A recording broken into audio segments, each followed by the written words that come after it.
All right. Good morning, everybody, and welcome to the broadcast here today. Okay, let's make sure everything is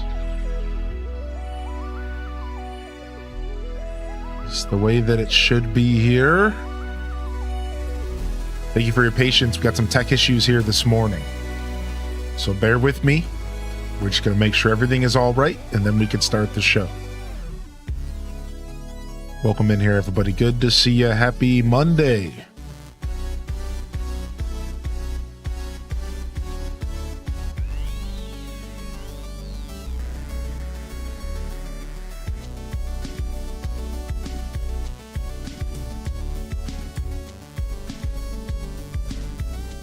All right.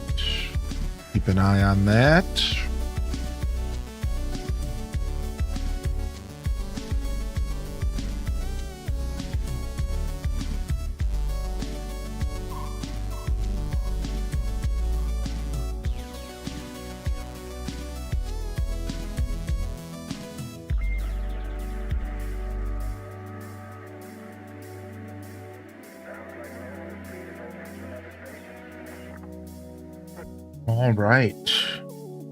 All right. Everything looks pretty good.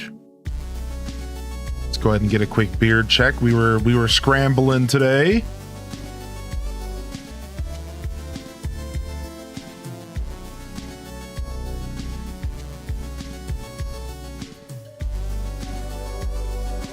All right. Didn't have much time for the beard. Just enough time.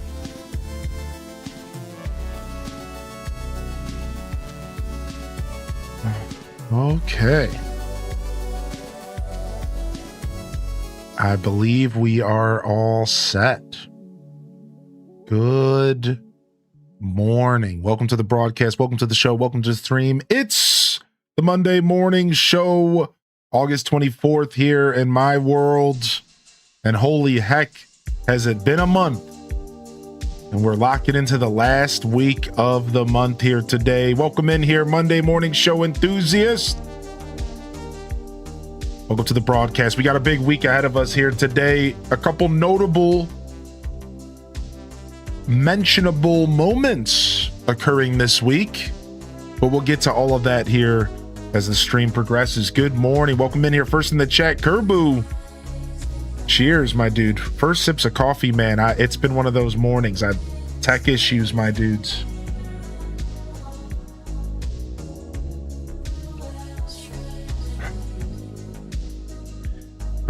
You sit down, ready to set up the stream at 7:50. You end up resolving tech issues until 8:20. Not my favorite way to start a day. Yo, thank you, Alto Girl, for 86 months. Thank you very much. Good morning. We got Dual Master D in the house. We got Jen Not Jen in the house. Quince 3, Abyss Sans. Welcome to the show, Brielle Basor. Dang, the 86 followed by the 85. Holy heck, dude. Get some wiggles in the chat. Get some wiggles in the chat. Thank you, Charlie, for the 85. We got Spartan in the house. We got Lynn Love out there. Good morning, Penguin. What up, Albino Black Bear? Welcome to the Monday morning show. Meg Petrowski in the house as well. Good morning, Enchanted Ascara UMT. We got Zane in the building. What up, Vanessa? Rachel Green Tea. Mrs. Spankum Nasty. What up, Kate? Kenzie Chronic. Red Museum, Pixie Skies. Christopher, welcome to the show. Spicy Sin Bun, Chell Dog, Prof Unknown. We got Ham Labs in the house. Tater Tot Soup joining the group. G-Ski, Great Bambi. Welcome in, Trips 14, Chicken Tendos. Ash370, welcome to the show. Yo, we got Tales from the Fandom in the house. Rainy Mystic in the house. What up, Aaron? Card Shark. Ryan Perpetrator Lights. Kit Kat Calzone. Armazale. Mrs. Pirate Delore. Woolly Socks. Welcome to the Monday morning show. Julian. Lillian even, rather. Bird81. Lillian, welcome to the show. Drea, welcome back. It's been wonderful having you tuning into the broadcast. What up, Bird again? Good morning. What up, Bubba? What up, Nixer? Delore in the house, 2 weeks post-surgery, feeling good. Yo, get some love in the chat for that. We like that. Feeling good 2 weeks after post-surgery. We got Briovitz hitting us with a classic BTTV. A little bit of ditto. Get your dittos in the chat. Good morning, Briovitz. We got that baby in the house. Good morning, Eradicate. Good to see you back in here as well. Welcome to the broadcast. Welcome to the show. Welcome to the stream. Hope you all had a great weekend so far. Or rather, I hope you had a great weekend and you're having a good start to your week so far. There we go. We're getting there. We're getting there. What up, Sith Angel? Good morning, Bree Cheesy. Let's ride this one out. Let's ride this one out. Fresh week, fresh opportunities, baby. Let's ride this one out.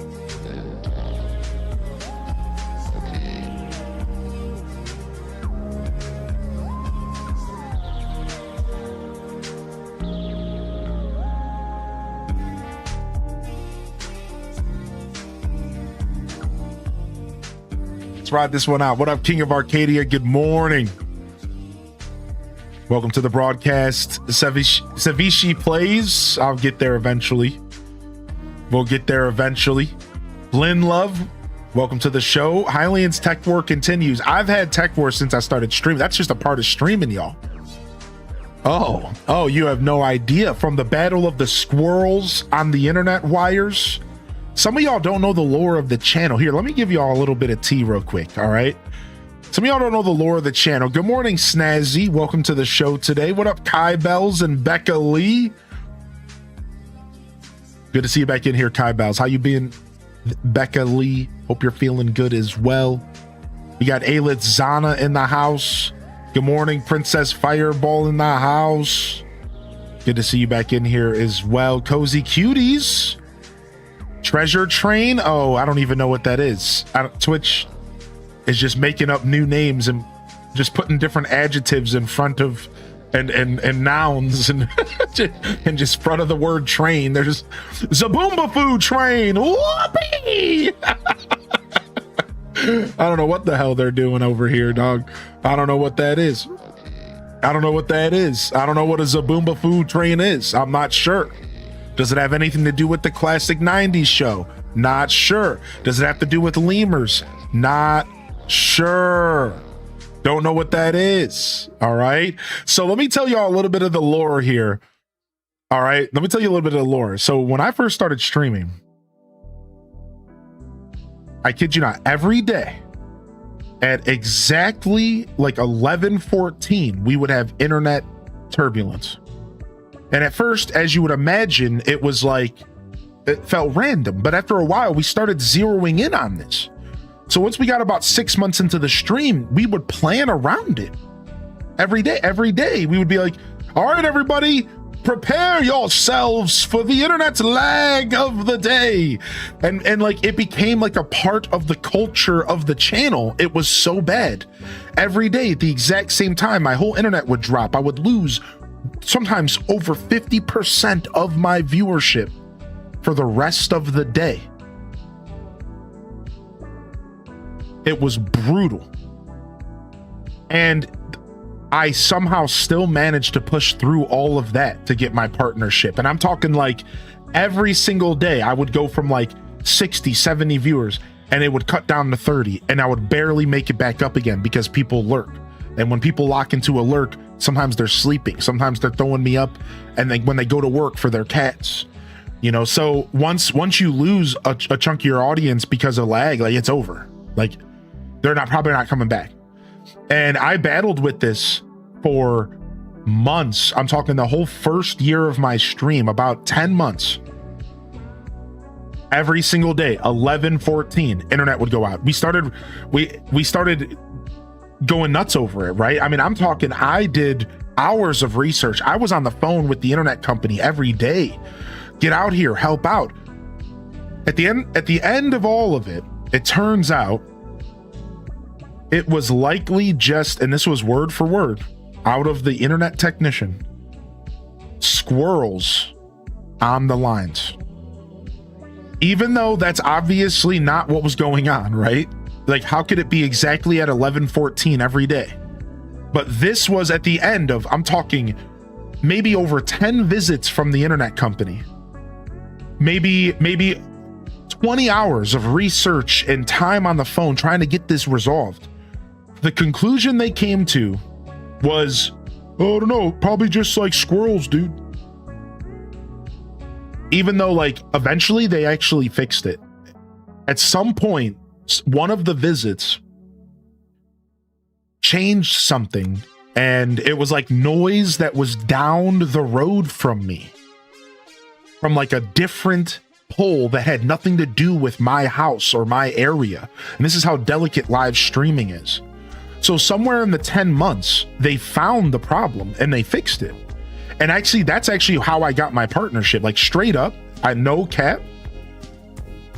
I was 10 months into streaming and I was struggling to keep myself above 70 viewers to over 30 days. And then all of a sudden, the internet fixed around January. And I powered through 2 months of regular internet, got my partnership in February. And then guess what? The internet breaks again right at the release of New Horizons. And I had to deal with the same garbage during the release, the first 2 months, the release of New Horizons, the game that was building my community. And I had to spend the first 2 months with same problem. Every day my internet would drop. Twitch passed me up for an opportunity on the front page, probably because of my internet issues. And like, it just led to this, like, a series of like unfortunate events. All because of the internet. Eventually I moved and the internet was resolved forever. So let me just tell you, when you talk about the war of our tech issues on this channel, you don't understand the half of it if you haven't been around. All right. We're not talking just a war. Like, we're talking a 7-year-long war with tech and internet and problems. And, you know, I've been working this long in this industry, and I can tell you right now, every streamer deals with this. And it's actually not unique to me at all. And that's like that's the part that you realize. Actually, this is just every streamer. Welcome to becoming a streamer in 2026. Like, this is what you deal with. You have tech issues, you have internet issues. Nothing's ever perfect. Nothing ever lines up the way you want it to. And you just have to kind of push through the negative. You just have to make a point to fight through it. And I don't know. I think sometimes I feel like I'm walking proof of that exact thing. Like, if I can push through some of like what felt like some of the most oppressive internet issues ever, so can you. You know, Scatman status. If I can do it, so can you. If the Scatman can do it, you can too. Like, I'm telling you, man. Then everything changed when the Squirrel Nation attacked. Yeah, man, it was brutal, dude. Yo, thank you so much, Sama the Viking, for the 5 gifted subs, as well as the 6 months in advance. Thank you, Sama, man. Welcome to the show, dude. Anyways, there's a little bit of tea for y'all, a little bit of lore on the channel. The squirrel attacks that plagued me for the first year of my show. The literal squirrel attacks, the Squirrel Nation. Finally completed my storage area. Good morning, Megs. Welcome to the show. What up, Nick82? What up, Game Kim? Good to see you back in here as well. Thank you so much, Sama, man. That was very kind of you this morning. Thank you again, Briovitz, as well. And good morning over to the YouTube chatters. I see Big Doggo. I see Nug Isle. I see Beth Chu. I see Data Geek and Kimberly as well. Let me get y'all some midnas in the chat here. Let me get y'all some midnas in the chat here.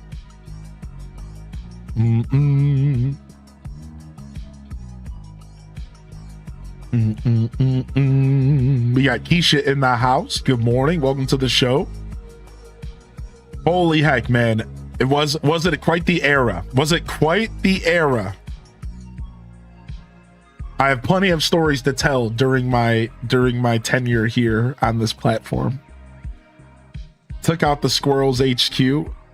They caught the squirrel. That's frustrating. Did they ever visit 11:30 to see what's happening? I think so. I don't even remember. It's all a blur, man. The first year of my stream's all a blur because I had a lot going on. I didn't even know like where I was going to be living during that era because of while COVID was going on. I was getting like kicked out of my house because the person who owned the place passed away. So I was like trying to pursue my dreams and like I was like in the foundation phase of building something that could last for the rest of my life. And the base of the foundation in this metaphor was crumbling in front of me. I had no idea where I was going to live. I had worked. Let's just say my money was what the internet or what the world would call funny money. Because I hadn't been doing streaming long enough for my money to look legit to any renter's eyes. And I didn't really have, let's say, proper work for like 2 years before I started streaming. Let's just leave it at that. So I had all this money in my bank account and nobody would rent an apartment to me. So my world was crumbling around me while I'm having the most success I've ever had on Twitch.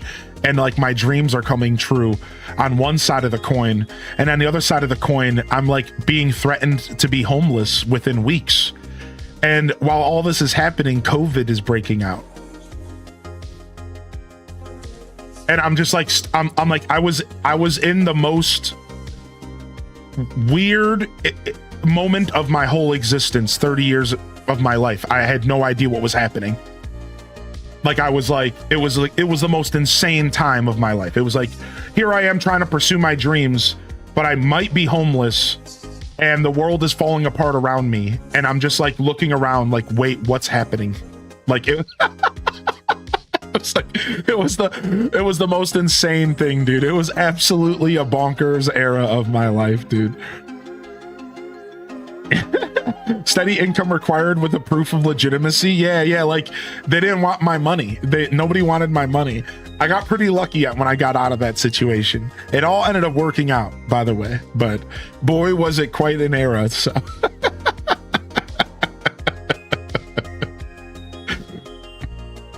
I ended up staying in that house for a lot longer and we didn't end up moving until 2021. No. We moved in 2020. Yeah. We moved April 2020. Think about that. We had to do a move in the middle of that nightmare. And I had just gotten my partnership February. New Horizons came out in March. I had to move in April. Meanwhile, I'm trying to like run a show and stream 7 days a week. Like it was, I seriously can't even begin to explain like it was, but we got lucky. Like we got really lucky. My roommate at the time, their dad saw the struggle for what it was and understood the funny money problem. So bought a house with his retirement funds for us to rent with the intention to flip it later and to let us stay there while he was like repairing it and stuff. And it all worked. Like it was like the luckiest moment ever. Like I was like 2 weeks away from being like homeless.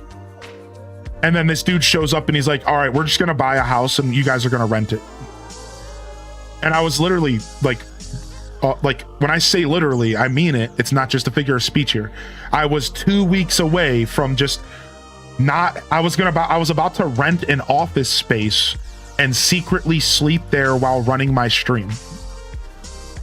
That's what I was like about to do. I was like looking for an office space to rent so that I could work and sleep there secretly, even though you're not allowed to do that, because I like wanted to keep running my show. So I was about to start living in an office space basically and like trying to like sneak my way into it. And then this dude showed up. So are you still in the home from that deal? No, unfortunately I had to part my ways. I ended up having to move on. So I'm living out on my own now. We moved last year, April. So I've been in this house for over a year now. I've been living on my own. So I've that's a whole nother story for another day, but that was an adventure we went on last year. And I moved out on my own last year after streaming for 6 years. I decided to finally go do my own thing. Do you still rent? Oh, of course I still rent. Bro, homie, I don't make that kind of money as a streamer. Imagine 2026, imagine owning a home, dude. I'm sorry, that one made me laugh. Imagine owning a home in 2026, especially as a streamer. Yeah, we're talking, that's like maybe 10 streamers ever, and I'm not one of them. I ain't like that. Sorry, it ain't like that, y'all. Now, I'm blessed that I'm able to afford renting my own apartment in 2026. Like, that's already insane. On a streamer's wage. Owning? Yeah, that ain't happening. Nah, man. Maybe one day, though. Maybe one day. I've been at the same job for 21 years. Yeah, man, that's pretty nice. That's pretty nice. Yo, what up, Titus? Good to see you. I own a fully paid off house in 2026 right now. Yeah, that ain't normal, y'all. I don't know. Just to be clear, that the housing market is a nightmare. The housing market is an absolute nightmare. And it's your average person, I would say I would say if there was 100% of Americans, you're talking maybe like 5-10% of them can probably afford going into buying a home. And I'm just throwing those numbers out there. But I bet you it can't be that high. Maybe it's higher than I realize, but ain't no one buying houses, dude. That just ain't happening in America. And if people are buying houses, are buying them to rent them out to people.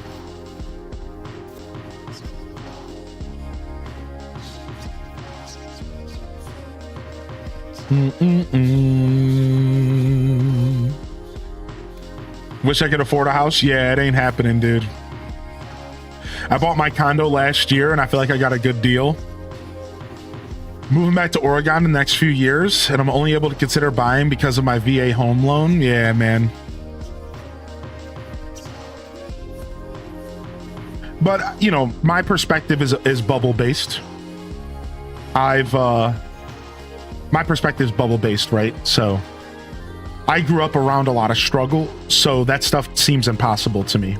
And the people who did make it made it because they worked consistent jobs, they climbed the corporate ladder, and they basically leaned into being full-time 9 to 5 50-hour a week salary wage employees. Those are the only people that I know that even remotely had a chance to buy a house or a condo in my life. They have to be working on a salary wage, 50 hours a week minimum. Those are the only people that I know that made it to buying a house, right? Everyone else around me, they can't afford to do that. It's way too much. Even if they are working full time, even if they have a decent job, they can't afford to do that. Who's buying everyone in chat a house? Yeah. Yo, what up, Mama Bear Games?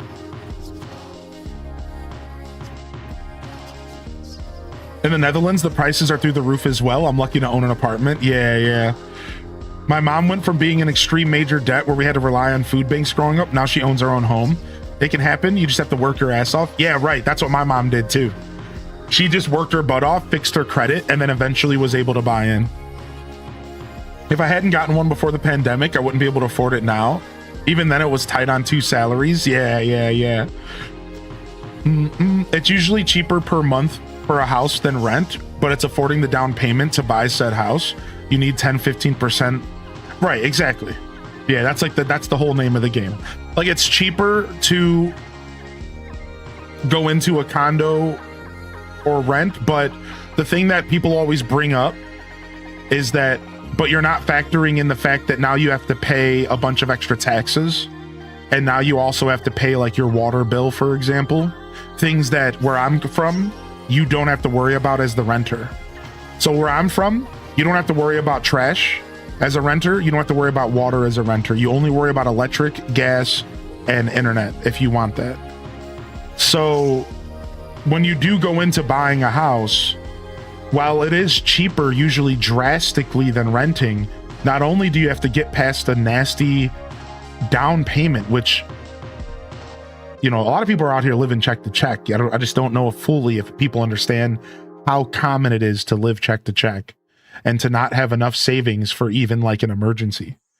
Then you also have to deal with the fact that like it kind of evens out sometimes, because you're paying for water, you're paying for sewage in some places, you're paying for trash in some places, you're paying for your yard to be upkept, you have to fix your roof tiles because now the city attacks you.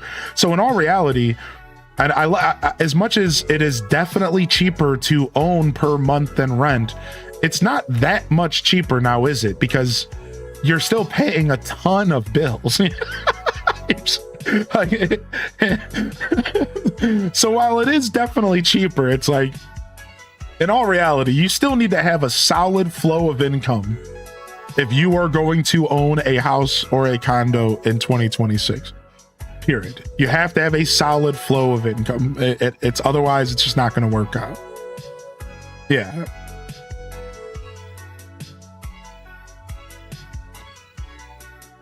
All the cost of owning a home versus renting and it being someone else's problem. Right. Like it's a trade-off.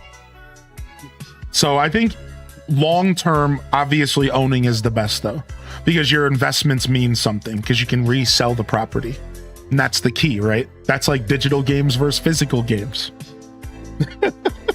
You know, renting is just digital gaming. It sucks. That's all, you know? And physical gaming is, you know, buying a house. I don't know where game key cards fit into this analogy, but they're in there somewhere. Leasing, I guess.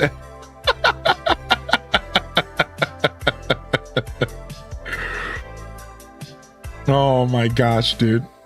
Timeshare, yeah. I work in the mortgage industry. The biggest piece of advice I have is to never buy a house that's already at the top of your budget, especially if you're escrowing taxes and insurance, because those increase every year, so your payment will always go up. Also, look into programs to help you. You can do 3% down in USDA rural programs. Owning means you have repair and replace too. It sucks big time when your hot water heater goes out and you need a new roof. Right, exactly. And that's what I was saying. I still think that people should always work towards owning, because owning gives you something to like hold on to. So I still think it's correct to work towards that in most markets when it comes to American life, for sure. Because I think in the long term, that ownership and the ability to sell, even if you do end up having to invest more money up front sometimes, or you have to repair things. Yeah, for sure. I think that is the play. It's just not really possible for a lot of us, unfortunately. So that's the hard part. The hard part is getting to that point to where you can comfortably invest into your future. And it's just like, you know what I mean? Like, coming from my perspective, the people I grew up around, that's hard, you know? It takes money to make money kind of logic. It's a mindset, you know, it's hard for people to get out of the mindset of spending money versus saving. I know it took me years to get through that. And even now I still struggle sometimes getting out of the mindset of getting paid and spending my money versus getting paid and saving my money. And like, it took a long time to get to that mindset. It's hard to break out of that, especially if you grew up living check to check, you know, like that's tough. Yeah. Believe me, I know, man. I've seen it. I grew up through it. So I watched my mom's car get repoed in front of me, standing in my driveway watching, you know what I mean? Like watching it all go down as a kid, like, oh frick, we don't have a car. Like, you know what I mean? Like I've lived it. So I feel like I have the perspective to be able to talk about it because I've seen it like firsthand, you know? Yo, what up, Candy? Welcome in. Yo, thank you, Quaz, for the 5-month Prime, dude. I appreciate that. Welcome to the show.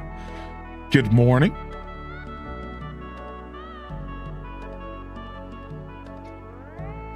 Yeah, exactly, Tater Tot, because like you don't really learn those skills when your household doesn't have, you know, the luxury of like providing an example, right? Exactly.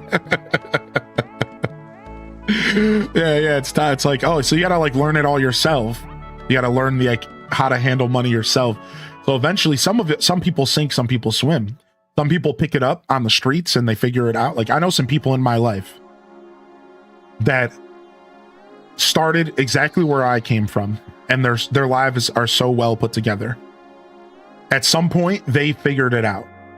We're not all that lucky though. Like some of us have to learn the hard way. Some of us have to go through trial by fire.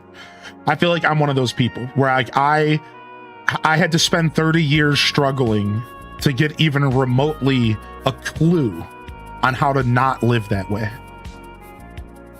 That was my journey. I just had to spend those 30 years. Like that's what I had to do.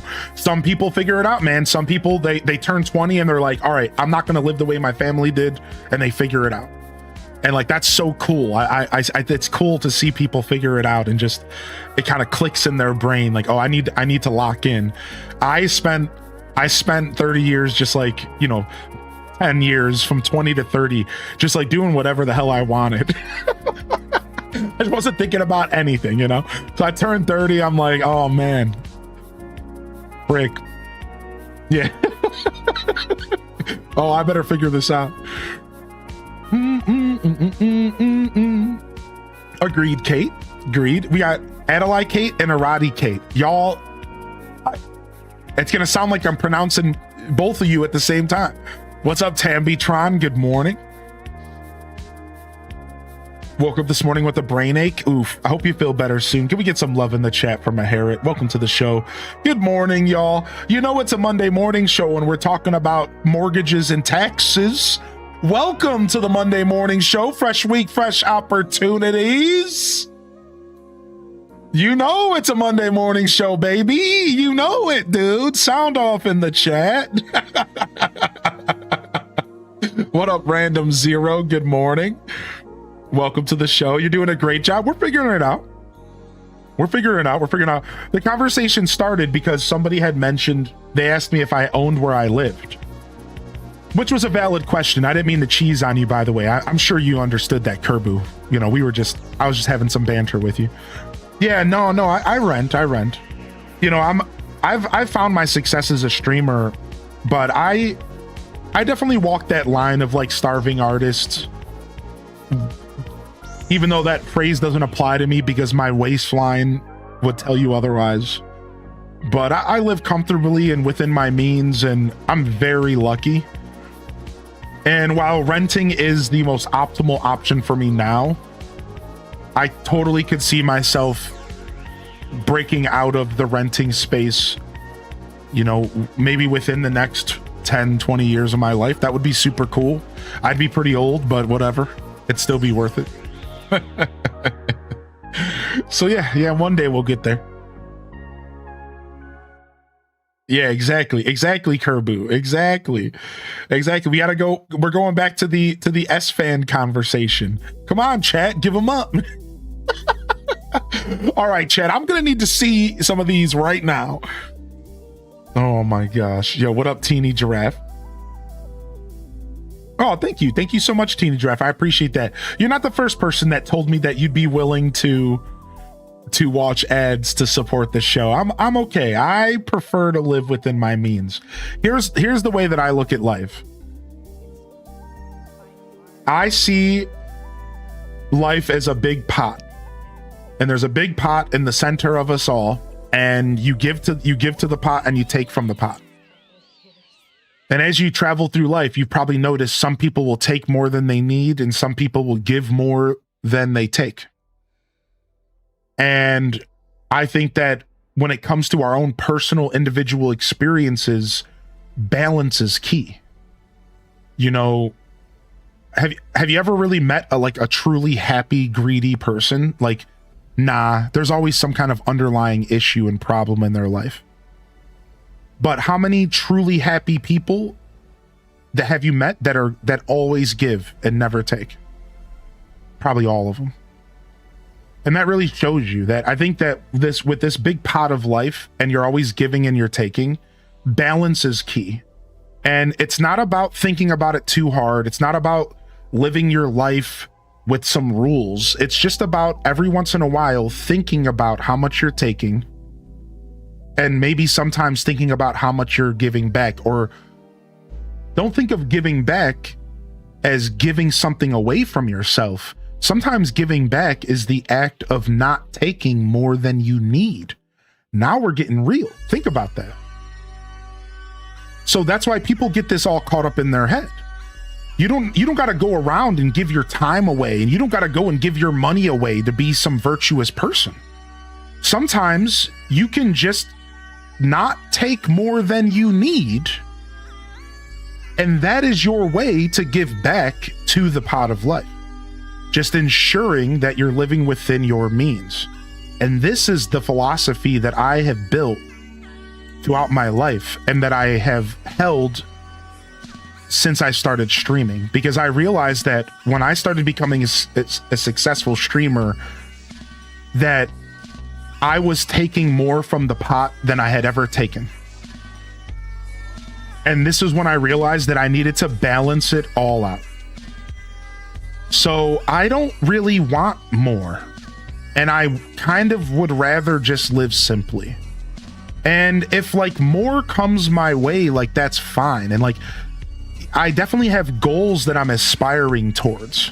I would love to have more of a financial foundation so that I could do things like take care of my teeth, and maybe get a vehicle in my life, and maybe be able to live just a little bit healthier, because it's a little hard sometimes to, and it you know, it could be nice to have extra money so you can like afford some of those luxuries in life. You know, some of those luxuries, unfortunately, here in the States involve health, like good sleep and good food, right? So sure, I have financial goals, but at the end of the day, I'm okay with just being able to live my life day to day, to be able to show up for all of you and do what I do and do it well every day, and to be able to live through my content and my dreams and my creativity. And sure, if that means that I have to take my pace myself, and you know, while if an oil princer showed up in the stream and dropped, you know, 10K on me, and I was able to go and to the dentist and take care of my teeth for my future health, like that would be great.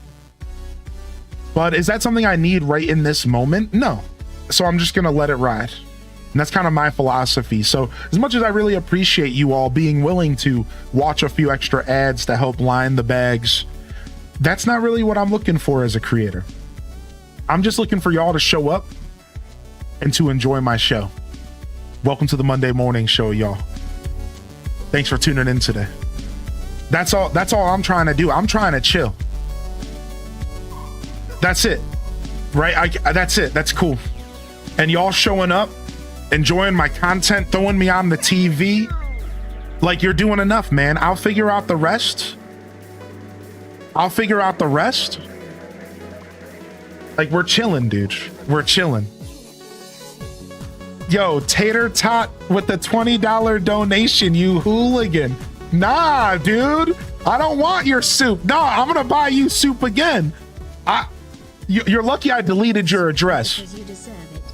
You're lucky I deleted your address, because I would send you some soup right now. You're lucky I deleted your address, because I could get hacked, and I don't ever want y'all to get in trouble. So I always delete addresses. You're lucky.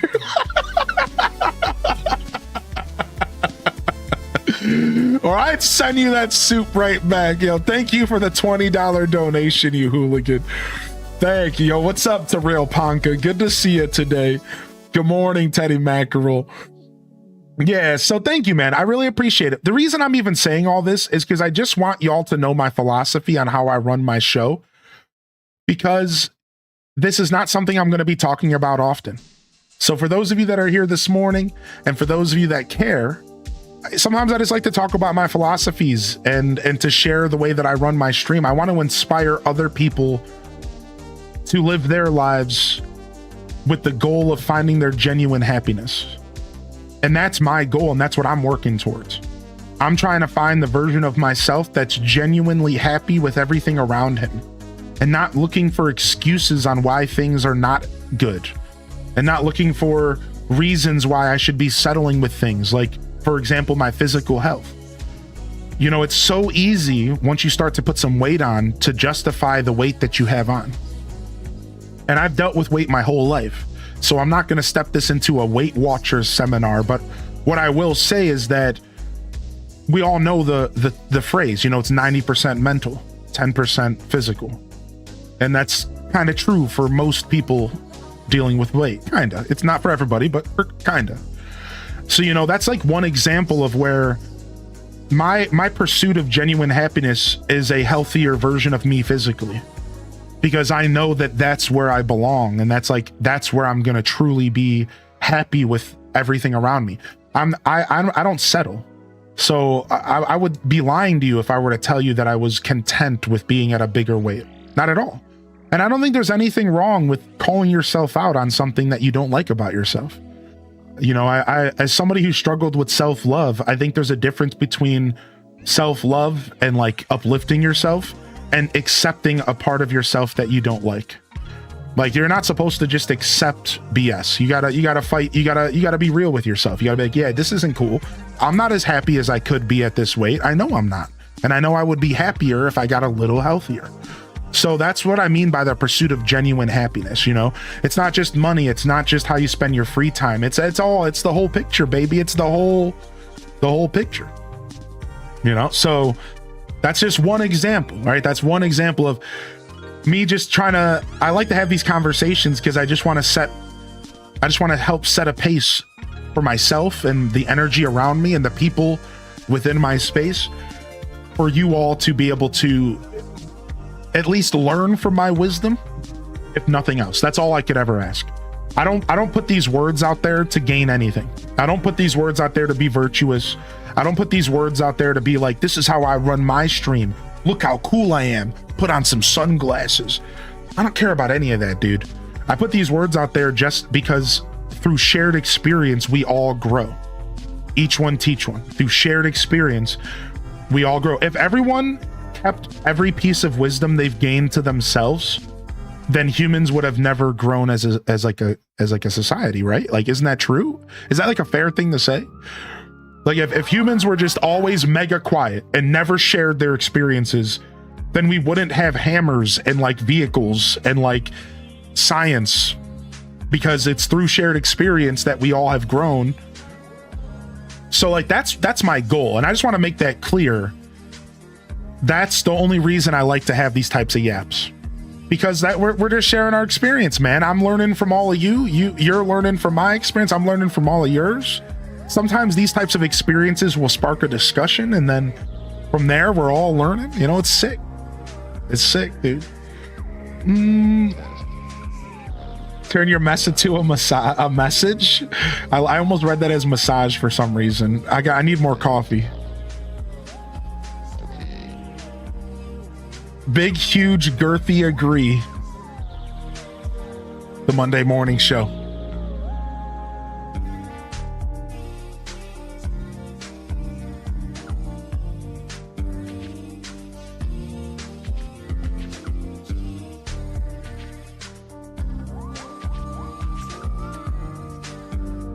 Yo, what up, Saidi? Good morning. What up, Mike? Welcome back. What up, Ice Cream, dude? Today is Monday, and I feel like a toad. True. Toads in the chat. Jam Bets in the chat. H does chaps in the chat. Let's get some toads in the chat. True. Do you think Socrates would be a streamer if he was alive today? You know, I don't know much. I don't know enough about Socrates. How do you say his name? I don't know enough about him as a person. I just know a little bit about some of his lore to say, but the little bit that I do know makes me wonder if it would be too vain of an activity for him. Socrates. I wonder if it would be too vain of an activity for him, because what I do know about Socrates is that he wasn't vain, right? He was very like, let go of your earthly possessions kind of vibe, right? Wasn't he like that kind of energy? Like kinda, I think so. So I don't know. I feel like streaming would be too vain. I think it would be too of a vain of an activity, because there's a certain level of vainness to this. You need to be full of yourself to find success in the streaming space. I don't think people realize that.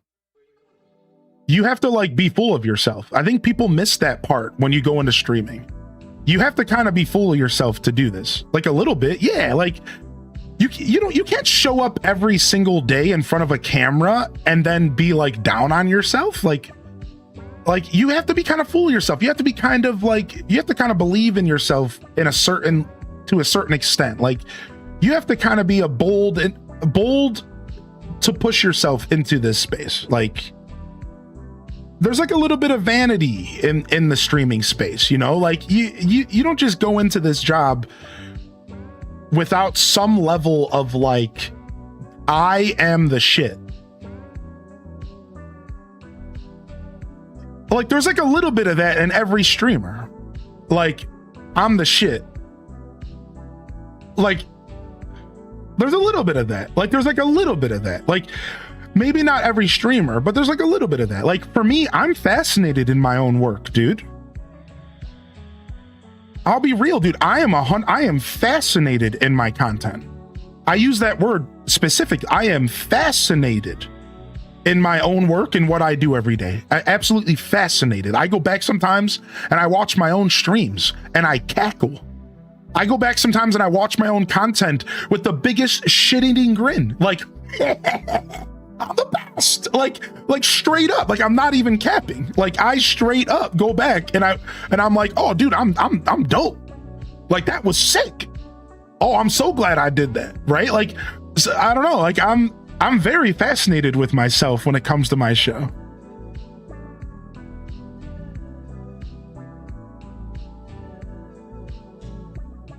They say you should watch and enjoy it, or who else will? Yeah. So like, I think there's like a tiny element. Now, maybe I'm crossing wires with like confidence, and there is a difference between being full of yourself, confidence, right? So maybe I'm crossing some wires here. Maybe I'm not using the right terms, but I think they cross a little bit naturally. I think there's just a little bit of that somewhere in there, a little bit of that self kind of vanity. Like it's in there somewhere, right? Oh, dude, mistake. Aw. Much love, homie. Yeah, but like maybe I'm not using quite the right words, you know? Like maybe I am more speaking on confidence, but yeah, I don't know. I laugh at my own jokes. Does that count? You're crossing from confidence to vanity, right? But I do think that the lines get blurred when you're on a certain level, you know, like a little bit. I guess it's all intention, right? I guess it's all like intention a little bit. I think like sometimes intention kind of rules at the definitions of things. Is that fair? Like, I think if you go into your stream confident in yourself, you're not vain. But if you go into your stream full of yourself, you are. So it's kind of like maybe intention and like how you truly think as you go into it. Like there is a difference between confidence and being like full of yourself for sure. So maybe it's like a mindset thing. Right. Yeah. Maybe it's more just a mindset than anything else. I see a recording of myself and I say, "Dear Lord, how can anyone like me?"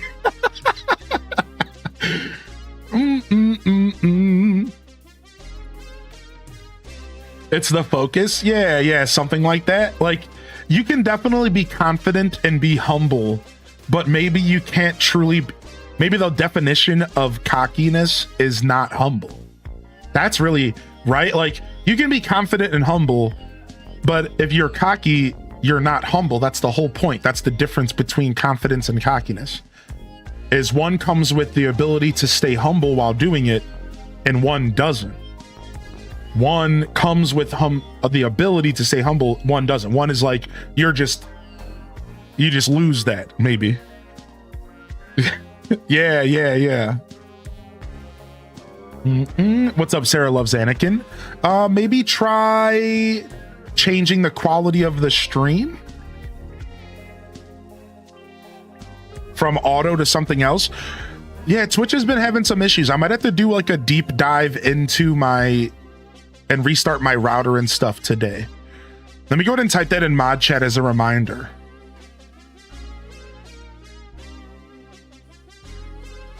It could just be on Twitch, but I'll double check. All right. Yeah, I'll double check, because the past couple days people have been talking about some Twitch issues, so maybe there's something I can do. Yeah, for me everything is fine. Like on my end, my connection seems flawless. I'm so mad you don't have gifts yet. No issues for you as well. Yeah, it could be like a localized problem. It could be the server that I'm connected to. Twitch ingest. Let me go check the Twitch. Let me go check the Twitch inspector. I haven't checked Twitch inspector in a while.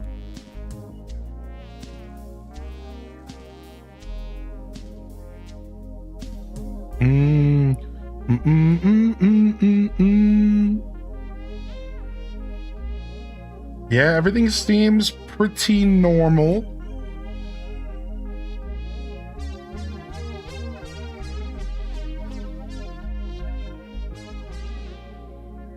Yeah, everything seems good.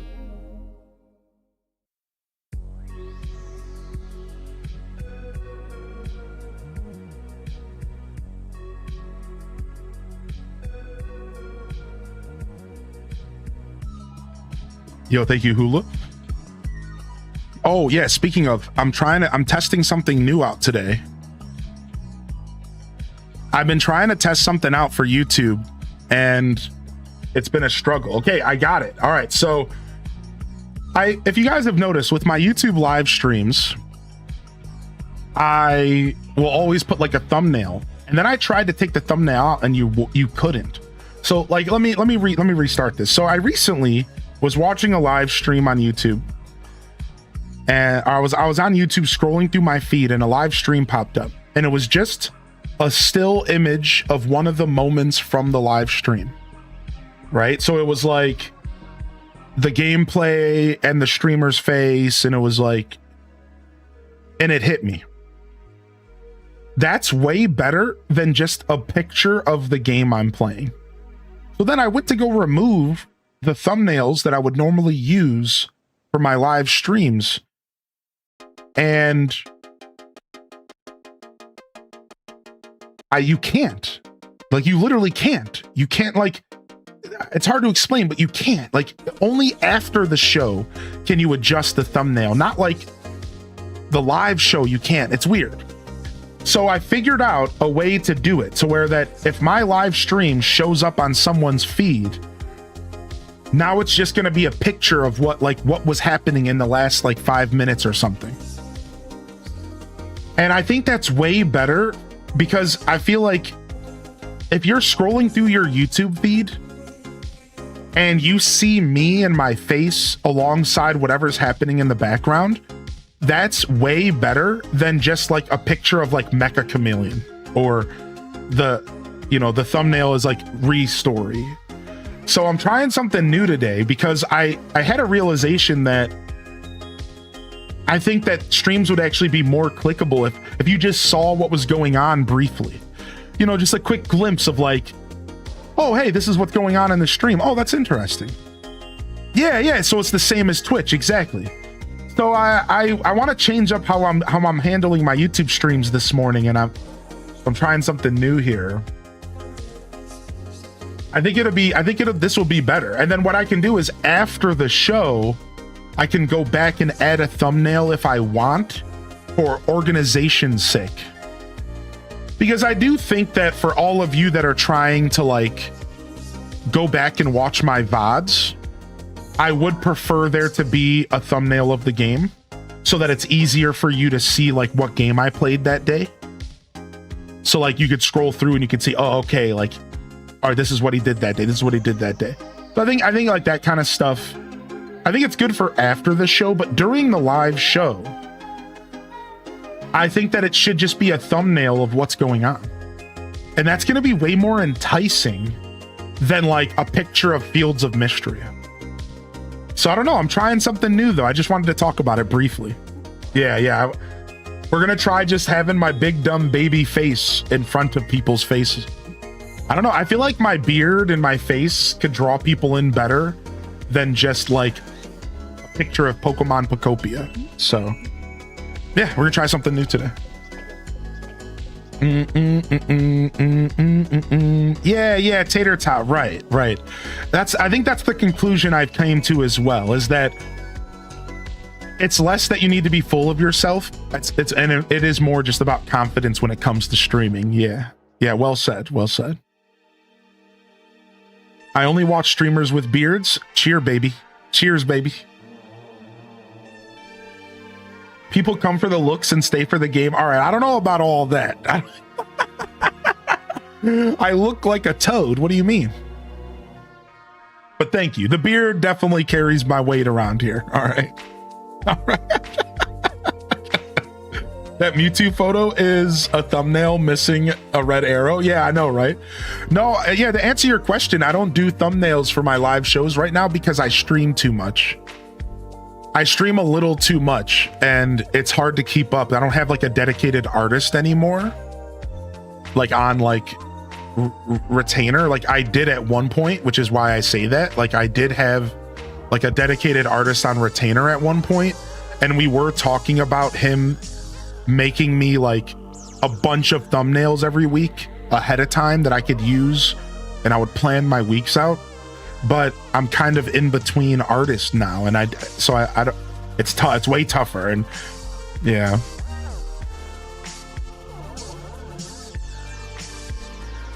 Oh, Katrina, I appreciate that. I'm definitely a yappy individual.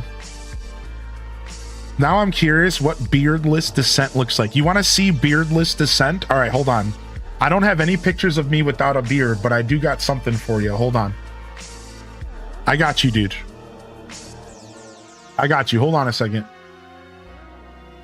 All right. Pictures. All right, hold on. It's going to take a sec because my computer's mid-organization right now. So I'm in the middle of like new organization.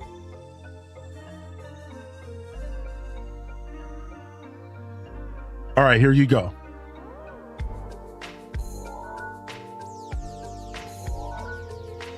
There I am.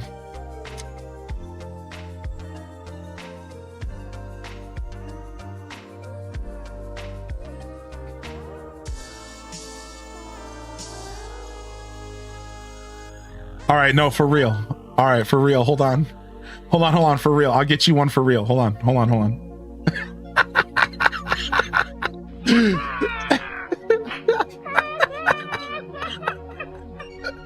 on, I got one for real. Hold on. All right, jokes aside, I got you for real. Just let me pull it up.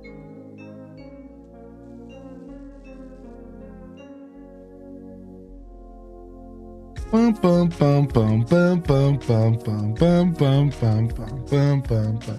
right, pictures, past. Okay, here we go. So as first off, I'm looking for the baby picture first. All right, so this folder should be good.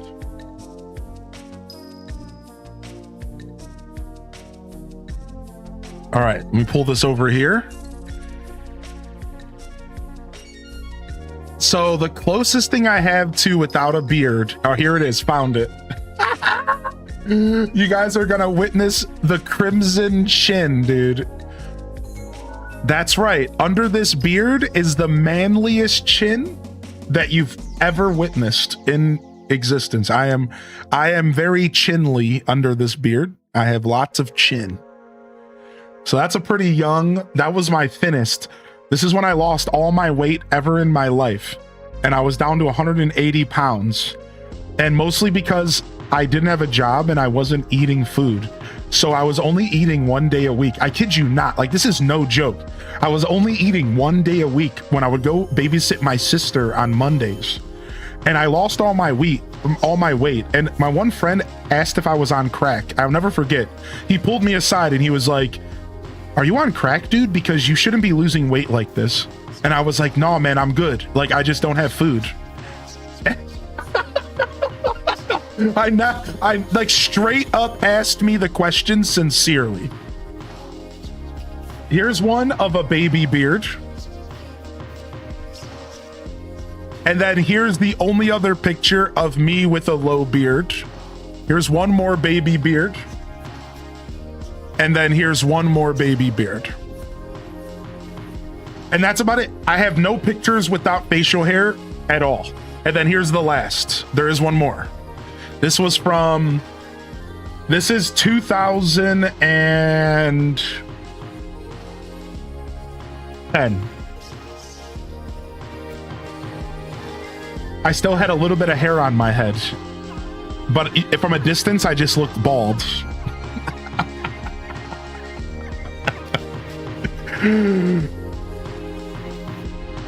That's it. That's all y'all got. That's all I got. That's all I got for you. Here's a gif of me eating a sandwich for my buddy's art project.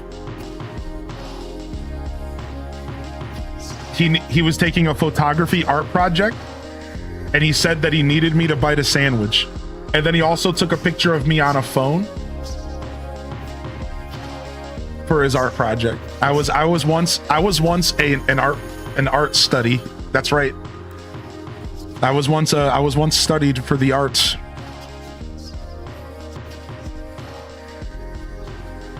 And then here is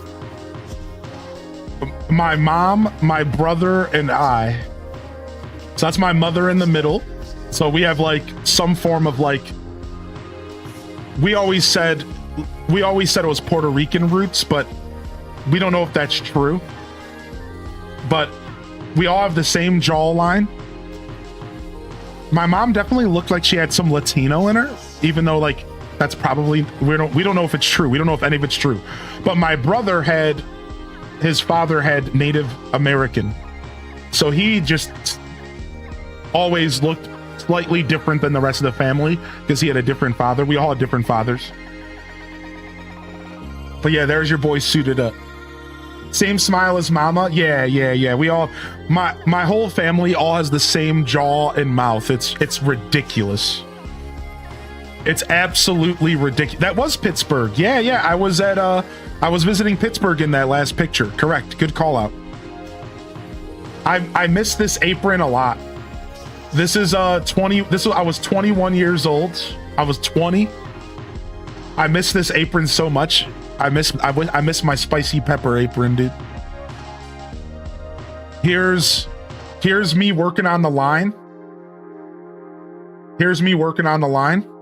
Somebody took a picture of me being a true thug on the line. And then here's one where I had a full head of hair. The only time in my life. I was freshly 18 years old. I was like 19. There's the Grizz.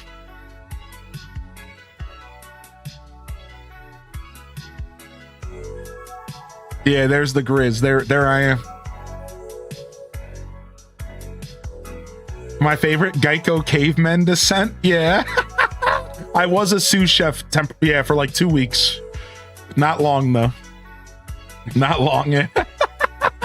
There you guys go. There's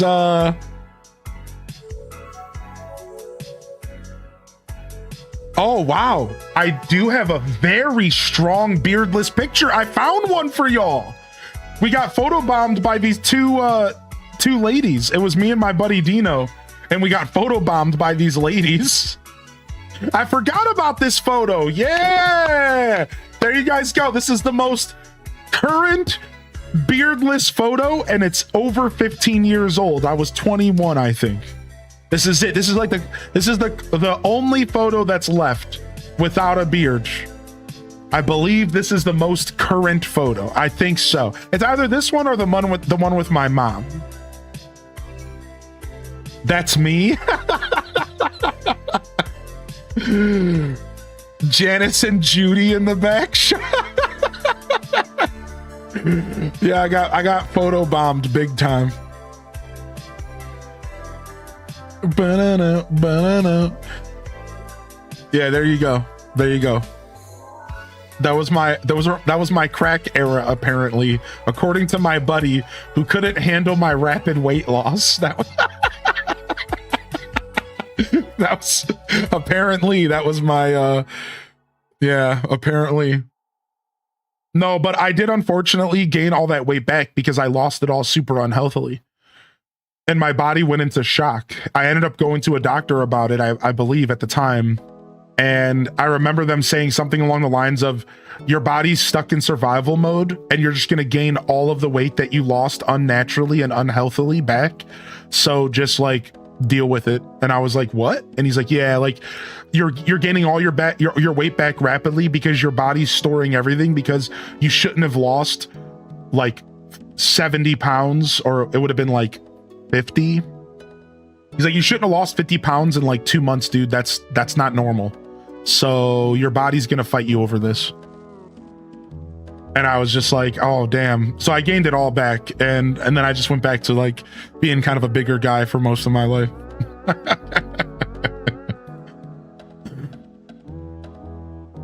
What were you in Pitt for? I went for the Andy Warhol Museum, and then I stayed in this hotel that's like the oldest hotel in America or something. And it was just like a trip. It was just like a weekend trip. It was cool.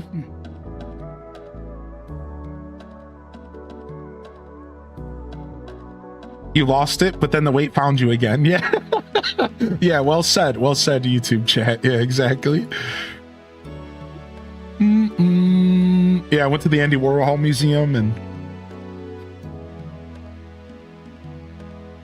so really it's just a lesson that there's no shortcuts in life, and that you got to do it. You got to do it. No, you got to do it natural. You got to fight for it, or it's not going to last. That was fun. Yeah, there you go. You asked for pictures of beardless descent, and you got it. And good thing you asked, because you're never going to get it in real life. It's not going to happen. Now, I don't know, man. I'm thinking after the 7-year dungeon beard, I could see myself trimming a little bit and maybe doing some shaping. But for now, we're staying bushel beard. We're in our bushel beard era. Get some braids. We're in our bushel beard era. Yeah, Viking. All right, y'all down to play some games? I'm going to go grab some coffee and I'll be right back. Thanks for tuning in, everybody. This has been the Monday Morning Show, and I'm your host today, Highly in Descent. Hit that like button on YouTube. We'll be right back. I don't run ads. I'm just going to grab some coffee, and we're going to actually play a little bit of this game while we continue to yap, because that's what we do here for the Monday Morning Show. Just chatting with extra steps. We'll be back in just a second. Thank you for your patience.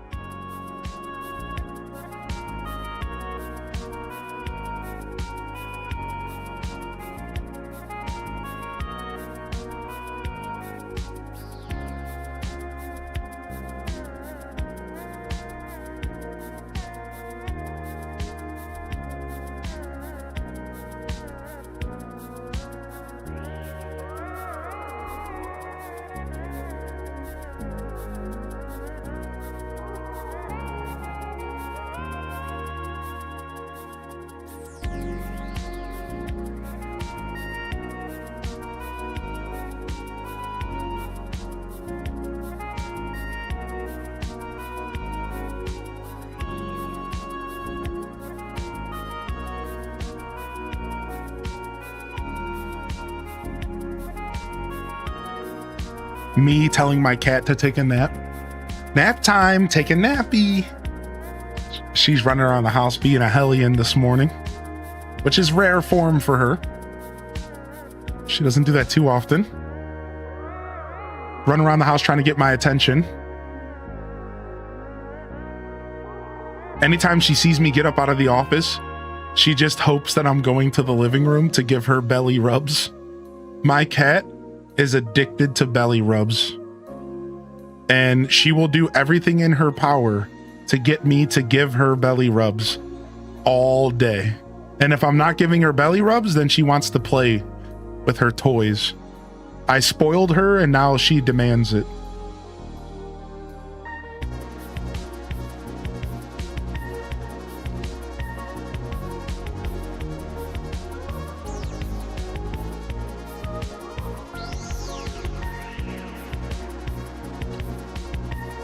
Morning Mad Cat, mid to Monday. Lots of M's today. My chinchilla was running around the cage this morning. You have a chinchilla? It's a hard life being a feline. Did you catch the tip we discovered in the Discord? I did see that. Yo, if y'all stuck around during the break, sound off in the chat and good morning. Welcome in here, Nerdy Nurse. Welcome to the broadcast today. What up, Cat 23? Good to see you back in here, Cat. Good to see you back in here, Mike, of course, as well. Thanks for your patience, everybody. What up, Steph? Yeah, I don't remember where I was exactly in Pittsburgh. That was a long time ago, but we stayed at this super nice hotel that was like a building that was still up from like the 1900s or like the 1800s. And it was this super old and a slightly creepy house that we stayed at. It's like famous. It's like a famous hotel or something.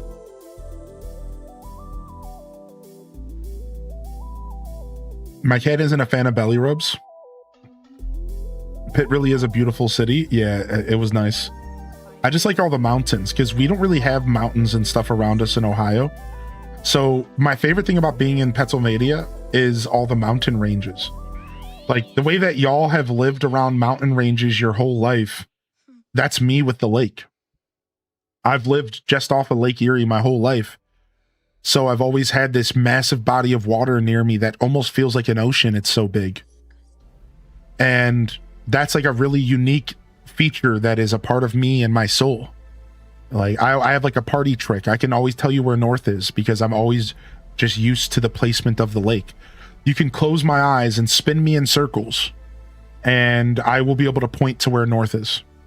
Because I have a natural in tune like compass to where the lake is always. And it's always been north of me. So when I went to Pennsylvania, especially the first couple times I drove through it or I went to it, my favorite feature of Pennsylvania is the mountains, dude, and the Appalachians. And like how cool it is to where some of your cities in Pennsylvania, you have mountain ranges surrounding you or in your view. It's in some direction your whole life. These big massive chunks of land, like that's so cool to me. That is so special that I'm sure growing up around it, you don't think about it after a while, but you have to understand like that's crazy cool. Like that is really cool, man. Like from my perspective, that is like such a special thing. That's my favorite part about being in Pennsylvania is seeing all the mountains. Yo, we'll see you later, Drea. I have no sense of geology. I looked at a map yesterday where Ohio is, and I was like, dang, Ohio's up there. I had no idea. Yeah, Ohio's pretty up north. Yeah, I'm from upstate New York. It's so flat. I spent 6 years in Pittsburgh and 6 in NC. I just happen to find the part of PA that's flat corn land. Yeah, I think PA's got a little bit of both because the Appalachians don't start until like the east side of Pennsylvania. So you have the east side that's mountainy and you have the west side that's like flat, right?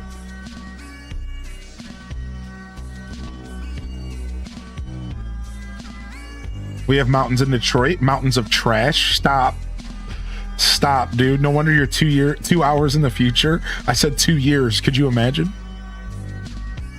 That's so funny. I just watched this video about this guy who claimed to have time traveled. There's this guy. I watched this whole lore about this dude who tried to like he stole a bunch of like high-end like electrical transformers and put them in his garage, and he thought that he was making stuff phase out of existence. He was like he was convinced that he saw this like lug nut on his table phase out in and out of existence. So then he pursued it further, and then it got to a point to where his whole barn burned down, and then he disappeared.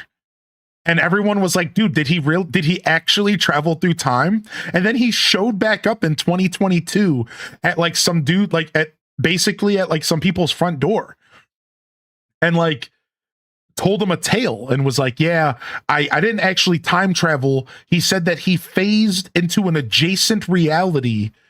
So it's like he's here, but he's not. And everyone forgets him. No matter what he does, everyone forgets him because he's not like in our reality anymore. And it's like the people who he met confirmed it. They were like, yeah, Mike Markham. Yeah. The people who talked to him, they're like, yeah, we already forgot his face. And he was like just here like a week ago. And he's like, we can't remember his face. He's like, we can barely remember the conversation we had with him.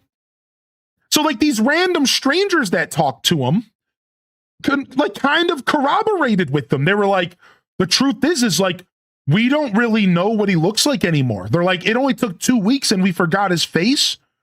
And they're like, and then 2 weeks later, we don't even remember the conversation anymore. He's like, they're like, if we didn't write these notes down, we wouldn't remember this dude.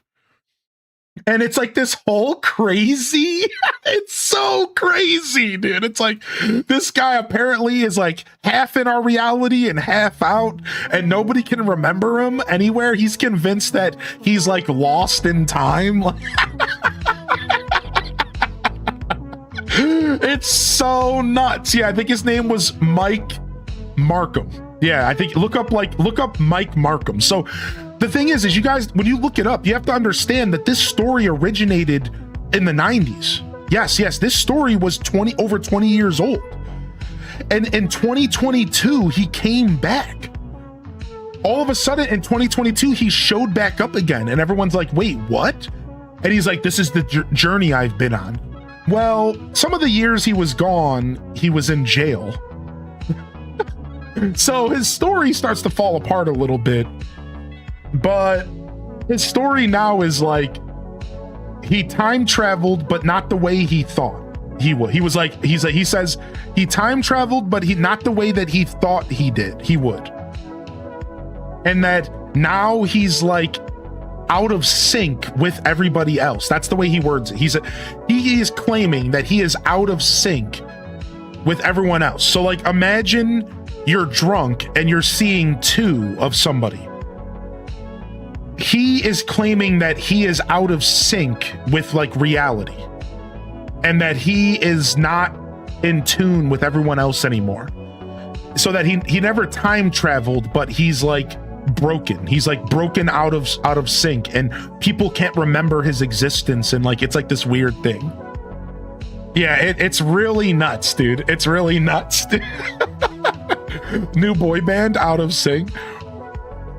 If you think about it, we're all traveling through time. Now, you should all know that time travel's real.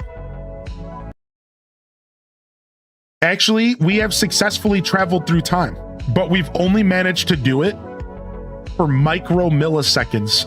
So we've never been able to travel through time for any meaningful amount of time. All right, but here's this experiment that they did. This is real. So they took a bunch of controls and then they had planes flying as fast as possible with like a clock and going in one direction, and then they had the same thing going in another direction. And what they learned is that when the planes came back and landed, that the clocks were out of sync. And what this proves is that just like Einstein's theory, if you were able to get closer to the speed of light, you will actually be able to travel through time to some extent. Yeah, this is just the theory of relativity, exactly. But we have, in our human existence, for the record, we have proven that time travel is real, but our technology and our limitations only allow us to travel through time for microseconds, nothing that actually of any substance. but we have proven through science that you can travel through time at a different pace than somebody else, and that it would just be so minuscule in the amount of microseconds that it's not relevant, and we can't figure out how to make it better than that. So, like, for the record, time travel is real, y'all. Look it up. This is a real thing that we have discovered. There's no way with our knowledge of science and technology that we could ever take it any further than what we have. We just can't. And Einstein's theory proves that it could never be taken any further, because Einstein says nothing could ever be as fast as the speed of light. Therefore, if Einstein is correct, we will never ever figure out real, true, like, long distance time travel, because that's not possible with our current understanding of science. But we have done it on a very minuscule level, and we just can't figure out ever how to expand it further. But look it up yourself. It's real. Yeah, it's real. Yeah, science, baby. I love science. So Diet Dr. Peppy says, if we could solve how to time travel to any period, where would you go? I would time travel back to the release of Tears of the Kingdom, and I would do it again with chat. Because that was sick. That was the best time ever, dude. Science is amazing. Hylian and that one Pokemon NPC. I vote for another cup of coffee before I go look anything like that up. Yeah, but seriously though, science has proven that time travel is real. Just like Einstein has said this whole time, it's just not useful. It doesn't matter because microseconds don't help anybody. The old debate, Tears or Breath of the Wild. What if you could do Tears before Breath of the Wild? Now we're cooking. But if you time travel, do you have to fight the Hylian from that time? Yeah, it's just like Rick and Morty. I have to bury him out in the back and then take his place in that timeline. If you know, you know.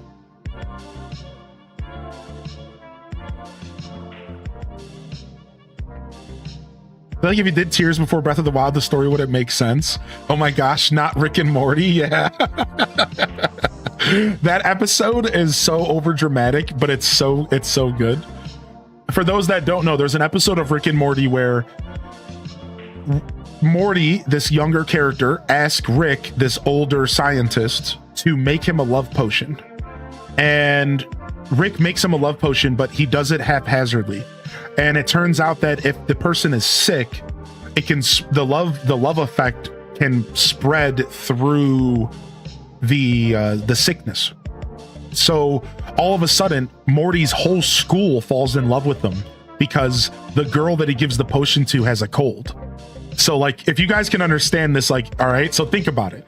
So all of a sudden, Morty's whole school is in love with them, the teachers, everything, because this all goes wrong.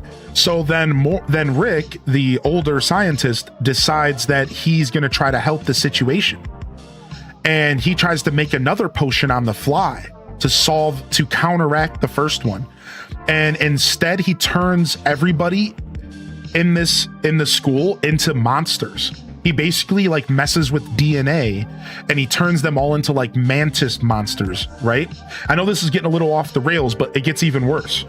So then he basically creates like modern day zombies because it's a contagion and they can spread.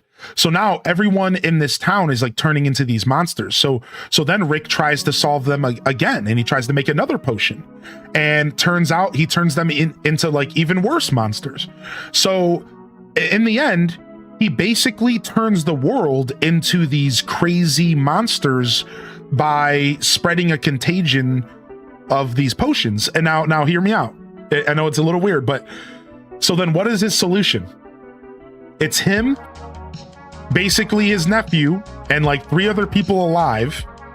And what is his solution? He decides to just go to another reality where everything is fine. And another reality where everything is fine, where him and his nephew are just about to die in a freak accident. So he shows up in the reality and himself and Morty, Rick and Morty, are just about to die in a freak accident. Just so happens to be one of the realities where they die to an explosion in a garage. And they take the place of that Rick and Morty and they bury them out in the backyard. And then the episode goes through this whole dramatic scene where this like 9-year-old kid is burying a version of himself from a different reality. And then he has to go and eat breakfast like everything's fine. And he's just sitting there eating breakfast, and like his own like version of himself is like in the backyard, and like the episode ends and it's just like, yeah, we're here now. We're in a new reality. And fun fact, they do go back to the other reality and they flesh out what happened there. And I'm not going to go into it, but it gets insane. Like, it's like they actually go back to the other reality where everything is like full of monsters, and they kind of show what happens there.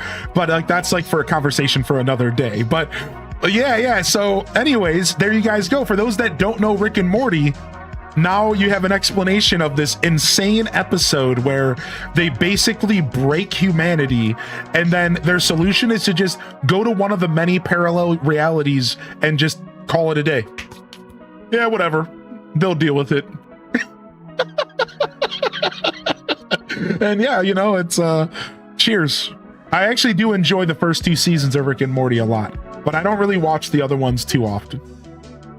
I watched season 3 and 4, and then I don't watch them like too often. I like just 1 and 2, and then I just turn it off. That show's insane. Yeah, Rick and Morty's hard for some people to swallow because they like to get a little bit edgy. I would argue Rick and Morty's probably the edgiest of like the cartoon sitcoms out there. And that's kind of saying something. It's definitely the edgiest. I think even over like South Park. I think it's definitely the edgiest even over South Park. It's pretty up there. Yeah. Like specifically talking the animated sitcoms where they can get away with a lot, you know, more kind of out of reality stuff. It's definitely like the edgiest. Yeah. I feel like the show is fine. The fan base has definitely painted it a different way. I've seen some clips of the latest season and it's still bonkers. Yeah, I'm good. They don't even have the same writers and stuff anymore, I think. So it's all just like whatever now. But first 2 seasons are worth your time if you are somebody who can take a little bit of like edginess in your day. So this is getting weird. Hey, Rick and Morty's very weird, Zidkins. I'm not. Yes, it is.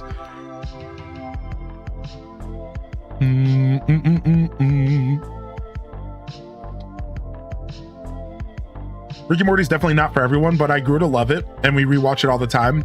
My favorite episodes to go back and rewatch are the interdimensional cable episodes.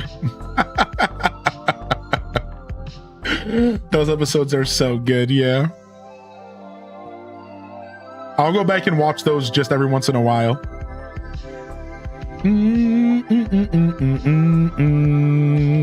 Oh yeah, dude, I love Flapjack. I have a very interesting relationship with Flapjack. I like that show a lot. It's one of my favorite cartoons. I definitely think it's one of the most underrated cartoons out there. I definitely think it's one of the most underrated cartoons for sure. When it comes to like cartoons that are kind of designed for... So we've had this talk before. So cartoons are not the same as like animations. So I think Flapjack is one of the most underrated cartoons. Specifically, I think its peers would be stuff like Ed, Edd n Eddy, you know, Foster's Home, you know, like that. Like that's what I consider a cartoon. I just want to be clear. So if you put it up against some of like the other classic cartoons, I think Flapjack is pretty slept on. I feel like that show doesn't get the respect it deserves. It was just a little too weird for people, I think. Unfortunately, it was just a little too weird for people, which is fair. Flapjack was really weird. Totally fair. It was a weird show.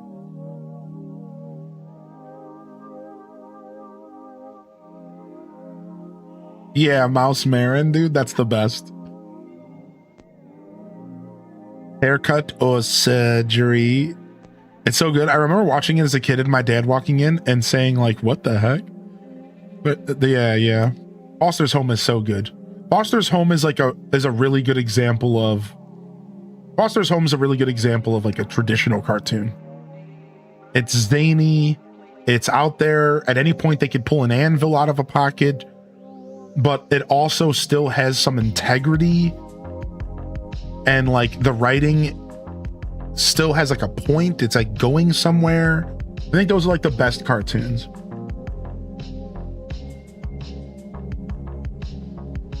Pretty flashy tail, huh?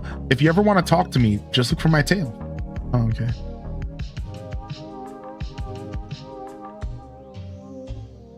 Yeah, I like that style of cartoon that walks the line between children entertainment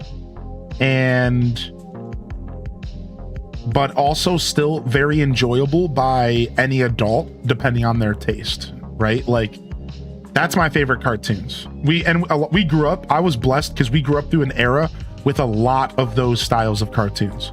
So there's a lot of really good examples from the era that I grew up in. Like there's a lot of them, right?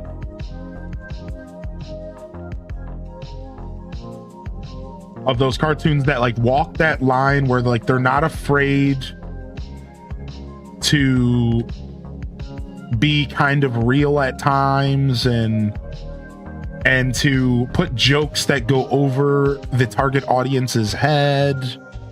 Like I think that's healthy for cartoons to do that stuff. You know, not to sound like preachy or anything goofy, but I think cartoons that coddle and don't respect the kids are the worst cartoons. I think children don't need to be like tended to in that way. I think that they're fine to have some stuff that just goes over their head. They don't need to know exactly everything that's going on. They don't need their attention held directly. Like it's okay if a cartoon, you know, gets a little boring at times and you like walk away and then you come back. Like sometimes I see stuff that like is on like Nick Jr. nowadays and stuff like that, and it's like screens flashing and like hands in your face and they're like jingling keys the whole time, and I'm just like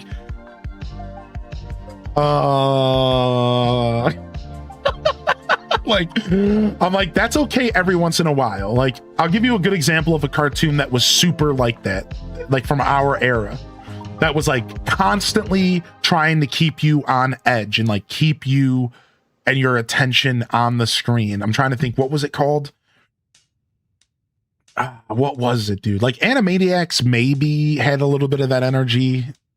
There's something, I have like a very specific cartoon that I'm thinking of that like just was constantly moving, and that's okay. I think that's like a style, right? There's like I actually watched a documentary about Ed, Ed and Eddie and its art style and how they like purposefully kept this art style where it looked like everything was moving constantly because it helped capture the energy that they wanted for their cartoon. Isn't that kind of cool? Isn't that kind of cool how like sometimes it even goes down to like the art, and how like apparently Ed, Ed and Eddie is like one of the last cartoons that used like a certain style of like line art where like it felt like the art was always moving and like it was like almost like a very purposeful style of presentation. Now, it's really cool, man. Going into the history of cartoons can get a little weird though, because I feel like some of the people that were making cartoons were making them for themselves and not for like the kids watching. And like, there's definitely some like weird stuff out there because of that. There's definitely some weird stuff out there. If you go into like deep dives of some cartoons, like I can't remember which one it was. There was a cartoon that got really popular for children, and turns out that like the creator really wanted to do something like way edgier, but like the networks wouldn't let them. And like before they created the show that got popular, they were like on MTV with like these almost like sketch comedy, like for adults, and then they just got forced to make like cartoons. I feel like some of that stuff gets weird. It's like you got to think like what the intention was behind some of the cartoons we watched growing up, and how like they were presented as like kid friendly, but were they though? Like if the person behind it, their intention was to like create some like purposefully like obtuse experience. I don't know. Yeah, like see Ren and Stimpy. Yeah, like you have to think that some of that stuff was a little out there.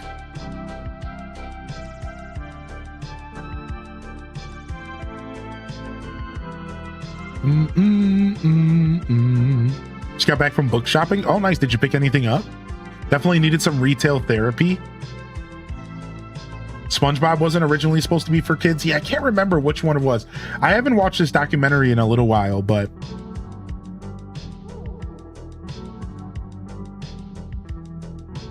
oh, also, because I wanted to follow up to something we talked about last week.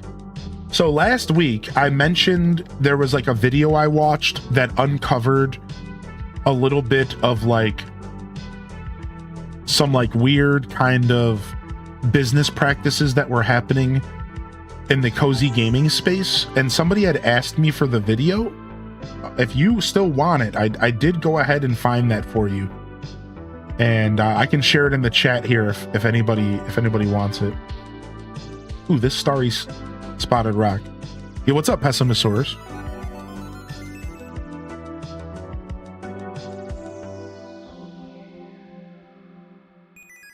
Dude, SpongeBob I was targeted by SpongeBob big time growing up because I was like the perfect demographic and age for SpongeBob. Like it was like they 100% were targeting me.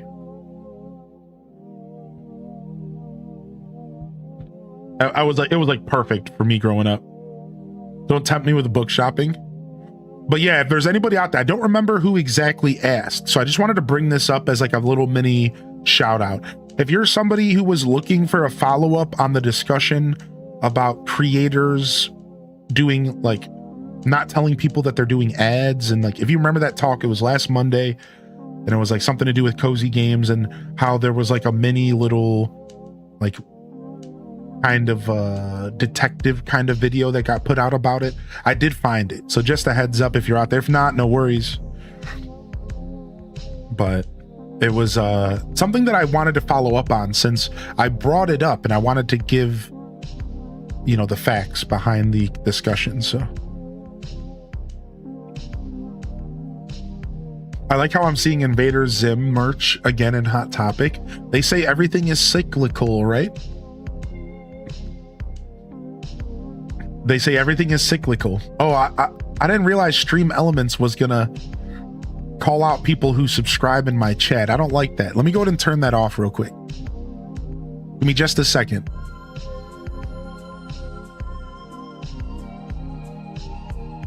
Let me turn that off real quick. I want y'all to be anonymous. I don't want you to get called out if you're trying to. I don't want you to get called out if you're trying to hit that subscribe button. It's like following. It's essentially like following here, right? Oh, we got a balloon in the Twitch chat. How do I turn that off? Chat alerts, edit. Here we go. Subscribers. All right, turn that off. Perfect. All right, cool. Enjoy your. Thank you for hitting that subscription, by the way. I hope you don't mind that happened in the chat there. Thank you, though. Thank you. And from here on out, it'll be anonymous, as it should be for my show here. Thank you so much. What's up, Pessimosaurus? Yeah, random. Also, I turned off all the AI crap on YouTube, I'm pretty sure. So there shouldn't be any more AI summaries on Twitch or YouTube. So just a heads up on that. We turned all that stuff off, hopefully. Because AI was giving out like random summaries of our show and stuff to chatters who would pop in. I tried to turn all that stuff off, so hopefully it's all good. Well, so one of my projects here in the Bubbly Basin, I was I'm working towards level 10 environment level and slowly giving everybody homes and then like kind of designing those homes a little bit and making sure that they're living well. We just brought Blastoise and War Turtle here, and we're gonna give all my turtle boys a home up here. And I just have to figure out what I want to do and like what kind of house I want to give them. I don't know if I want to give them like a block-based home or a cutscene-based home. And then we're clearing out the gym is the other thing I've been working on. We're gonna keep clearing this gym out as well. Yeah, we should probably decide what type of home do we want to give the boys. Let's go to Castletown real quick and go take a look at our storage.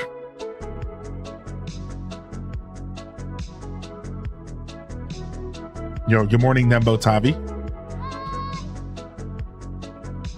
If I sent you in private, would you like to visit my cloud island sometime? Maybe. Yeah, sure.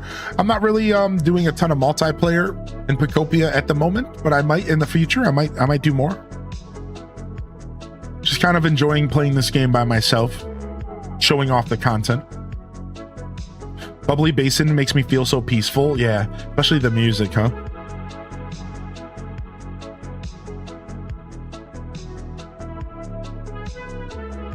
Oh, got 50 coins. Thanks. Got a Gyarados stamp. Does anybody have any tips for reheating frozen soup?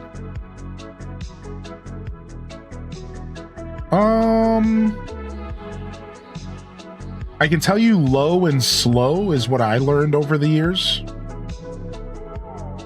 When it comes to all soup, you always want to do it low and slow.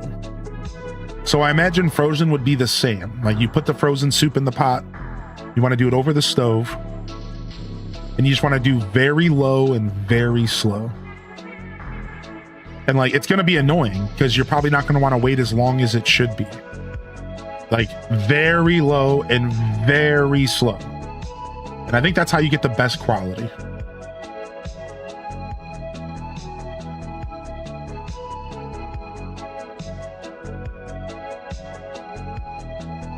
Fueled by berry kicks back in the day. Reheating in a pan. All right, let's go check our storage. Yo, good morning. If y'all are just tuning into the Monday morning show here, though, fresh week, fresh opportunities. We've been yapping up a storm. We went from yapping about time travel to a guy named Mike Markham, the real life time traveler, to describing a Rick and Morty episode, because I knew a lot of you probably never watched Rick and Morty, and I just felt like describing it to see if I could describe it well. I think I did a good job, by the way. We've been yapping. We started off this morning yapping about taxes and owning houses because a lot of us are old. Although I should be speaking for myself. Yeah, welcome to the show, y'all. Monday morning show, baby. We're locked in. Caitlin Hill said they reheated their soup in the oven. 400 degrees for 30 minutes. That's interesting. I've never done that. What up, Jupi-san? All right, what type of house do we want to be living on top of this mountain? What type of house do I want to give my turtle boys? I don't know, dude.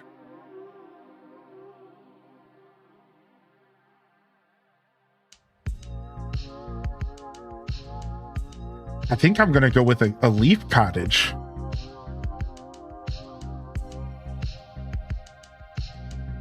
I might go for a leaf cottage here. Let me go check the PC.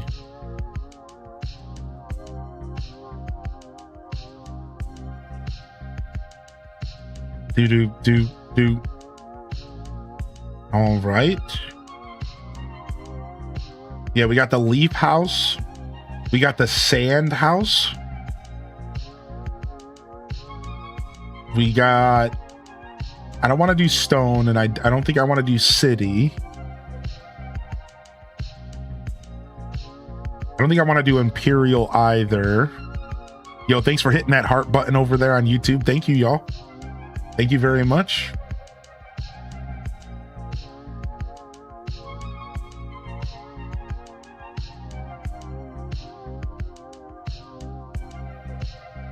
What's up, Leafeon? Good morning. Yeah, I think I might do... I don't know, I kind of like the sand house. Sand house looks cute. This might look good on the mountains above the Bubbly Basin.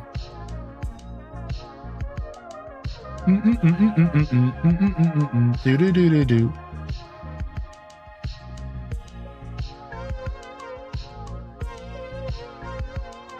That's what I did? Yeah, I think we'll do the sand house. Can you put that underwater if you want? I imagine you can, but just curious. All right, look at that. We got one of those kits.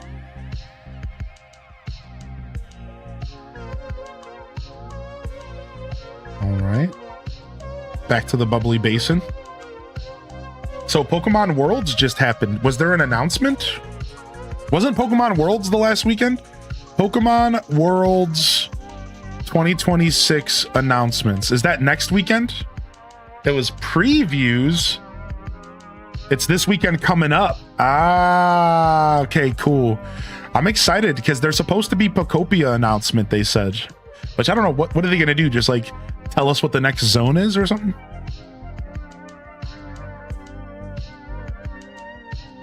You're going to Pokemon Worlds?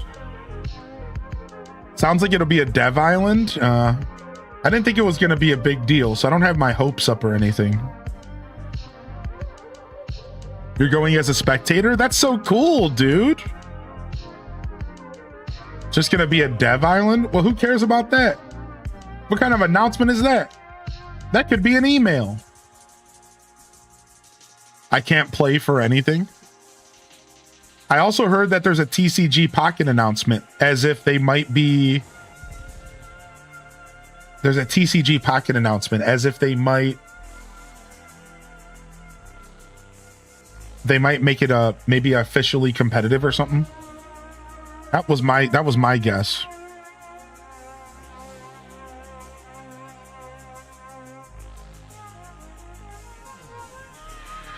Unless they got super special items on there or something. Seems like a nothing burger. Why is that message being held?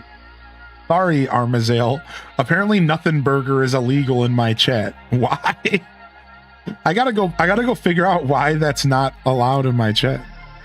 It says private blocked terms, but that's not one of my blocked terms. I don't understand.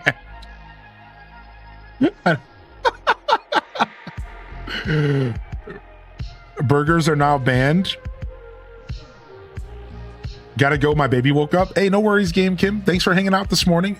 Enjoy your lurk if you're lurking. Otherwise, and just have a good day today, all right? Automod hates burgers as well as Jane Austen. Apparently. Where do I want to put this house up here? I kind of want to put it like right here. And we have to take this tree down, huh?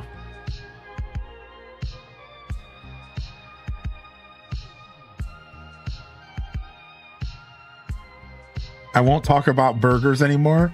Something about it might be a combination of the word. Like sometimes Automod will pick something up because if you smush two words together, then it could spell something like obtuse or something. So I'm not sure. Maybe it could be like something like that happening, right? It could be like a little close to something that you don't realize.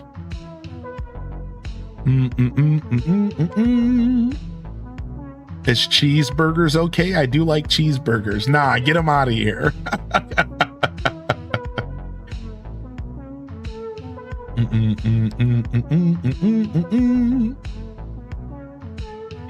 Veggie burger? I like a good black bean burger. Give me a good black bean burger, dude.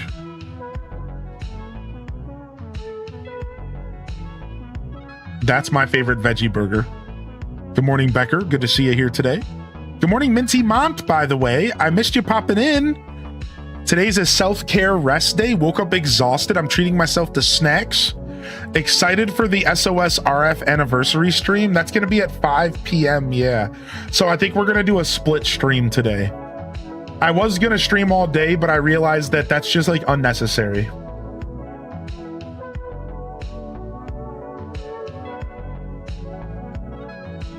Like we don't even have to do all that. We could just come back at like 4:30. I don't even know what this stream's gonna be. It's like it's a Twitch stream. It's not like a YouTube video, and it almost sounds like they're just gonna be hanging out. It almost sounds like they're just gonna be like hanging out. Like I don't know what to expect from this anniversary stream. So I decided that instead of going until 5 p.m. and then we end up like not even knowing what we're getting into, I'm just gonna come back at 4:30, and then we're gonna hang out and we're gonna watch the Story of Seasons stuff and just chill. So 4:30 p.m. Eastern time, Story of Seasons 30th anniversary, and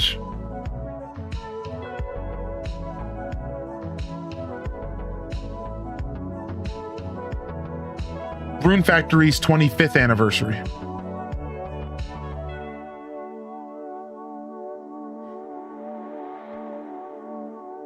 All right.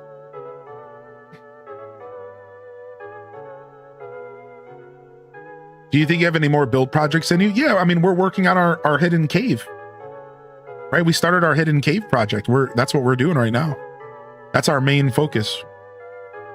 So yeah, I'm still working on the same projects. We're clearing up the Pokemon gym. We're clearing out the gym. We're going to be creating our hidden James Bond cave, and I wanted to go ahead and get my Turtle Boy's house set up today.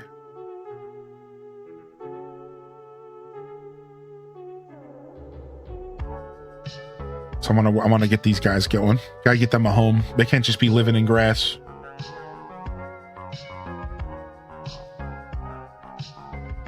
The Japan one already aired. Yeah, right. We were gonna watch that this morning. Let's go ahead and watch that. So I don't know what the English one is gonna be showcasing, but they made it sound like it was gonna be different from the Japanese one. 2001. Do you want that house on rock? I do, yeah. And then I'll probably change everything around it.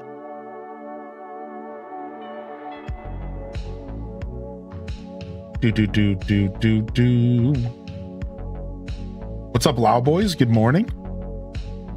Spartan Leonidas popping into YouTube chat. Love to see it. All right, we need sand and we need shells. Of course, we don't have sand in here, but we do have shells. I wasn't thinking of sand as a building project or as a building material, so I don't have any on me, but I got some down in the water, so we're good. Yeah, I'll use rock as the base for this house. That's fine. I wasn't sure what I wanted to do, but that's fine. What's up, Pastel? All this ash is getting on my nerves. Yeah, I could see that. Sand is easy to come by now. Yeah, I'm sitting on stacks. And I already had a bunch because of a project I was working on in the past, so. How was everyone's weekends though, y'all? What did y'all get into this weekend? Did you go on any adventures?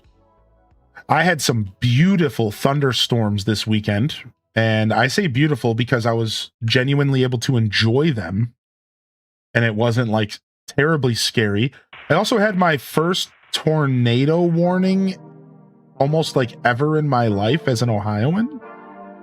We've had a couple little tornado warnings here and there, but really just never really have them where I'm from. So that was like a little freaky, but I don't think anything ended up touching down. So I got to have my windows open for the past 2 days, and like only 70 degrees as the highest temperature. I am getting treated right now, talking treated to some weather right now, dude. I'm so cheesed about it. So I'm definitely trying to get out of the house today in between streams, since I am streaming later.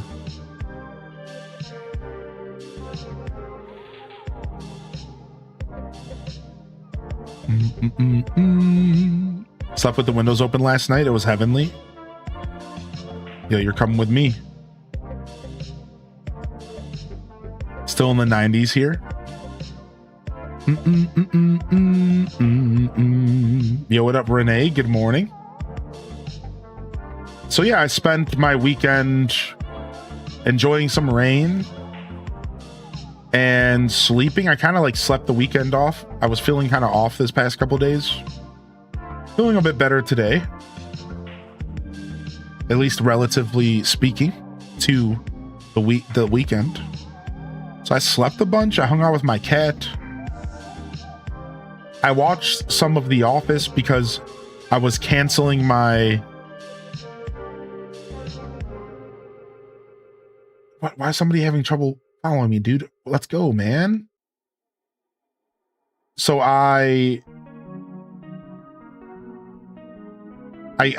canceled my subscription to Peacock, so I wanted to watch some Office before it went away. So I watched some of that.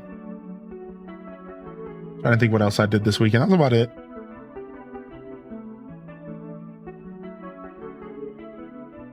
Can you please? Are you like stuck in the house or something? What are you doing, dude? Why are you trying to follow me this way? Let's go, man.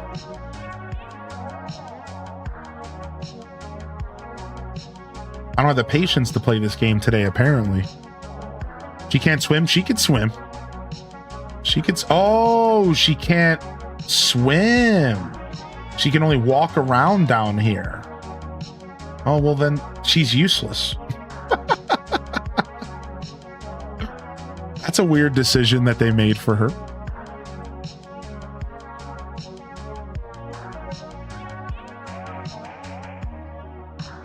Yesterday, I went by myself to a local bookstore and I took my time browsing, got myself 2 books. The hammer's too heavy, I suppose. Yeah, I guess so. It was a really relaxing experience to go without any kiddos. I can only imagine, dude. Come on. Come on, dude. I literally put a staircase in front of you. Come on, you can do it. You gonna come up the stairs? No? Come on. Come on. You can do it, buddy.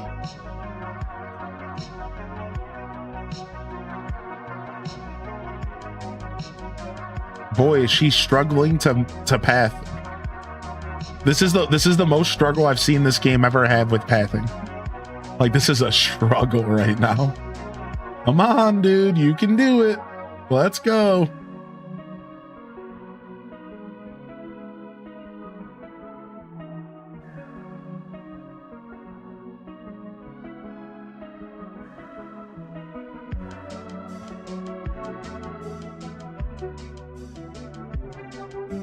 Why didn't they just make it to where she could swim?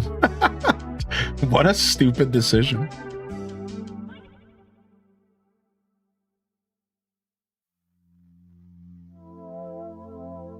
All right, nice. We need to grab a recycler and a generator. We don't even... Recycler? It doesn't say I have anybody down here that recycles. I guess that's true. I guess I have to bring somebody here, huh?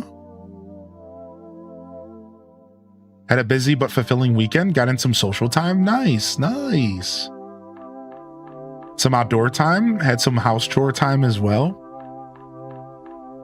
They were like, she's pretty important to have, but I'm not animating that. She'll walk. Good luck, have fun. Yeah, like, what a weird decision.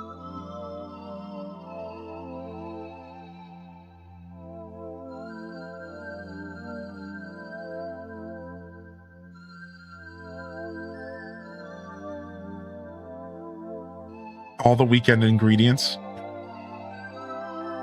All right. Yeah, I guess I gotta bring a recycler here. Who would be a good recycler to bring to this domain?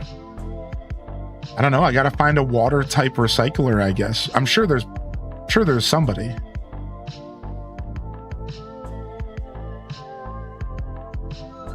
Or maybe they can't come out of the water, and that's why.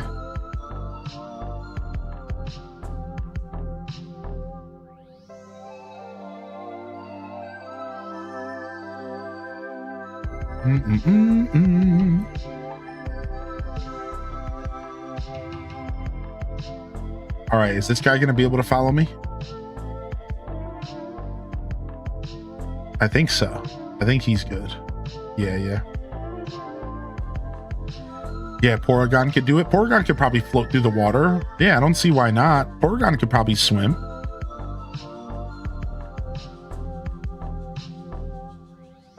Do you have Marini?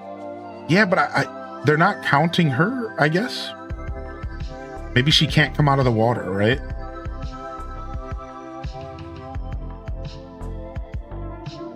Yeah, maybe she just... It's because she can't come out of the water, I think. I got my Switch 2 this weekend.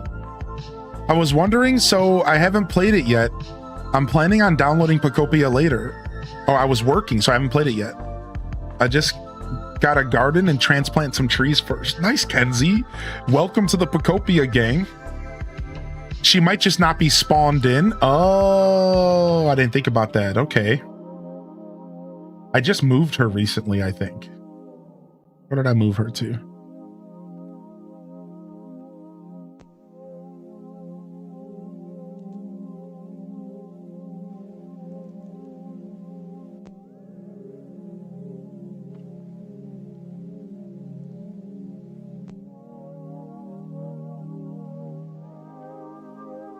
All right, come with me.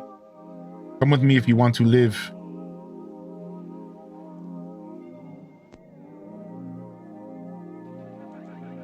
It chooses the closest who are spawned in the map. Yeah.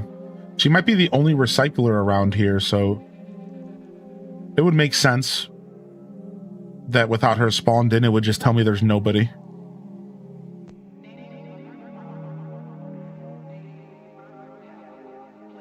Nice. So water Pokemon can leave the water, but land Pokemon cannot go into the water.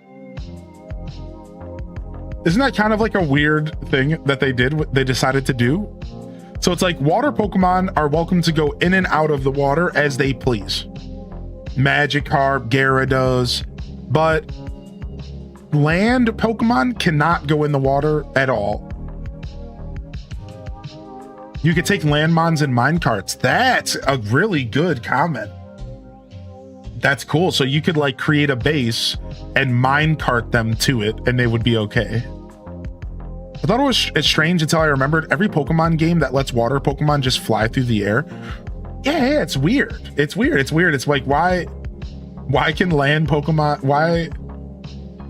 They should have just made it to where all Pokemon can go everywhere. That's all I'm saying. Right? Is that like a fair thing? Like, besides for maybe some lore limitations like Charmander, they should have just made it to where every Pokemon should just go in the water. Like, why are they making this so complicated?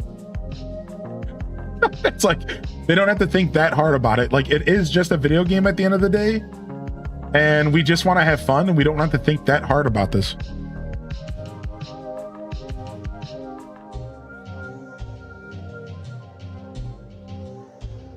Right, so I do understand for lore reasons why maybe you limit it a little bit, because like just for fun, like, all right, Charmander will just never be able to go in the basin. That makes sense. Magmar, sure, right, but definitely a weird decision on their part. I wonder if they'll patch that later. All right, well, we lost somebody. I'm just gonna leave him. He can't figure out how to go through the door. Look at him. Look at him. Sad shark hours. Look at like sad shark hours, dude. He's just stuck. Yep, well, looks like we're gonna find somebody else. We're gonna find somebody else to help out here.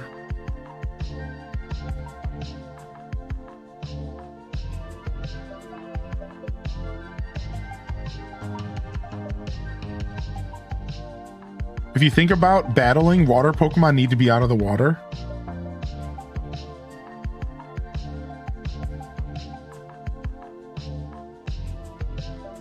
Sure, I guess in all the anime depictions, a Goldeen without water would pretty much do nothing, right? Wasn't that how like the original anime worked? Like a Goldeen or a Magikarp out of water would just sit there and do nothing, and they actually kind of required water to interact in the anime. I think that's how they originally presented water Pokemon in the anime, is like if they were like a fish-based Pokemon, they would just do nothing without water. Whereas like if they were like a Squirtle, they would be fine. If they were like a Staryu, they would be fine because Staryu like floats. They're like psychic.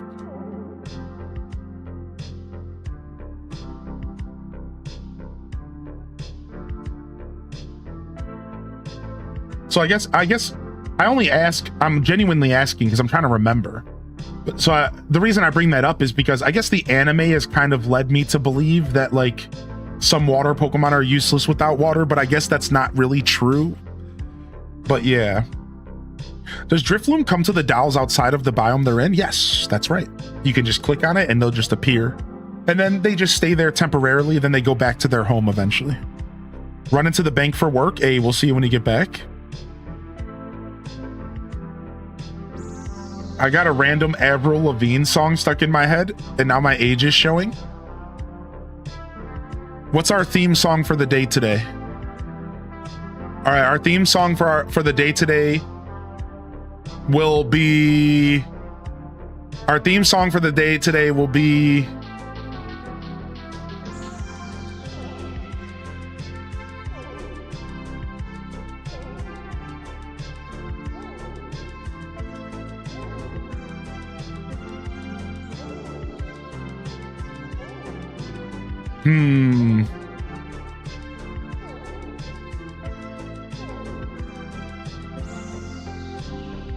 See, the only problem is like I can't have fun playing real music too often, sadly.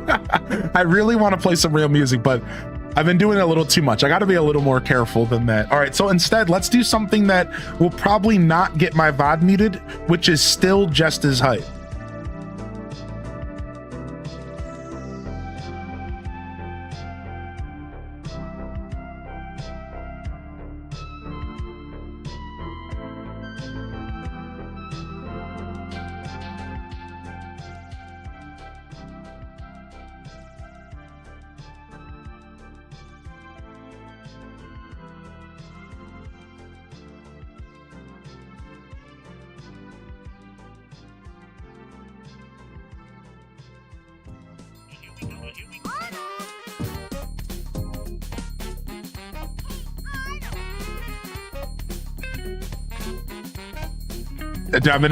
Dude, somebody shared in our Discord that there's a Hey Arnold concert that's gonna be in Chicago, and dude, that would be so sick to go to.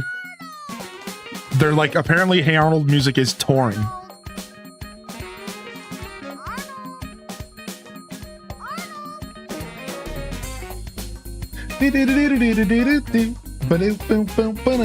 Yeah, they're gonna be in Chicago, St. Louis, New Orleans, Boston, Texas, Houston, Seattle. Hey Arnold. They're gonna be in California, Arizona. Dang, man. The closest for me would be Chicago, which isn't terribly far from me, but it's far enough.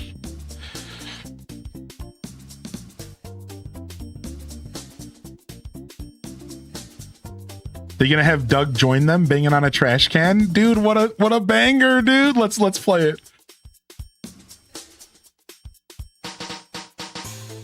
Dude, why is Doug music so good? Or why is Hey Arnold music so good? On the trash can, bang it. On the street light. Think big. Think big, think big, think big. One little voices. Think big. Ooh, yeah. One little voices. Big.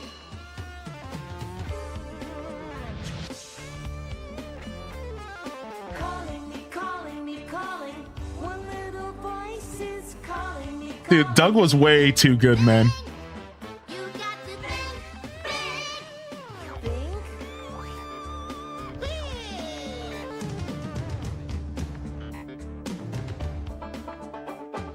Banging on a trash can. Banging on a trash can. On a street light. Strumming on a street. Why is he only wearing one glove? He's supposed to be Michael Jackson. That was Michael Jackson's thing. Yeah, yeah.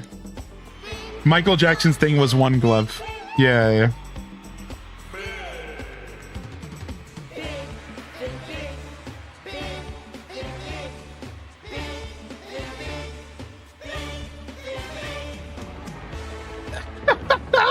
Yeah, dude. I just watched one of Michael Jackson's videos recently, like a live performance. Let me see if I can find the one I watched. Here it is. And yeah, like this was Michael, man. Look at him. Diamond studded like socks. Look at, he has the, watch, you'll see the one glove, right? Yeah, you'll see the one glove. Look at him. There it is. He's like a diamond stud. It looks like what you wear when you're cutting meat in a deli. It straight up looks like the kind of thing you would wear when you're cutting meat in a deli. I swear, dude, it's so dumb.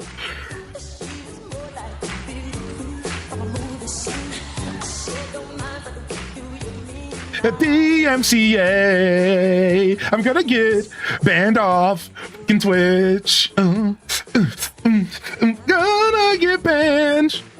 I'm gonna get DMCA'd. Oh, yeah. Ooh, better stop playing this video right now, right now. Better stop playing this song, cause YouTube don't play around. Gotta be real careful about this shit.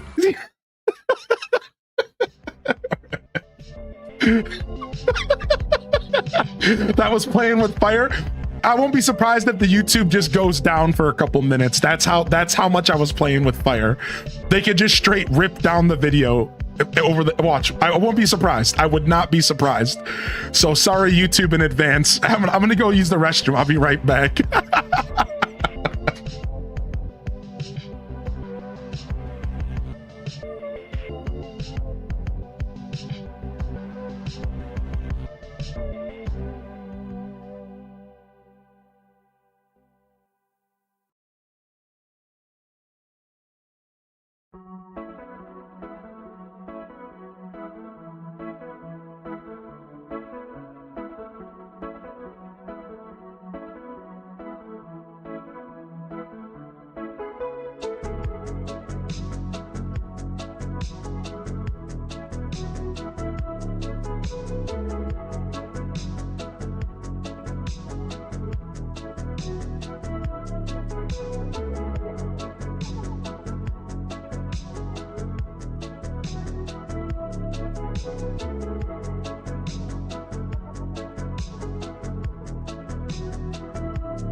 Don't jinx us.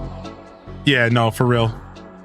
What will probably more likely happen, since I cut it off short, is that it'll just block the YouTube VOD after the stream and I'll have to go and cut that part out. That's what usually happens. If you don't play it for long, it'll just like, once the stream ends, the VOD will be blocked. And then I'll have to go and trim it out real quick. And YouTube will just trim the section out. So, oh, I fixed the song command. It's just not set up for moderators. Let me go fix it. I fixed the song command. I fixed that stuff up here. I just gotta I gotta make it to where it's not just owners. All right, I'll do that later because I'm not logged in. I'm logged into YouTube on Nightbot right now. I'm logged into YouTube on Nightbot, so I can't fix it right now, but just know that I did fix the song command, but it's only owner at the moment, not moderator. So I'll take care of that later. Ba-dum-bum-bum-bum.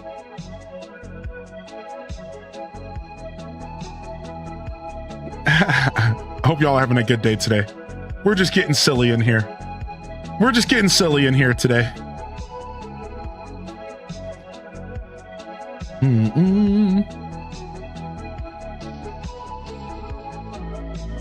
I saw a post in Pokopia where somebody asked, is it okay to tear down Misty's gym? Somebody commented, it's not like she's using it.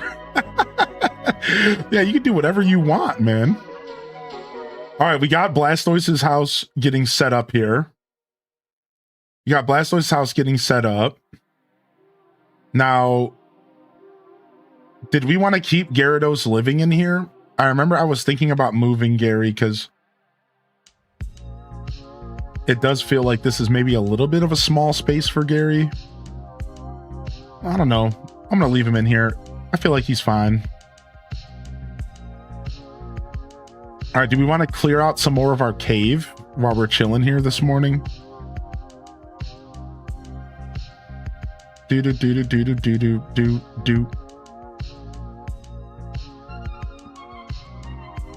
Gary. Yeah, Gary. Man, I've been thinking a ton about Fallout recently and just how much I want to play some Fallout here soon. Kind of waiting to see what's going on, but technically every Fallout game is, besides for the first two, are on the Switch right now. I was thinking about it. I was like, wow, right? Like, sorry, once Fallout 3 and Fallout New Vegas comes to the Switch, this is what I'm waiting for. Then we would have all the major Fallouts on the Switch. And 3 has like been announced, and New Vegas has been like tossed around. So I'm kind of waiting because I would love to play 3 on the Switch in like a remaster. I would love to play New Vegas, and then 4, which is already on the Switch, I think. I almost reinstalled 76 the other day too. Be cool, man. I wanna play some Fallout here soon. Dude, we have Metal Gear coming out this week. Metal Gear Solid 4 coming to the Switch this week. We're one step closer to that Metal Gear Solid series playthrough that I've been dreaming up doing on my channel for years. One step closer, man.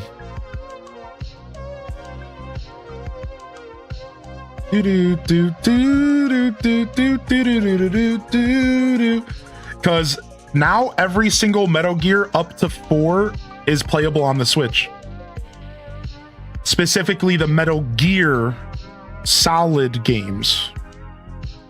The old stuff is as well, but specifically Metal Gear Solid 1, 2, 3, and 4 are now all on the Switch, I believe.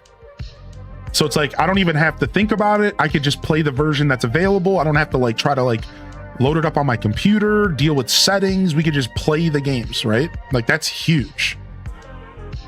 And then the only one that's left at this point would be 5, and I do own 5 on PC, and it's kind of old, and I could easily stream it. So technically, when Metal Gear 4 releases this weekend, I can finally play every single Metal Gear game on stream.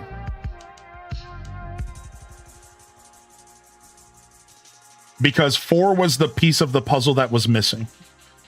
Because I don't have a PS3 at the moment, and that was the only way to play 4 up until this weekend.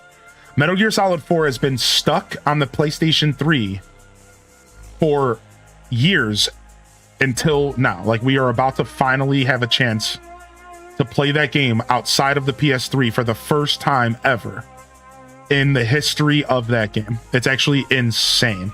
Yeah, emulation has gotten better with the PlayStation 3 over the years, for sure. I wasn't even counting emulation because PlayStation 3 emulation is still to this day is like taking a while to like become really accessible. I think it's recently become pretty accessible though.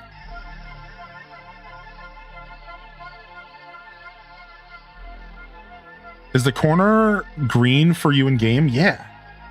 Isn't that weird? Why is that? What? This has something to do with like Lapris's bioluminescence or something?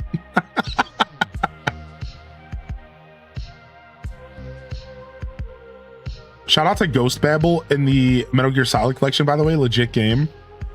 Yeah, man, I wanna play some Metal Gear. I've been holding off. I've been wanting to play Metal Gear in my free time for years, and I've been waiting, preserving it for a full marathon playthrough on stream one day. It'll happen.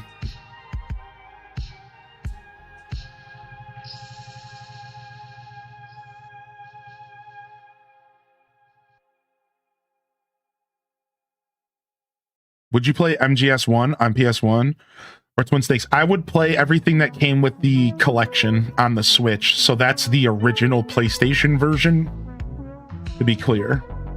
Yeah.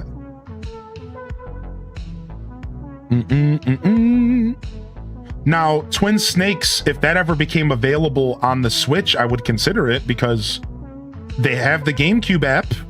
We're waiting. Right, exactly, Kerbu. It's like, I would love Twin Snakes. I'm not gonna lie. I do think it's a well put together game. And I played that version of the game growing up a lot, but I started with the originals. I am a big fan of the PlayStation originals because I started with them.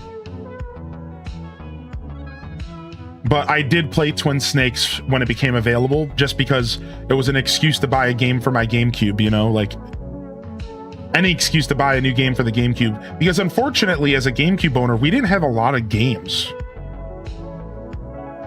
Weirdly enough, GameCube and N64 both felt very gameless back in that era. Right? Like there wasn't like a ton always. I'm waiting. Do do do do do do do do do do do.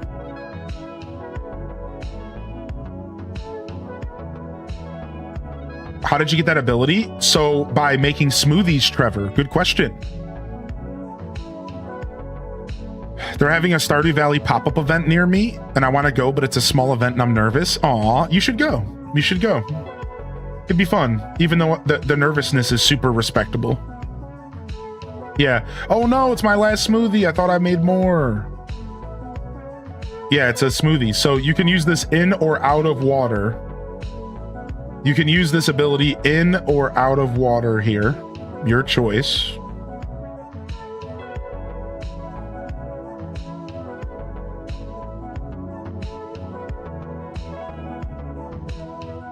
And you just gotta get the new blender item, and you gotta make yourself some smoothies. Yo, we'll see you later, Tater Tot Soup. Thanks for popping in today. Thanks for seeing them off with some pieces in the chat for them. Good to see you, Dr. Roxo, by the way. And welcome back to the show. Oh, I need to eat some strength food. Excited for a new Story of Seasons Rune Factory game? So we haven't talked about it yet. Let's go ahead and do that. So first off, for those that don't know, Story of Seasons / Harvest Moon is having a celebration right now for their 30th anniversary, as well as Rune Factory's 25th anniversary. Now, there was a Japanese event that happened overnight, and there's an English one happening later today. And we don't know anything about the English one, but the Japanese one is already done. So this is very interesting. And apparently they made an announcement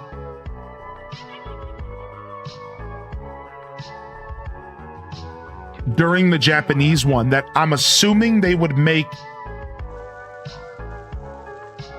again in English later today. Like, otherwise, what's the point of the English celebration? right? Like, so it's, I don't know what to expect from tonight, but we're actually coming back to stream tonight just to watch this event happening at 5 p.m. Eastern time. So if you guys want to come back, I'll be live around 4:30 so we can prepare. And we're going to sit and we're going to watch this event, whatever this event is. All right, so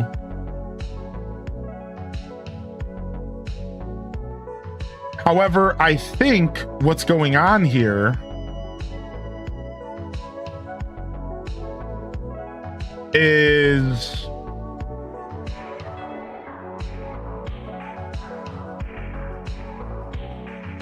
we can spoil ourselves. We can spoil ourselves by checking out what they did today. So this was almost 3 hours.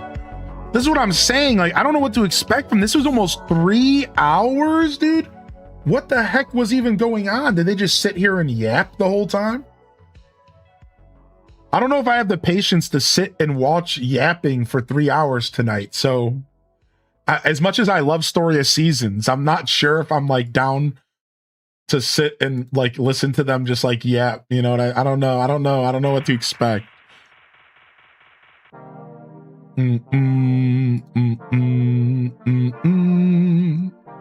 I have no idea what to expect from this. Can we get auto translated to English subtitles real quick? All right. So let's see what so they're just like going over their history, I guess.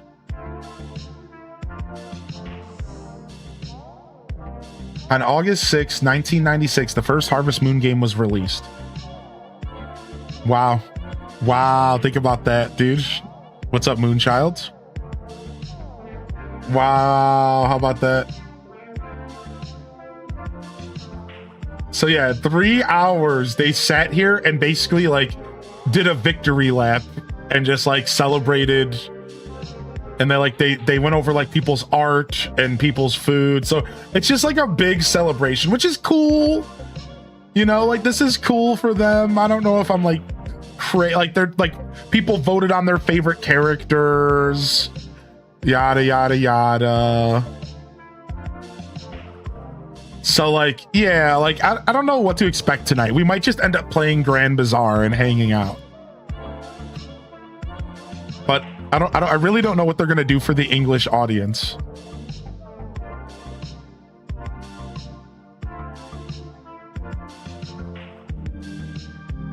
Let's continue the announcements. All right. So they're announcing like merchandise. A bunch of merch. I mean, those socks are fly though. Those socks are fly though, for sure. Those socks are fly, dude. Not gonna lie, man. I could go for them socks. That's cool, dude. The cows, all the animals and critters from Story of Seasons on the socks. They're talking about like releasing books. Okay, here we go. This is like a trailer for something. What is this? Please take a look at this. All right, let's see what this is. Hold on.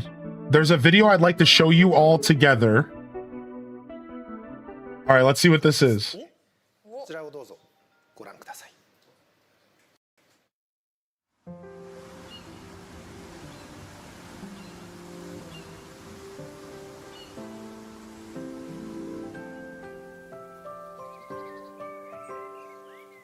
This looks like Animal Parade.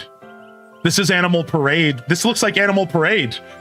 This looks like Animal Parade. This is what this looks like to me right out the gate. Is this Animal Parade remake? No way. People really want that, dude. This looks like Animal Parade, dude.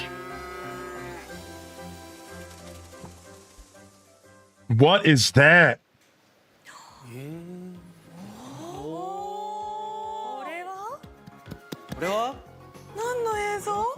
What video is this? What video is it? This is a video of the new Harvest Moon game currently under development. Okay.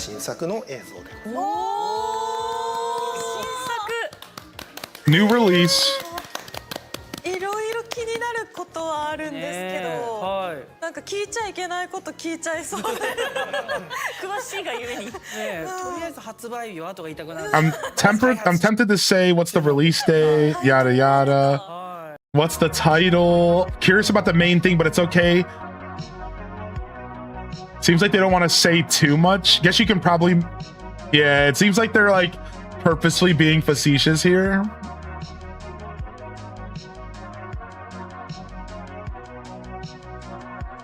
Seagulls flying around their little claps. Yeah, dude.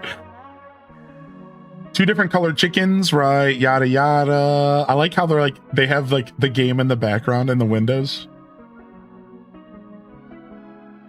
Had an exotic feel to it. Again, Animal Parade. Dude, Animal Parade was like set on some islands, right? This is just a teaser video, so look forward to further updates.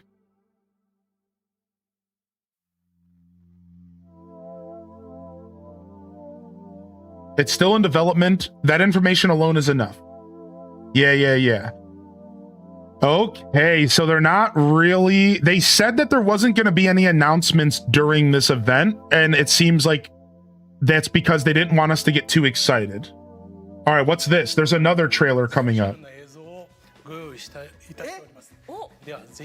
So this is a Rune Factory. This is a Rune Factory video, all right? Rune Factory has kind of stepped away from like the vibe that I'm looking for. So I'm less excited about Rune Factory, I'm not gonna lie. It's not that I'm not interested. I'm just like a little less interested. I'm just a little less excited about Rune Factory games because the direction they've went in is just not quite appealing to me as an individual. It's not that they're not great games. Like I couldn't really play a ton of Rune Factory 5. It was just a little too much for me. I'd like them to go to their roots a little bit. So there it is. So not... So they don't have a ton to say about that either. And that's all that they gave up the whole 3 hours. That's all that they gave up the whole 3 hours, dude. What? So I'm wondering, like, what's... Like, did we just spoil the whole night? Like, is that the whole reason why we would even want to watch tonight? You know what I mean? Because like somebody posted this on YouTube separately and it's literally just the 30-second clip. So I think that's all they gave up during the 3 hours. So again, we're still going to get together to celebrate. I almost played Grand Bazaar this morning because I really want to. I love Story of Seasons. You all know we're big Story of Seasons fans here. But I figure we'll just come back tonight around 4:30. We'll load up Grand Bazaar. We'll hang out, we'll get excited, we'll watch whatever they have to show us in English on Twitch, and we'll have a nightcap and we'll play some Grand Bazaar. Like we'll do the celebration ourselves, you know what I mean? We'll just hang out, we'll chat, and we'll just get excited about Story of Seasons. So we'll have to see what they're going to be doing for the English audience. So now, they made it clear going into this that there was like not really much about new games and stuff. So I think that holds true even for English. I have a feeling that this is just a celebration of Story of Seasons and Rune Factory. This is not an announcement. Yeah, so unfortunately, like it's cool to get excited for, but it sounds like it's truly not going to be much. It's going to be a nothing burger, I think. But hey, them showing little teasers is pretty cool. So yeah, that's it. Yo, thank you for bringing it up, Moonchild, because I forgot. I got distracted. Yeah, normally they do like a direct, and they have yet to do one this year, I think. So we're all kind of waiting for some form of like an Xseed or Marvelous Direct this year. I don't think we've gotten one at all. So I'm not too sure what's going on with that, but I think that's what we're kind of waiting for.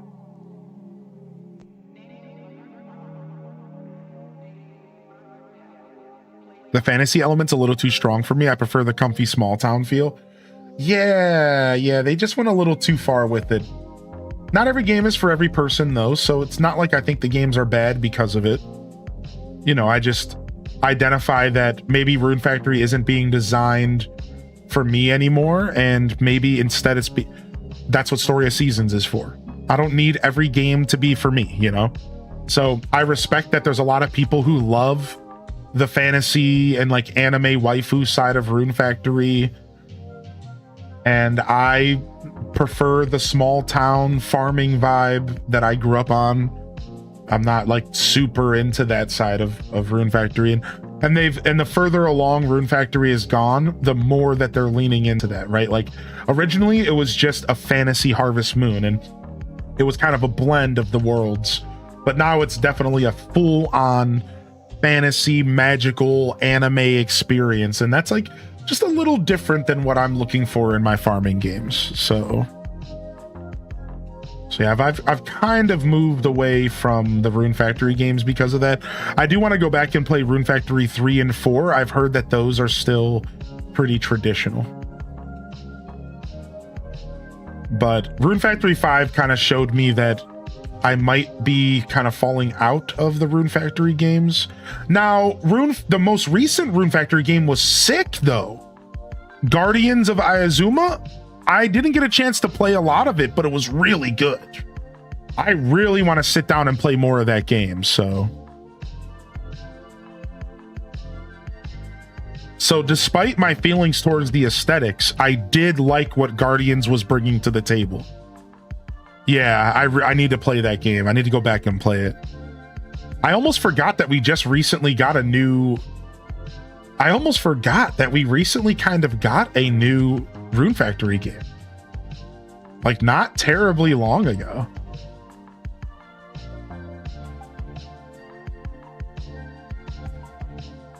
So no wonder they don't have much to show us, right? Like, we just got a new Story of Seasons last year, and we just got a new Rune Factory game with the announcement last year as well.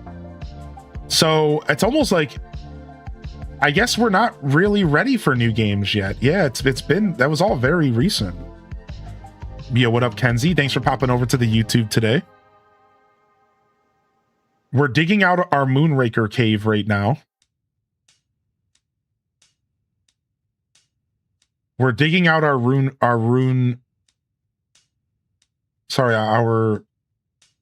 James Bond cave. It needs to be pretty big in here because I need to have space to fit a submarine like in the water.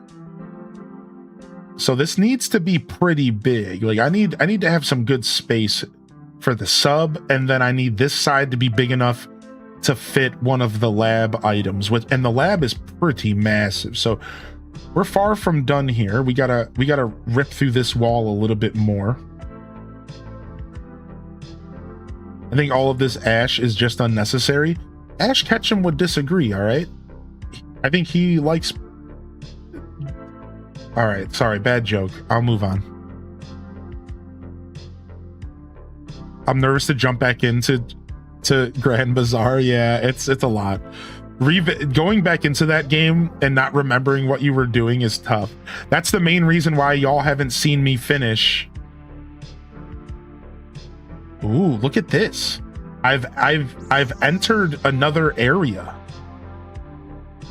Look at this. I've entered somewhere metal here. I can't wrap my head around where we think this is. The pirate area? Where is this? Have I been there?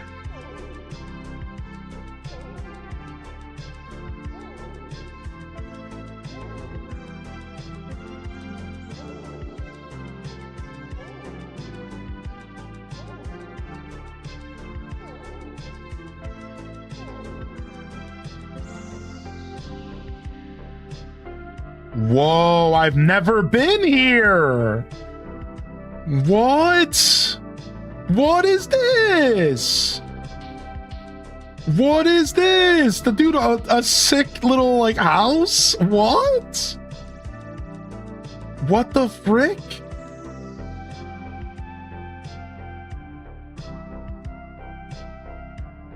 There's a door here? Where am I?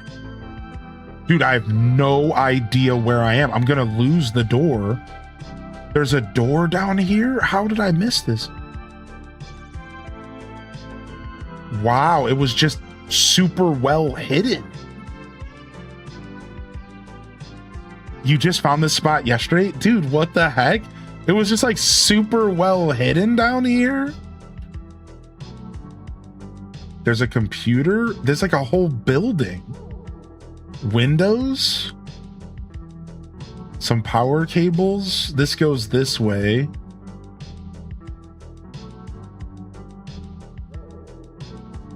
Then there's a ladder. Where does this go?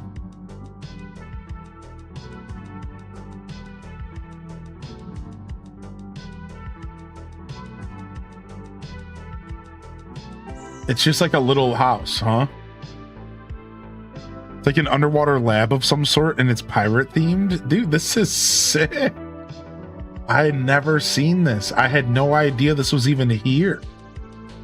And I only found it because I was building Moonraker.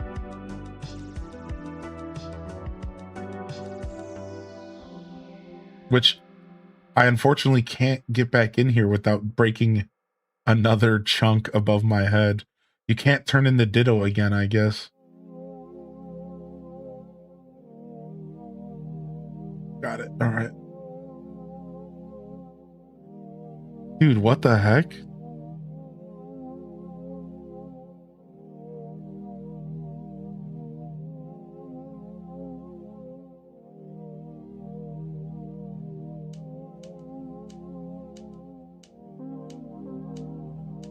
All right. I found the place below, but not the upper area. Yeah, dude, what the heck? I somehow missed the ladder.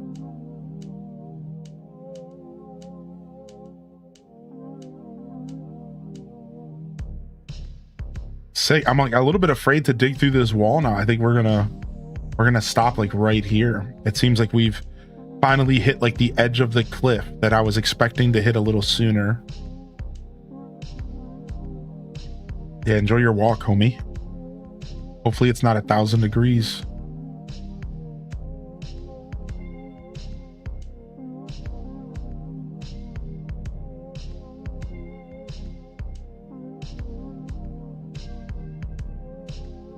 Is there a way to steal wallpaper?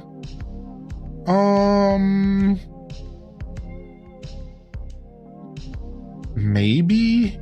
I think yes is the answer.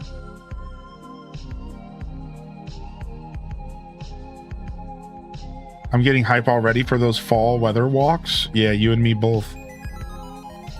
You and me both. Yo, thanks for the follows coming in, dude. Appreciate the subscriptions on YouTube. Good morning, y'all. We're just checking out some Pokopia today. And I'm trying to build this massive laboratory base. And I need lots of space to put it down. We should probably go grab a lab so we can like use it to map the area a little bit so we know how much space we need.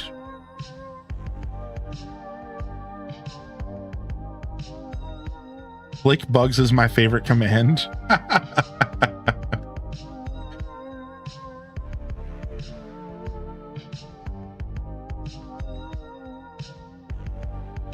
It's pretty windy here today. It should be nice and cool. Good to hear it.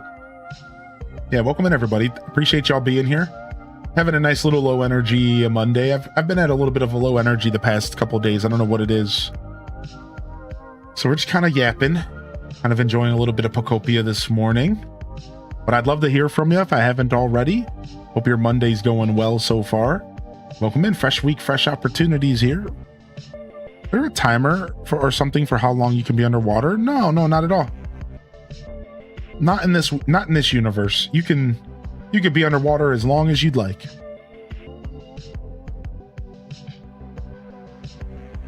A retailer sent me an extra box of Pal World TCG cards. Score! Is it free? That's a score right there. We like that.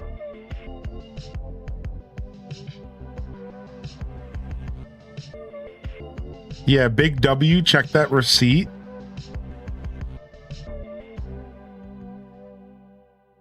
All right, let's find the lab. I probably have one laying around somewhere, but let's just buy it. Imagine if they sent it and they were like, okay, give me $2,000. Amazon makes those mistakes sometimes where they'll just send you something extra and they just write it off. Like, it's yours. They're definitely not expecting you to give it back. Yeah, what up, Kizamaru?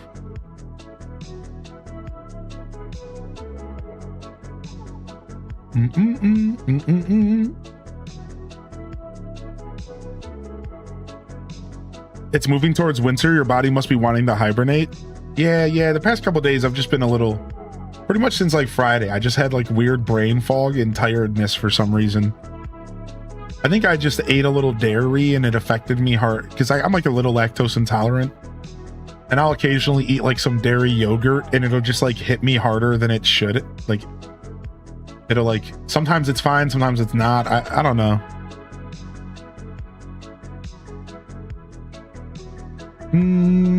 Yeah, super weird week for me though. But we're hanging in there. We got a nice week ahead of us. We got Gamescom opening night live tomorrow, by the way. That's 2 p.m. So we're going to be doing a long boys stream. We'll be here until probably a 5 or 6 p.m. my time. And we're watching Gamescom. So come on by if you're enjoying some game announcements, maybe some world premieres, maybe some announcements about games we already, know about, and much more. It's going to be fun. So that's around 2 p.m. tomorrow. Should be a blast. We checked out Restory yesterday, and man, boy, was that game fun. Restory was fun, dude.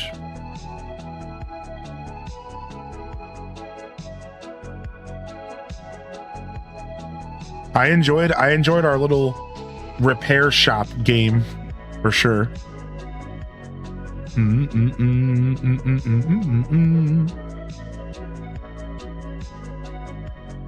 All right, let's see. We're gonna need lots of space. Look at it. Look how big this thing is. Oh, and we have to destroy more ceiling.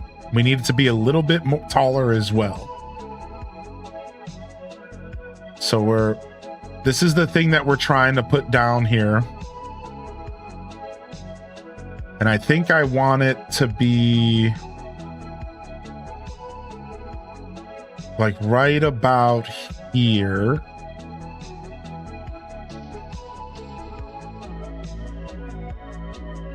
We're going to open up this hole a little bit further to the right. It's going to be our underground laboratory. So that means we got to bust out a ton of this wall still.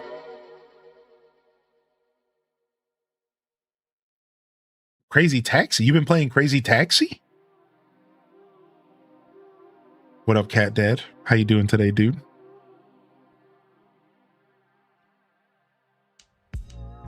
You've been playing some Crazy Taxi over there, dude?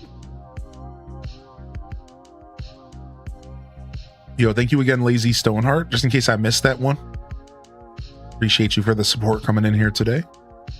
Thank you, Mod Chat, as well. Yeah, I just wanted to make sure things were working the way I thought. So thank you, Wavy. Does that fogginess mean you're at the edge of the map? So yeah, there is a fogginess that means you're at the edge of the map, but the darkness that you're experiencing has to do with a new feature in the game called the Deep Dark. Right? So like,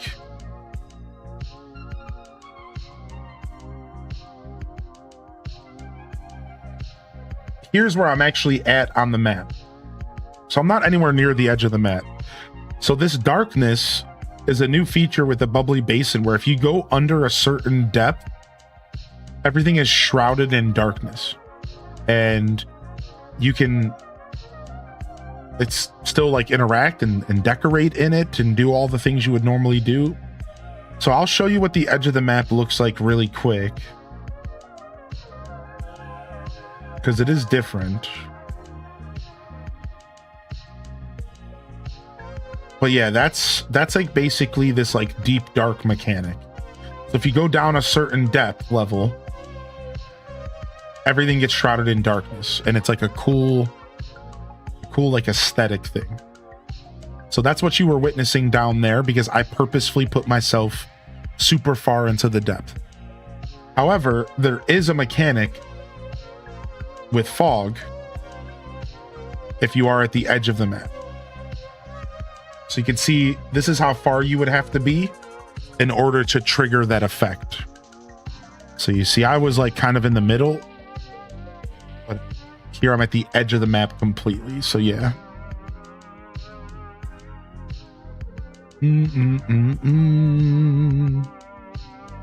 Like Rock Bottom and SpongeBob. Bingo bongo. That's right. That is exactly correct. Yeah, low energy a couple days for me. It's a little bit frustrating because, you know, one or 2 days is cool, but after a couple days of low energy, it starts to feel like I'm not able to bring the energy I would like to bring to my show, and that's like a little frustrating. So a little bit of a quieter Monday morning show on my part. You know, it's a quiet Monday morning show if there's 30-second to minute gaps in between my yapping. That's how you know, because I yap on this show. I create an experience kind of like a podcast where I'm rarely not talking. No matter what I'm doing, whether I'm gaming, I'm rarely not talking, right? I'm almost always saying something here. You guys probably know that. So you can tell it's like a quiet day. If I go quiet, it's like, yeah, Hylian must be a little off. And I caught myself going quiet multiple times this morning. Multiple times this morning, I've caught myself going quiet. And I'm just like in my head, like, I don't got anything to say. Yeah, it's just one of those days.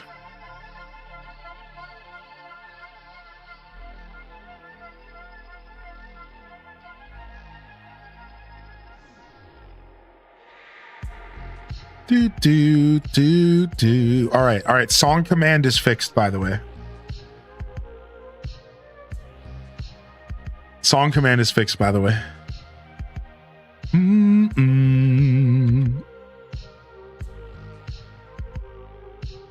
Song command fixed. And then speaking of, let's rotate to some different jams.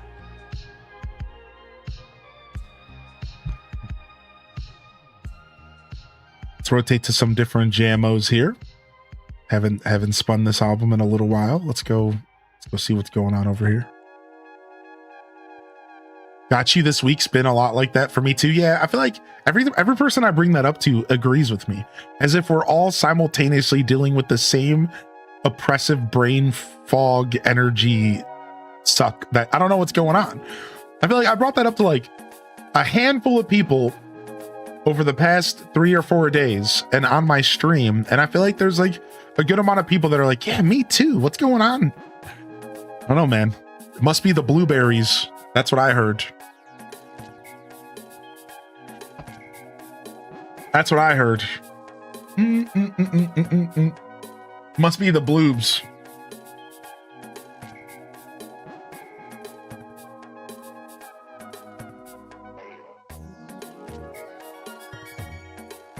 Now I can't have blueberries?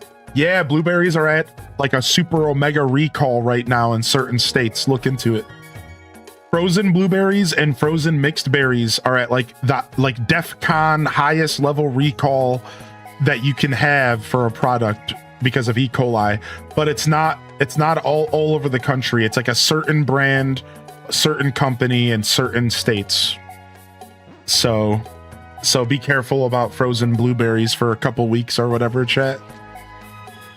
Conspiracy time? Yeah. Ohio thankfully was not on that list, so sell blueberries. Worst time to be pregnant. Dang, yeah. So look into it. It's a massive recall. Yeah, it's a massive recall on frozen blueberries in the states that it's like And like it's like the highest level. They're like warning. Dude, like this is people are getting really sick from this. So I'm not sure. I can't remember what states off the top of my head. But it's like 10 states.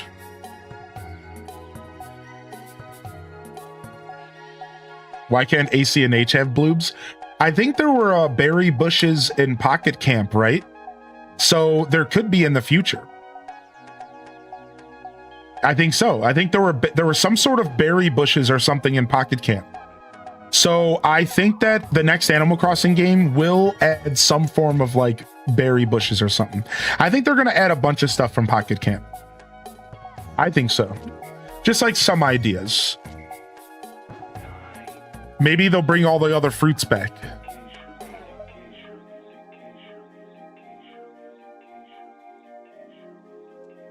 Oh no, Nembo Tavi, that's not good. Yo, be careful, dude. You don't want none of that American stuff. You don't want none of that, dude. Steer clear of that. Like putting rugs outside. Nice. I snuck a chapstick in. Got you, chat. Y'all aren't even paying. I snuck a chapstick in. Dang. Now I know that I'm not the only one falling asleep today. Dang, I snuck a chap in and everything, dude. Nice. My kid would fight someone if she could not have blueberries. They're her favorite. Oh, yeah. Like I said, it sounds like it was only frozen ones, but I don't know that. At this point in time, I'm afraid to eat anything. I go to the grocery store and then I fold up into a ball and I rock back and forth in the fetal position, and I just do this, and I can't eat any. I don't know what to eat. Everything's bad. Everything is killing me. I'm just like, what do I do? But I don't know what to do. I'm just gonna go to Pizza Hut because at least I know what I'm getting when I go there. At least I know it ain't gonna kill me. It's just terrible for me.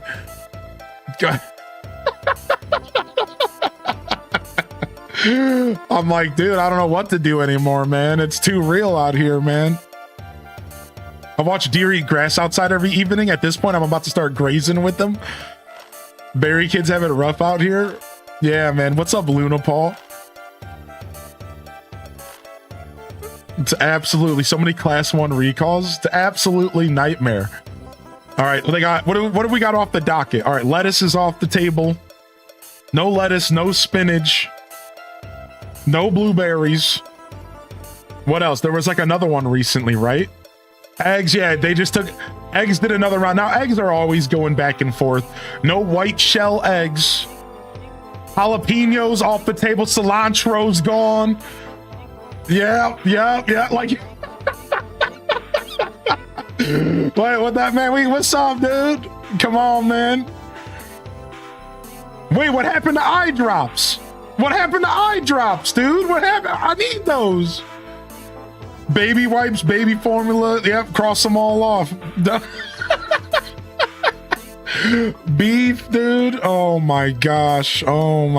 Beef's off the list. Sorry, Grandma. Where's the beef? Not here. We can't eat it. Taco Bell. Yeah, Taco Bell's just completely off the list. The way that they were handling food, obviously, right? It's like, now we're not judging anybody, by the way. You know, live your truth. You know, eat whatever. But it is tough when you hear a company mishandling food. That's like, it's hard to like want to eat their food for at least a while. Right? Like the jalapenos thing was Chipotle, from what I heard, was the original outbreak call out. Then Taco Bell was the mishandling their food. So it's like, all right, those two gotta cross them out for at least a year.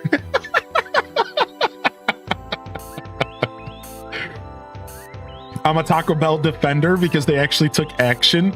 Right. Like, I even said that not too long ago. I remember just the other day, I was like, I kind of feel bad for Taco Bell because they got slandered when it wasn't necessarily them directly that caused the problem. Like, it was just they were a part of the group of people who got the lettuce, right? Like, it wasn't like they were like the direct source of the problem. Now, obviously, I'm not an apologist for a corporation, like screw them. But if you think about it, every Taco Bell is actually franchise.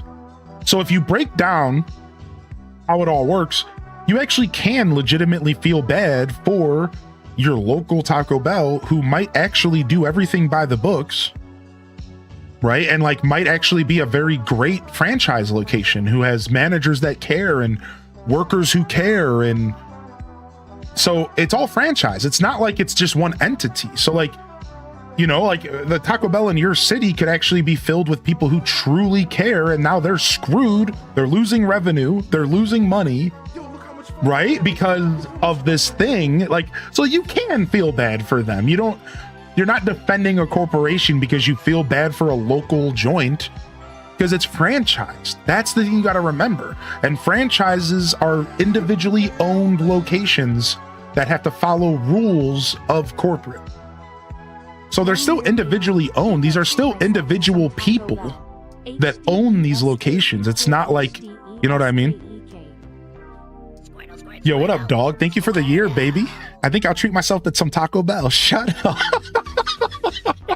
Shut up, dude. Shut up, man. Yo, Lemongrass with a 28-month primer. Welcome to the show, man. Good to see you. You absolute goon, man. Oh my gosh, dude. Yo, I'll tell y'all a little secret about the food industry. You guys ready? I'm always giving away their secrets. So here's one secret I gave away in the past to recap. All right, you guys ready? Food industry secrets with Highly in Dissent. First off, did you know that most kitchens make most of their margin off of salads and desserts, not the actual main course meal? So if you go to a restaurant and you skip the app and you skip the dessert, you're getting the best value for your money, because the margins for the entrees are a lot smaller because they're trying to fill you up. But the desserts, they'll buy a full cake from like a local bakery and they'll slice it up into 20 slices and charge you $15 a slice, but they bought the cake for 20 bucks. Wrap your head around that for a second. They'll buy a $50 cheesecake and they'll cut it up into 50 pieces and sell those for $15 each. Wrap your head around that. That's where the margins are. Same thing with salads. They buy a massive bag of lettuce for 50 cents because they buy it in bulk, and then they sell you a $15 salad with a piece of chicken on it. Think about that for a second. So the margins are in dessert and in appetizers and salads. The real money isn't made from your salmon dinner. The money isn't made from the steak entree. The money's made from the appetizers, the drinks,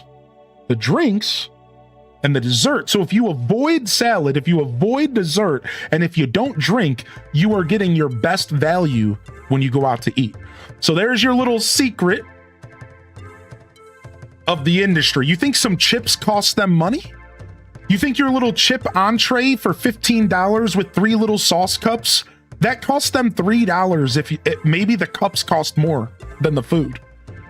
They bought the chips in a bulk box that came from some dealer, right? Like, you gotta understand, like it's all about the small margin stuff being the actual entree. This is how every kitchen I've ever worked in. Every kitchen works this way. They make their money off of the small stuff, the stuff that you wouldn't really think about, the dessert, the treat after the meal, the drinks, which is the obvious one, right? Everyone knows about the drink trick. Sorry. So now that's a follow-up. Now here's your newest tip from a guy who's worked in the industry for 6 to 8 years, hospitality. All right. Here's your next little secret. If you go to a restaurant closer to the end of a shift, but more importantly, the end of the day, you are guaranteed to get, well, not guaranteed. Let me rephrase that. You are more likely to get way skimpier portions, because every kitchen I've ever worked, towards the end of the shift, they start to try to stretch what they have so they don't have to make more before the end of the shift. So let me give you an example. Let's say it's 8 p.m. and my shift is done at 10. And if I run out of chicken, I have to prep a whole new batch for the morning shift. But if I stretch this little pan of chicken out for the next 2 hours, then I don't have to prep and the morning has to deal with it.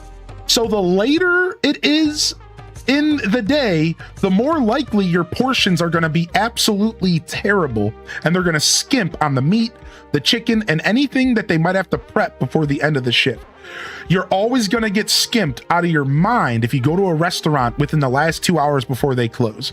The last hour, definitely. Now, it's hard for you to know the shift change. So the other secret is usually shift change is around 3 to 5 p.m. So if you go to a restaurant before a shift change, this could also happen to you, but usually this doesn't happen during the day, because usually the day guys are there to set up for the night, and they have to make every sure everything is bulging in amounts. So what am I trying to tell you here? Chaos Queen, welcome in, Raiders. So the secret is out. If you want proper portions and you don't want to get skimped when you're spending money to go out and eat at a restaurant, you want to go anytime before 2 hours before close. Obviously, avoid dinner rush if you can. And you want to go from like midday until like right before dinner. That's when the people working don't care, because they're probably not even working that night. And you're going to get proper portions. And that's the industry secret for you. Yeah, that I'm telling you, because you're not going to get the portions that you're paying for if somebody is worried about how long they have to stay at that shift that night. They're going to give you the minimum, because they want to make sure that they're out of there as soon as that shift's over. There you guys go. Also, you shouldn't be avoiding going to restaurants before close anyways, because what are you, a monster? You think it's cool just to stroll in 15 minutes before close and order a steak? Now, I understand sometimes you can't avoid that. Sometimes you can't avoid that. That I understand. Like sometimes you gotta do Tommy Pickles. Somebody hit the button. A baby's gotta do what a baby's gotta do. I understand. You got your family in town. You haven't eaten all day. But just to be clear, if you're going to a restaurant and they're about to close, what are you doing? Like, what are you doing? Like, stop. Like, don't do that, because you're asking for the worst possible food. Like, you're asking for rushed food. You're asking for lower quality. Now, I'm not saying it's right that you're getting lower quality, and I'm not saying that you should be treated differently because it's the end of the shift, because a good sous chef, a good head chef is not going to let that happen. A well-ran establishment will serve you food of high quality until the end of the day. But we're talking about the real world. The real world isn't perfect, and these workers want to go home. So you come in 15, 20 minutes before close, and you're getting a lesser meal. I'm just letting you know, guaranteed. It might not be messed with. You might not get pubes put in your food. Shout out to waiting. But they're definitely not going to give the care to your food that you were looking for. You're not going to get as quality of a meal. And there's a rare scenario where you will. Again, there are some, I've been in about 2 or 3 kitchens where the owner and the head chef were very adamant about everything leaving the kitchen being at the same bar level. So you do run into some very respectable joints, but they're just a little bit more rare. Yeah, so it can work, but just a heads up, just throwing that out there. Yo, so anyways, welcome in, Raiders. What a perfect time for y'all to join. What a great discussion. What's up? How was your show, dude? My favorite thing for Raiders to hear out of my mouth when they first tune in is pubes in your food. That is the best introduction to my broadcast if there ever was one. So welcome to the show, everybody. Good to see you today. All right, I think it's been long enough. It's 11:40. It's Monday, and you know what time it is, chat. It's that time again. We're a little late today. But it's Monday. What does that mean, chat? What does it mean? It's Monday? What does it mean? I'll tell you what it means. 1 second.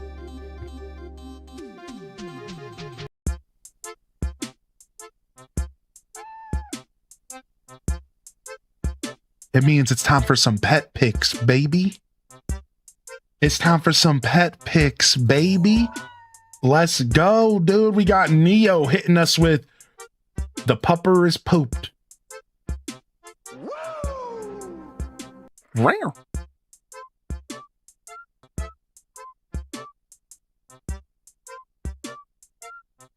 Eradicate said Thor is not impressed.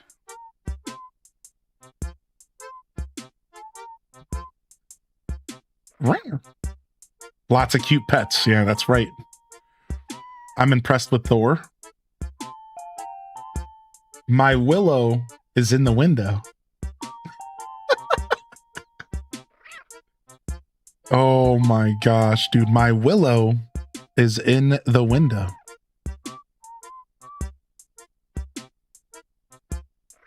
Indaloon said,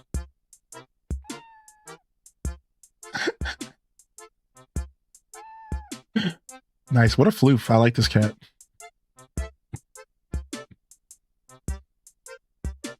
Ginger is feeling better. Bite strength and grab strength is back to normal. Ouch. Oh, Valicia. I'm glad that they're doing better. That makes me happy. That makes me super happy. Very nice, very nice. Chaos Queen slides in here. Max, the little cutie.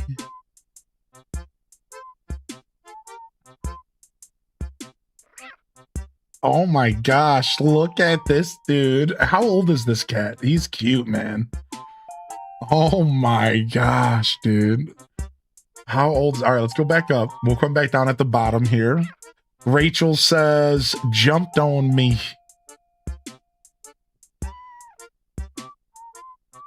Yeah, I know those whiskers. Max is 5. Oh, what a legend. What a legend. Rachel said, not pets, but 2 cobra chickens I saw by the lake by my place. Cobra chickens? Is that another word for geese? I guess that works. What? I've never heard that in my life. Cobra chickens. What the? They hiss? I mean, geese are nasty for sure. I know, but I just never heard that. Canadian geese. Oh, that's the picture I shared the other day. Yeah, look at Midna with their smoosh face, dude. Look, little smoosh Midna. Yeah, look at her little smooshy little cheek. Look at her little smoosh. Oh, she killed me.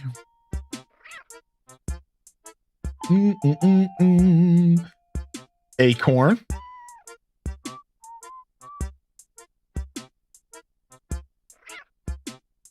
Yeah, this picture was, I told y'all I was giving her a day. I told y'all I was giving her a day last week. And this picture was on Friday after my show.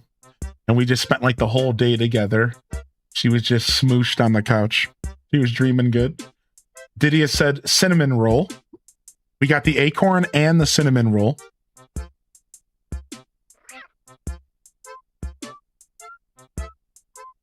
Rachel said my brother's dog Glizzy the Dachshund from 3 years ago. Nice. Glizzy's a good name. I like that. I like Glizzy's a good name, dude. Raised by Hypocrites said a great action shot. This is my everyday life. I'm going to take a video soon for y'all. So the other day, I ended the stream and my cat comes in my office and she starts meowing. And I kid you not, she meowed for about 5 minutes straight. let's say 3 minutes. So I got up and I walked out to the office and I went to the living room. The whole time she's going meow, meow, meow, meow, meow. I walk down, I sit down and I put my hands together and I look at her. She proceeds to go and just stare me down and just go meow, meow, meow for about a minute straight in front of me.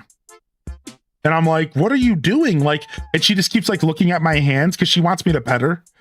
And she just looks up at me and she just keeps meowing.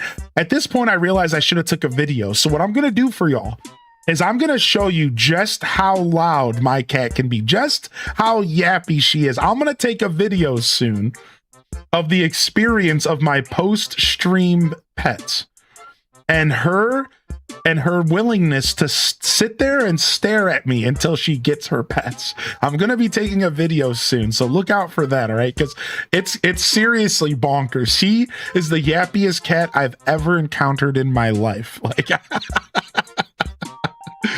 yeah, what up, Bailey B, by the way?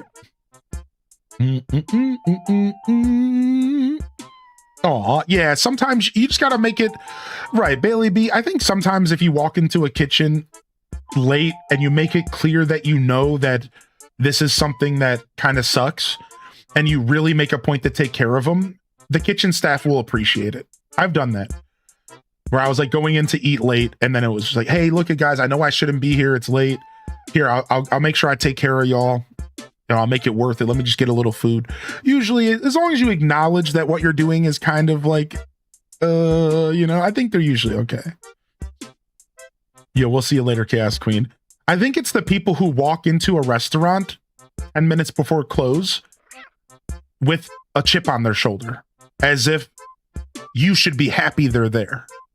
I think those are the people that are doing it wrong. You know, when you walk into a restaurant 15 minutes before close, 30 minutes before close with a party of 10, and you treat the staff as if they should be proud that you're there. And it's like, dude, come on. Like, I think that energy and that attitude is really where it sets off some negativity. But if you go in there humble and you say, hey, look, this sucks, but we're here. Is there any way we can get some food? Usually the servers and stuff are pretty kind, you know?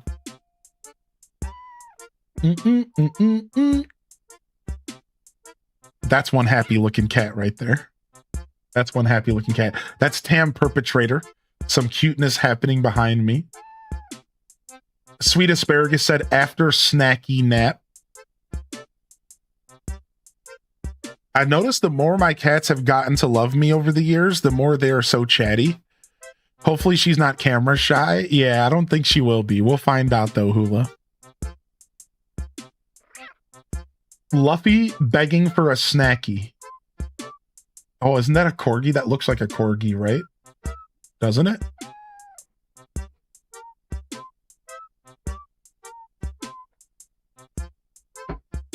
This is an angel on earth, yes.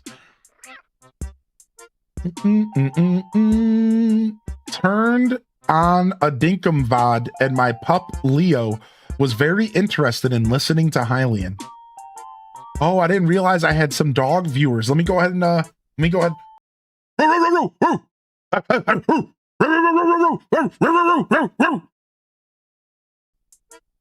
right, sorry, I was just saying hi to all my dog viewers out there.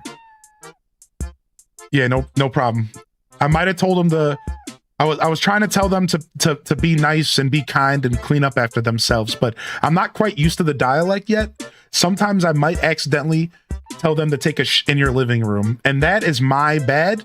You don't understand the nuances in the dialect. Like it's one or the other. It's so my bad. If that happens, you can blame me for it. But yeah, we're getting there. Yeah, my bad. What the heck? H does what? Jelly. Oh, cutie. Not me turning down my phone and looking around for my dog. Chaotic. Sorry for the spam. I never get photos of our sassy old lady. The Animal Crossing song just meowed too. Perfect for what we're doing. Yeah, I put this song on every once in a while. We can only stomach it for so long, but it's a cute song. Aw. Aw. Joke's on you, my dogs do that anyways. Anyone else fold clothes around their cat? Maybe they like all the warmth from it. You think that's what it is? What cowards can't take it on loop? Oh, this is a shot right here. What are you, a professional?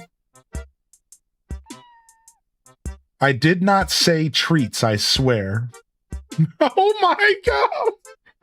This is, what is this? The Ubi and the gang, dude?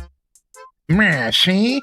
Yeah, you're gonna give us one of those treats, see? We're gonna make your life a living hell, see? You don't want me to call the boys. Yeah, you don't want me to call the boys. Yeah, you don't want me to call the boys. Yeah, shut up. My bad, boss. My bad. Man, see? Meow, meow.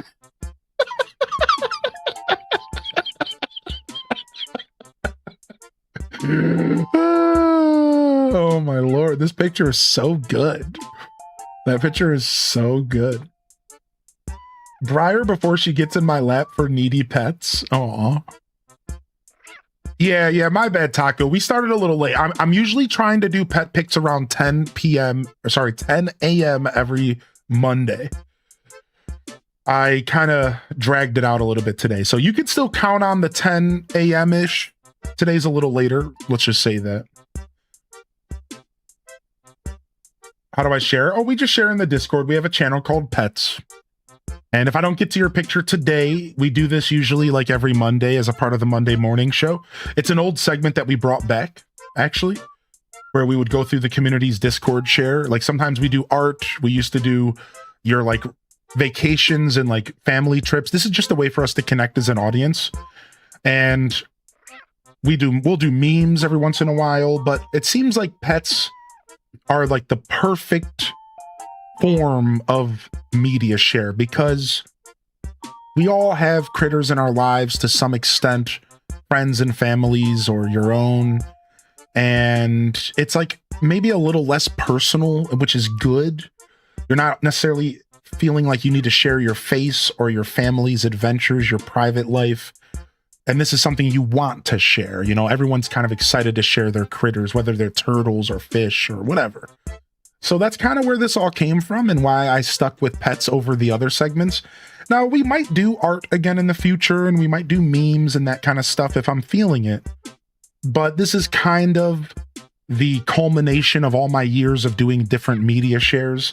This feels like the perfect segment, and it allows us to accomplish all those same goals of connecting as a community, but connecting over, you know, what better? Our pets, you know, our critters, whether it be the neighbor's geese problem or your own critters, or again, a family member's, maybe some pictures you took when you were out at a dog park or something. Like, it's just cool. It's a cool way for us to connect. And I really enjoyed. This is the bunny rabbit that we got introduced to last week, actually. And they found this bunny rabbit at work. And they saved it. They rescued it out of the stairwell at work, which is pretty cool. All right, so this was where we caught up last week. Let me go back down here and see any fresh entries. And then apparently we're going to media share briefly as well. So we'll go do that. The channel in my Discord is what I mean. But here we have one from Lady Oak. Said, my baby plotting my death.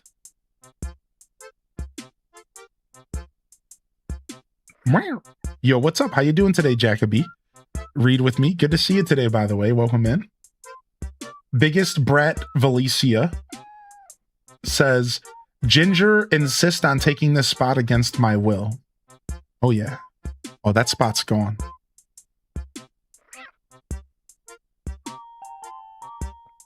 Nembo Tavi. Oh, yeah, that spot's gone. Briar this morning during my work meeting snoring.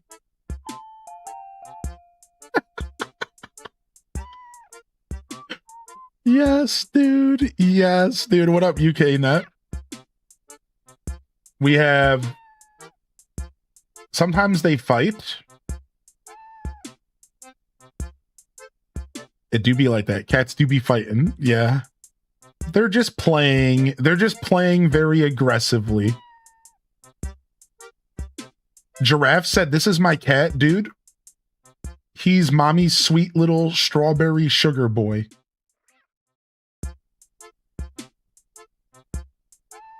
Cat snores are the best.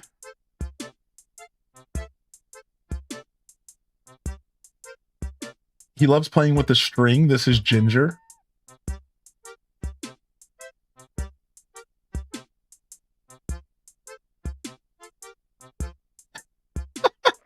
Anything that's modular, right? They love anything that kind of like moves and can be easily manipulated. They love that kind of stuff. It's so freaking silly. Like, my cat will play with the string from the fishing rod toy more than the toy itself. Because the string is just so modular, you know? Dude cat is a happy boy. Chad is always chilling, Tricera says. Chad is always chilling. Dude, it looks like he's doing Thriller. Thriller. Doom doom doom doom doom doom doom doom. Homie's doing Thriller, dude. Sick.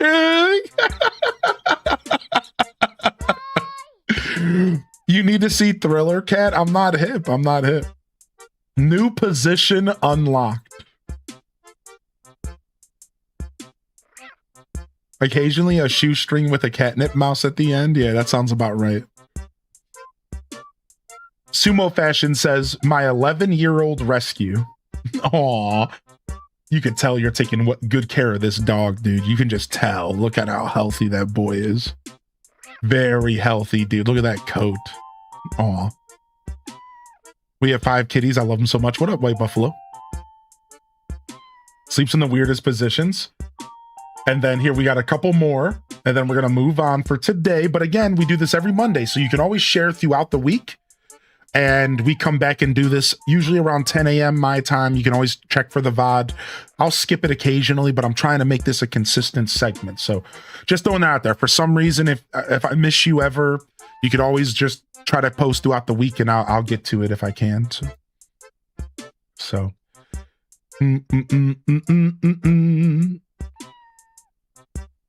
Dude, look at that void. Look at that void, dude. I have so much. Now that I have my own void, I just have like a strange affinity with all voids. I think void cat owners are all connected weirdly. That's Desi Boo. And this is Lady Oak with another one for us. Look at that. We're all like weirdly connected and bound together as void cat owners. It's like a weird energy thing. I don't know. I can't put my finger on it. This is Becker. This is Farley. And we call this psycho mode. Psycho mode. Nice. I love the Kilroy, and the Squirtle in the back is a shout out for sure. I think I have that exact Squirtle plush. Psycho mode. Psycho mode. All right, we're jumping over to media share briefly because some people will post there instead. And I think I'm just looking for Taco. Maybe it looks like Alith. And then, of course, the puppies thread always gets updated. All right, let's go here. We're going to Taco here. Taco requested a quick poke through here. They said, Mr. Yogi Bear, dear chat, please meet Yogi Bear. Oh, what's up with you, boo-boo? I would love to take that up picnic basket. Or just Yogi to husband, but I love that show too much as a kid to not call him that. Husband's coworker has a German Shepherd ex-pity mix litter and has a few boys left to give away. We're absolutely batch crazy about getting a puppy 4 months before a baby arrives. But our first dog was so lonely and starting to get some nervous behavior. In the end, she will have a friend to play with at her level. We've been trying to get her a friend before summer and just haven't had the right opportunity come to us. He's currently sleeping in the crate. Stella did a very good job doing the sniff checks, and we will very slowly give them short supervised interactions until he's bigger. Husband said don't steal him, but I'm totally betting on the gremlins stealing this dog's heart. If that's not a note to end Peck Picks on, I don't know what is. Look at that. Look at that little legend, dude. Look at that little dude. Look at that little dude. He knows his freedom will come soon. All right, let's go check out Alif's post real quick. And then I think we're wrapped up today. Cat on a tree drama. I just watched the fire department trying to get a cat from a tree and learn the complete story from a shop owner. This cat's been on... Hold on. Storyteller. The cat's been on the tree since Tuesday. News media, fire department, police all came that day, and it became a circus. Reporters were interviewing neighbors for clout while everyone was just standing around. A bike cop skidded and fell. An ambulance came to take him. And I guess they forgot about the cat. Meanwhile, Kitty's been sitting there meowing pitifully all this time. The shop owner started calling every news media outlet and animal protection groups to get them moving to come and help the cat. 2 days later, and the fire department is back trying to get the cat off the tree. Meanwhile, the owner did a disappearing act. He hasn't been seen at all the entire time. After hours of trying to get it off the tree, the cat finally got tired of all the people and jumped on a roof on its own. I guess they helped by tiring the cat out. The shop owner says she's going to keep the cat with her until the relevant people can take it. She's not inclined to let that type of owner take it back. So, guess what, everybody? It's real. Cats do get stuck in trees in real life. I always thought it was just like weird old media garbage, you know, like cartoons and stuff. It's real. It's real. This is a real thing that can happen, dude. I didn't know that, man. I didn't think that was... I've never seen a cat in a tree my whole life. I thought that was something from like the pioneer era or something, like some old ism that was still stuck in our society from like a past when. I didn't think cats actually got stuck in trees. Like classic pioneer cats. They know how to get down, they just don't do it.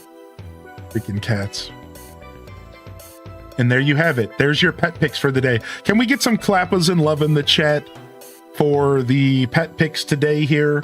Or some midnas, some HDES midnas. All right, I do have something I want to share with y'all though. I have something that I originally was messing around with to be an emote, but I realized that Midna might destroy my existence if she knows that I did this to her. So I present to you some of the hardest work I've ever done. I took a clip of Midna that somebody made and I turned her snarl tooth picture into an but I will not be activating. This is too powerful and I will not be using this as an emote. I just won't do it. We're not going to do it. It's not going to be an emote. I might add it to Discord though. So you guys can play with it there, but Look at her, dude. Look at her, dude. The internet isn't ready for that amount of snarl. So I might add it to the Discord, but if you guys want it in the Twitch chat, I could maybe be talked into it. Maybe, but it would have to look good in the Twitch chat. I'm not sure how good it's going to look in the Twitch chat. So here's what we'll do. We can add it to BTTV right now. I'll add it to BTTV. and we could start there. And if we like it, if it looks good in BTTV, then we'll go ahead and we will add it officially. But for now, let's just do BTTV. For those that don't know, BTTV is an extension you can add to your browser, and when you watch Twitch, it gives you tons of new emotes and interactions with the platform. And this is actually coming to YouTube as well.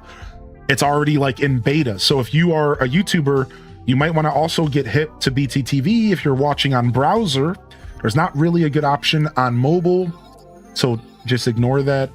Either way, just throwing that out there. If you guys are interested, there is more information there in the chat. And I will tell you, I won't even give you my own words. I'll actually give you one of the words of the moderators recently. And they said word for word, BTTV changed their interactions on Twitch forever. They said like word for they said that their Twitch experience would never have been the same like without BTTV. So like that's not even my words. Like it really is worth it to look into, even if you don't watch on browser too often. All right, so just throwing that out there. All right, let's see if I can get this. I thought I made one that was 12 by 12. Dang, did I not? Oh, here it is. This might be working. Thought I added one. The one that was zoomed in, unfortunately, is not gonna fit. It's only gonna be the one that's slightly unzoomed, but I did get it added. It's called HDes Snarl on BTTV. So there you guys go. The one that was zoomed in, I guess I have to go remake it. It wasn't resized. Yo, what's up, Raiders? Hey, what up, Dragon Tamer? You made it. I need Midna Tiefers. Yeah, there you go. I'm curious how many people here use browser for Twitch regularly versus mobile. I can tell you, here, we can have some fun real quick. This shouldn't take me too long. Welcome in, Raiders. Just for funsies, I can tell you real quick. They used to tell me on Twitch. So my audience over the past 30 days, from June 26th until today, are 47% iOS and 27% Android. That's right. 80% of my audience is watching on mobile. Now, a lot of streamers don't realize that. This is why you guys notice I do little things to make sure that your mobile experience is the best it can be. Because mobile is the dominant market on this platform. 80% of my viewership is on mobile. 21% is web. So everything else is like TV, console, other just like goofy places that you can watch, like Discord and stuff. But yeah, it's like 80-20 basically. And that's how it's been forever. It used to be like 70-20. And actually like 7 years ago, it was like 70%, 30%. And that just goes to show you that now it's even more mobile audience. Most people engage with Twitch on mobile. So for those of you streamers out there, there's some knowledge for you. And for those of you that are just curious parties, there you go. Most people interact with Twitch via mobile. This is why we don't press BTTV anymore. This is why we don't really talk about it too much, and why we don't make it the focus of our show anymore.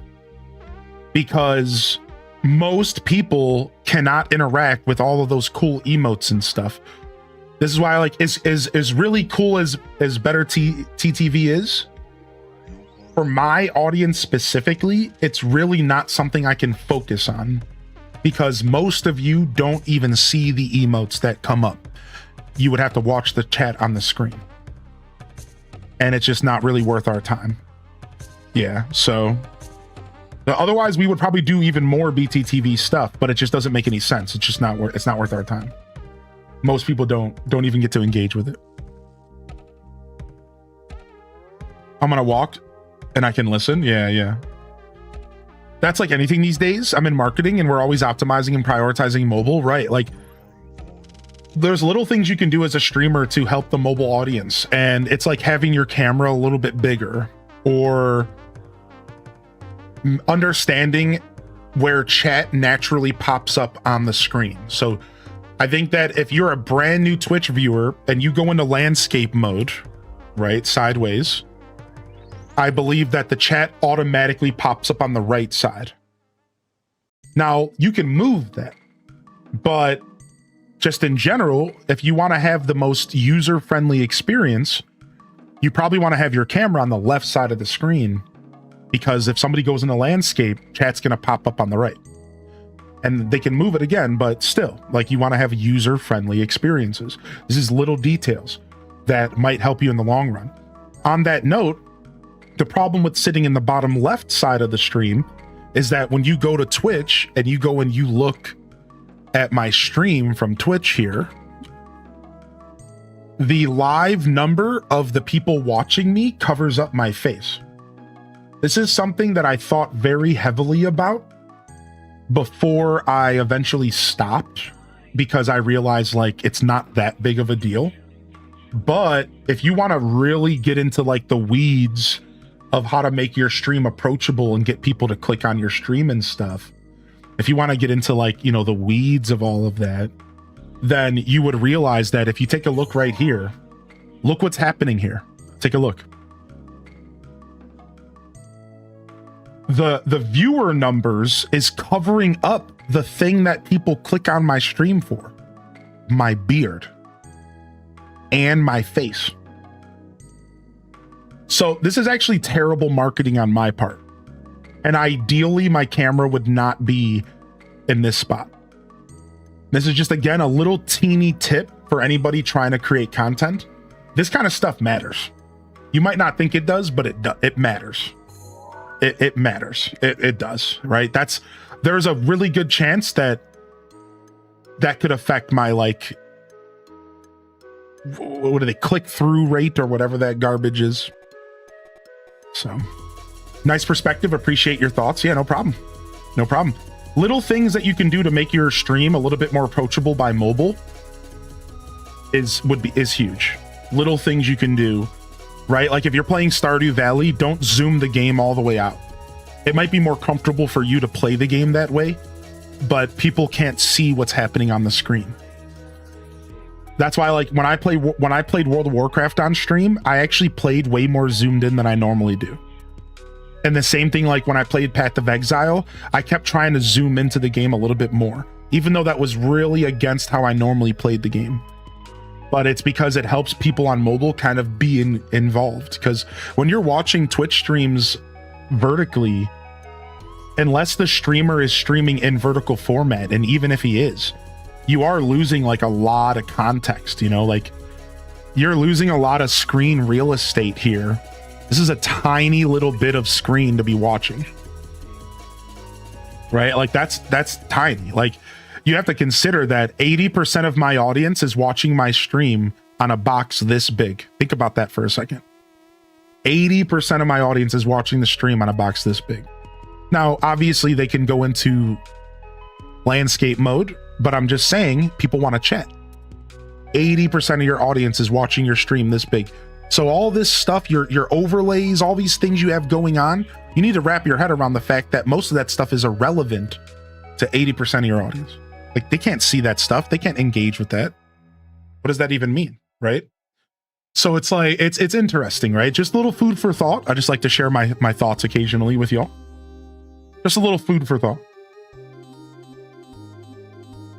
Dreamception. Yeah, I know. Funny enough, my stream was the first thing that popped up when I opened up Twitch's app. Isn't that ridiculous? Like I opened up the Twitch app and the first stream that popped up was my stream. Like Twitch is recommending me to myself. They're like, yo dog, you might really like this streamer, dude. He's doing pretty well for himself. Check this guy out. Yeah, it's me. What? Why are you doing that? Anyways, you know if people are watching on the Apple TV app? Yeah, it says TV in my settings. Now, sometimes that stuff isn't broken down properly. to be clear. But yeah, there is a set when I go into my analytics, there's an option for TV specifically. It doesn't say what kind of TV, it doesn't say what kind of TV app, it just says TV. And that's like 8% of my audience, or no, 3%, I think it said. I can't remember, but I'm not gonna go grab it. But yeah, it does tell me if you watch on TV. I heard you like Hylian, dog, so here's some Hylian while you Hylian. Stop. I need to grab some furniture real quick so we can get some Pokemon in the home here. All right, just a little bit of furniture. Actually, I think I'm gonna go and steal from. No. Let's just grab some junk. It's me, I'm the 3%. Right. Well, and a lot of people, as some of y'all pointed out in the chat, a lot of people will watch on multiple platforms. They'll switch from browser to TV. They'll switch from TV to mobile. They'll switch from mobile to browser, depending on where they are in their day. That's why numbers like that have to be taken within context. That was only the past 30 days. And who knows how Twitch handles the analytics for one individual user, right? Does it count you as a TV watcher if you watch TV for 2 minutes and that was the last thing you watched? Or does it count the majority of where you spend your time, right? You could be a 70% browser watcher, but just because you decided to load it up on your phone today, now you're a mobile watcher, right? Like, so who knows? These analytics, you can't take them like foolproof, right? It's, yeah, who knows, right? It's probably closer to like 60-40 or 70-30 if I had to guess. I'm just going to throw that out there. But the 80-20 is an interesting number for sure.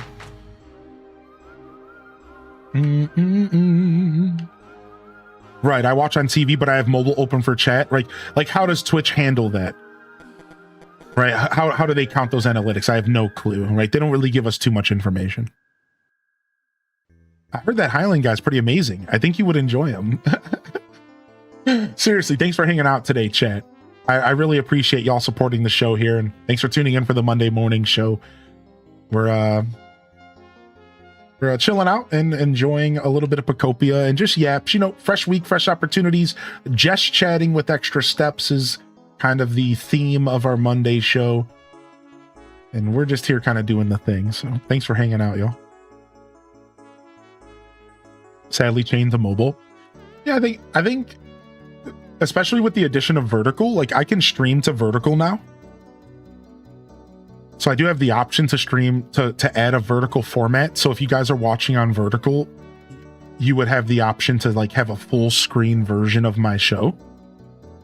So it is available for me as a streamer now. I heard it's kind of taxing on the computer, so I'm like a little nervous about trying it out, but I think we're going to try it soon just to see what it looks like. See if people like it. But if it's a little too taxing on the rig, then we'll just keep stuff back to normal, you know. Yo, follow me. All right, so this is a 3-story home, or this is a 2-story home, but I only have 3 Pokemon to live here, which means somebody has to have a room by themselves. And I think it's going to be Blastoise. So we'll have Wartortle and Squirtle live downstairs. And then I think we'll have Blastoise live upstairs by himself. Since he's the big boy, maybe he needs a little bit more space, you know? You can live on the first floor. I only focus on your face and the big character model in the middle, and the rest is irrelevant, too small to see. I'm watching on mobile right now. I always watch you on mobile. I don't like vertical because the chat covers the stream and it's like transparent, so it's hard to read. I'm not sure how the rest of the mobile users feel. I was thinking about that as I was talking about trying mobile. I was wondering, like, how does vertical format even work? Well, it basically would be like how TikTok handles it, right? It's like a faded out version of chat on the bottom of the screen that's like a little bit harder to engage with. I think Twitch culture is more about chat. So I think, I wonder if most people prefer the way Twitch handles vertical, which is just a little mini screen up top and then a big chat, because Twitch has always been about the chat, right? So I wonder how many people care about which way or whatever. Yeah. So I'm not sure if that's why, like, one of the reasons why I'm not really in a big rush. I'm not really in like a massive rush to like add the vertical to my stream, because I don't even know if it's like really good for Twitch. Pretty interesting to hear that perspective, because I strictly watch Twitch on PC, and mobile in my mind doesn't even exist most of the time. I'm the same way you are. Yeah, believe me, imagine being a creator, Flip Toast, and not realizing that. That's why, like, because I'm the same way, right? I grew up on Twitch over the years on browser. BTTV, it was always a browser experience. So when I first started streaming in 2019 and I was thinking about all these little details, it hit me like a ton of bricks that there's a whole group of people out there that don't know Twitch the way I do. It's almost as if there's completely different groups of people. Like, there's like a divide. There's like the people who watch Twitch religiously on browser and they interact with Twitch completely differently, I would argue, than the people who watch on mobile regularly. I seriously would argue that there's a huge difference in those groups of people and like how they treat, like how they look at Twitch. Like, I think most power users are on browser at some point in their day. Whereas I think mobile is probably a bigger section of people who are maybe only popping onto Twitch occasionally. Maybe they're bored a little, or maybe they just have like one streamer that they watch and they don't really like interact with the platform the way that some of us do, right? There's some of us here, like I would consider us power users, who we live on the platform. There's always a tab up. There's always a streamer going. That's usually browser people. And I think a lot of mobile people might not be that way. They might just have like a stream or a community of streamers that they watch. They don't really like, they're not necessarily power users. I don't know. This is all just speculation, by the way. But just like guesses that, you know, stuff I've thought about in the past.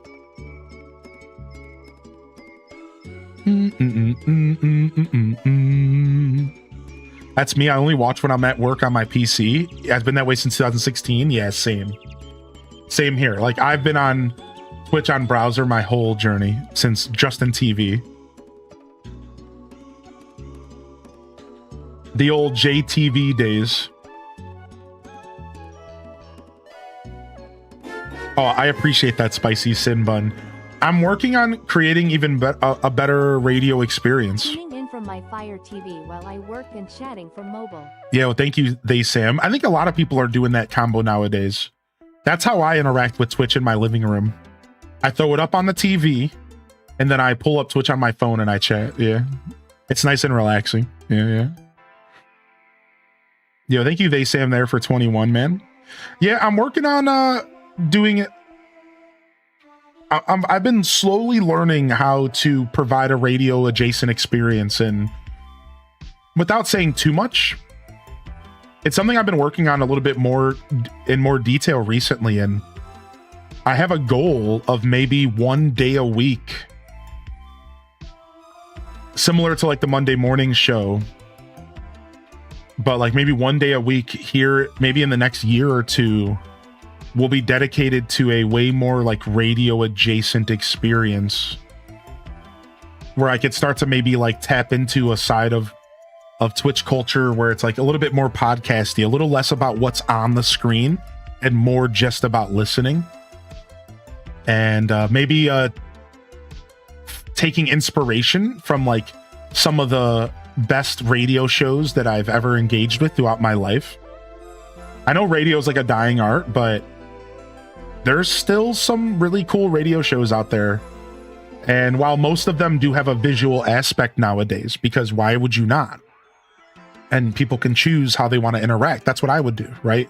I'm always going to have a visual aspect, but I would have less pet pick moments and stuff like that. And I would focus a little bit more on making it kind of feel like a more traditional radio show, but in like the modern light, right? It'd be cool. That's something I've been working on for a while now. So for those of you that enjoy my radio vibes, you could have something to look forward to maybe over the next couple years. Something that I want to try to lean into and mess around with a little bit. Yeah, so could be cool. I hide in the racks when I want to see what's funny. Oh, that's funny. H does podcast. I do love streams where I can just listen. Right, because I think it could be cool to experiment one day a week with something like that. And see where it goes, right? That's what content creation is all about. You got to experiment. You got to keep trying new things. You can't let yourself fall too stagnant, you know? I'm always thinking about like, where am I going next? What could I try next? You know, like we did our gaming news for a little bit. And while I don't do that at the moment as much as I used to, that's something that I want to bring back. Yo, what's up, Game Kim? Hey. Yeah, I usually try to go for about 4 hours a stream, but I'm usually here for about 6 on average. I had a couple shorter days this past week, but that's not the norm. So yeah, well, I'm usually here for at least around 4 or 5 hours minimum. Space topics, please. Speaking of pets, I'm going to post a pic because this little ish just made me think she was dead. Oh no. She's playing dead on you, dude. Radio shows might be a dying art, but podcasts aren't. Right. There's like, it's all like a blurred conversation now. Like nobody knows what is what. Like radio is basically a podcast. Podcasts are basically radio nowadays. It's all kind of blurred, right?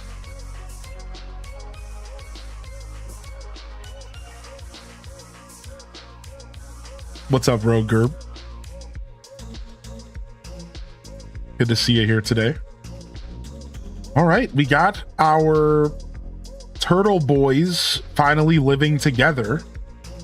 Unfortunately, though, I'm gonna lose some environment level because of this.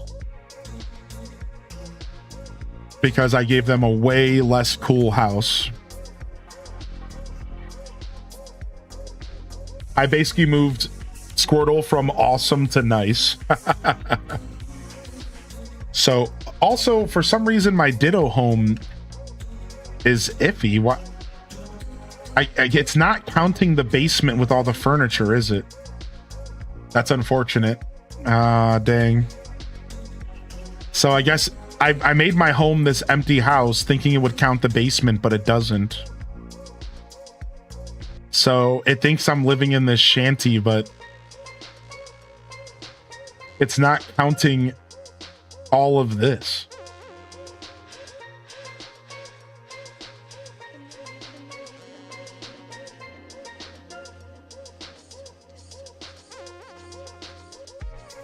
Time to step up your house game. Yeah. Highly in sleep stories. I need bedtime content. Behave, chat. Yeah, the basement is like a different house. I kind of hate how they handle that, but I understand. So I thought this was going to be my home, but maybe that's not the case. Maybe we just go ahead and move our character again. All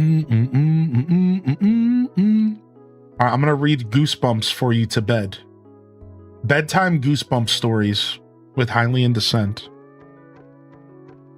You'd have to clear a few blocks underground and put a door that moved the flag. That's a little frustrating.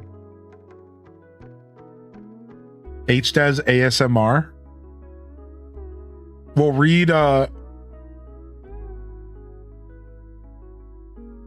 read classic Shel Silverstein poems.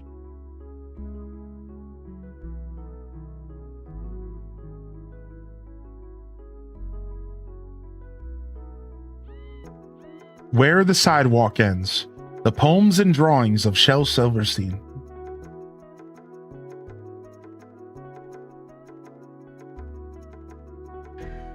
Dude, I forgot about all these books, man, or all these poems.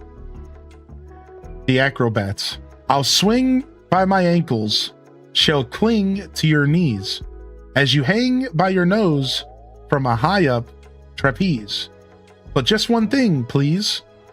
as we float through the breeze. Don't sneeze. Sick. There you guys go.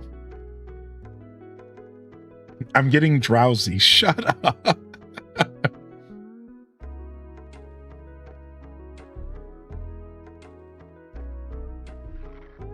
I often listen to your show while you're work lurking. Do a good job narrating and verbalizing what's going on. Yeah. I've been working on that skill actually purposefully, so that when I do pivot into something, maybe try something radio-esque, I'm already a natural at it. That's like a secret skill I've been building over the years. I'll go back and I'll watch my streams and I'll look for points where I do it, and I'll try to lean into it. Like, how do I, you know, I've asked myself, like, how do I create an experience where you don't feel like you're missing too much if you can't watch, and there's still value, right? That's the thing. Like, I still want to add value, and that's what I've worked on. That I've focused on that for years now. Where the sidewalk ends and a light in the attic were elementary school favorites. Same. I remember I bought the Shel Silverstein poem book Where the Sidewalk Ends at my first ever book fair in 2nd grade. It was the only book I brought home, and then I just brought home a bunch of toys. You know, like big goofy pencils and eraser tops and nonsense. Scary stories to tell in the dark was my jam. I was a big Dr. Seuss fan though, so I mostly focused on Seuss and Goosebumps at that age. Shel Silverstein was cool though.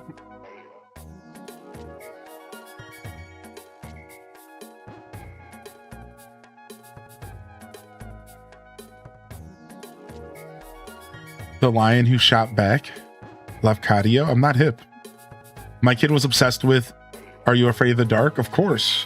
Are You Afraid of the Dark was obsession worthy. Of course. I wasn't allowed to read anything but the Bible growing up. That's unfortunate. It do be like that for some families out there though, for sure. No slander or negativity, you know, that's just the way it is sometimes. I, on the other hand, was reading Mad Magazine at like 10 years old. And watching The Simpsons regularly and basically just doing whatever the heck I wanted.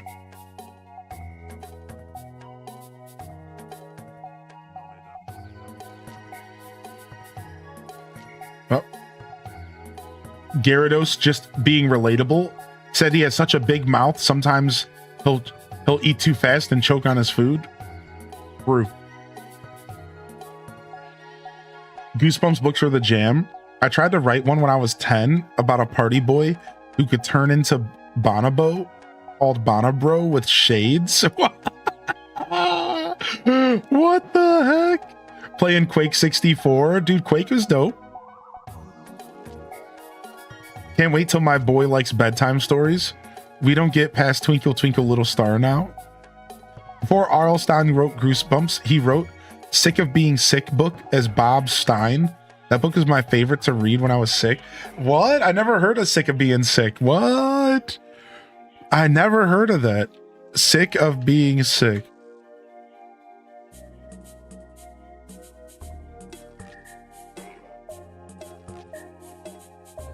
Wow, this is cool. You can see the art, dude. You can see the art. It really looks like something you would maybe see on the front page of a Goosebump book.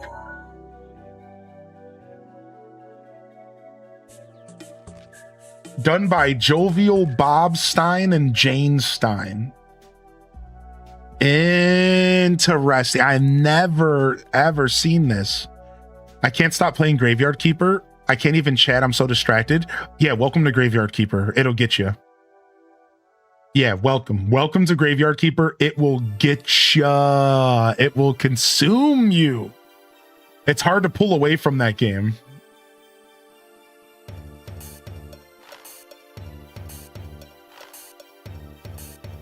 What a cool book. I'm sucked in. Yeah. If you're not careful, man, it'll get you.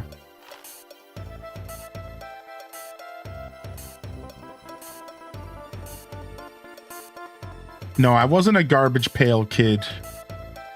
That was like a little bit before my time. They were still around when I was young, but I was a little bit before my time. They were definitely still around, but like that was like phasing out by the time I was old enough to like remember that kind of stuff, you know? My very first memories as a kid of like things I enjoyed was the original 80s TMNT and Sonic the Hedgehog from Sega Genesis. I wonder if this exists.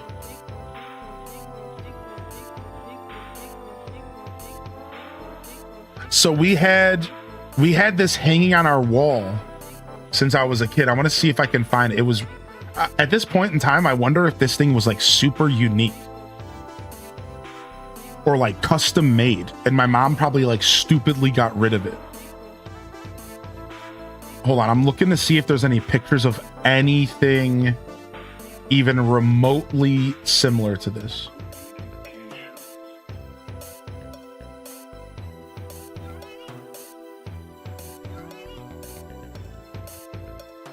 Yeah, I can't find anything that even looked even remotely like this thing in my house. So I'll try to describe it. So we had this cutout, this like plywood / like wooden painted cutout of all 4 Teenage Mutant Ninja Turtles sitting next to each other, just their bust and up on a metal chain hanging above our couch in our living room.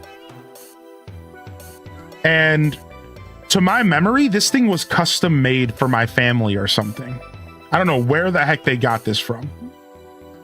And it was so freaking cool. The wood was like this thick, dude. Like an inch and a half. It was this real heavy duty, like custom, like painted thing that hung on our wall. It was massive, dude. It was like the size of the whole length of the couch. And that's like one of my strongest memories from growing up, was this massive like Mount Rushmore kind of presentation of the 4 main turtles. This massive wood cutout on our wall in our house, like as a piece of like wall art. Like, so like my mother was into this too, you know, she liked it as well. She like purposely put this up. And I'll never forget that cutout. I wish I still had it, because I can't even find anything any remotely similar to it here. Just Googling it. It was so cool, man. And yeah, that's like my strongest memories growing up was like TMNT, Sonic the Hedgehog, and then all the 90s stuff, right? And then it just bled into Rugrats, Batman, you know, Superman, Spider-Man, you know, all that stuff that got really popular for kids as you went into the 90s kids era. But TMNT was like one of my first loves. Man, boy, do I wish I could show y'all this cutout. It was so cool, dude. But we lived such a weird, shabby life that we probably just like threw it away, or we had to like abandon it in some kind of like nervous move, right? Because we always had these like wake up and we're moving all of a sudden moments in my childhood. More than once we would wake up and it was just like, all right, pack everything you can, we have to move today, we're moving. Oh, okay, we're going somewhere else, we're going on an adventure. We had a lot of those moments as a kid.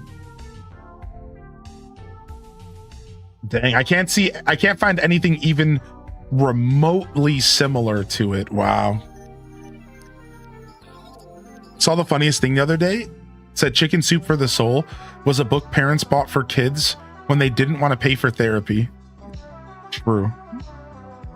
Sporadic moving. Oh yeah, dude. Now we weren't moving like out of the state or like changing school districts or anything, so it really wasn't that bad.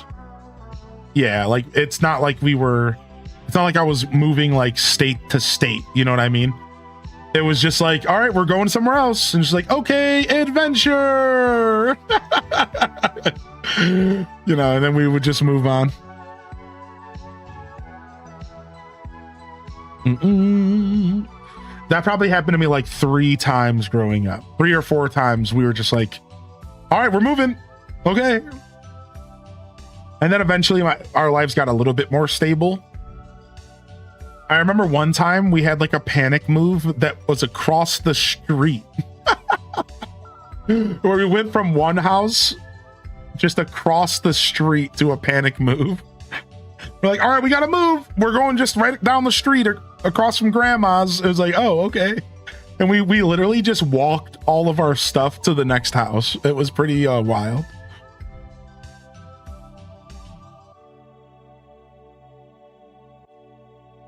Same neighborhood, different house. Yeah, it was super goofy.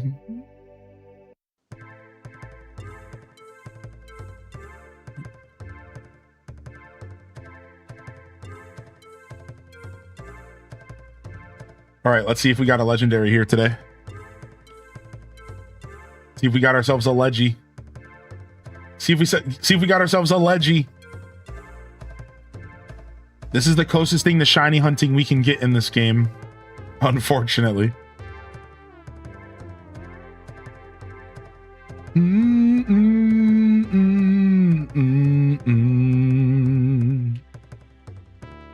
Oh, our caves are weak. Yikes. Our 2 caves are mega weak. Why do I have the worst luck with getting the legendaries? Remember how long it took for me to get my first legendary in my original playthrough? Why do I have the absolute worst luck with the legendaries, dude? Dude, this event has to be coming to a close soon. How much longer do we have to get Feebas items?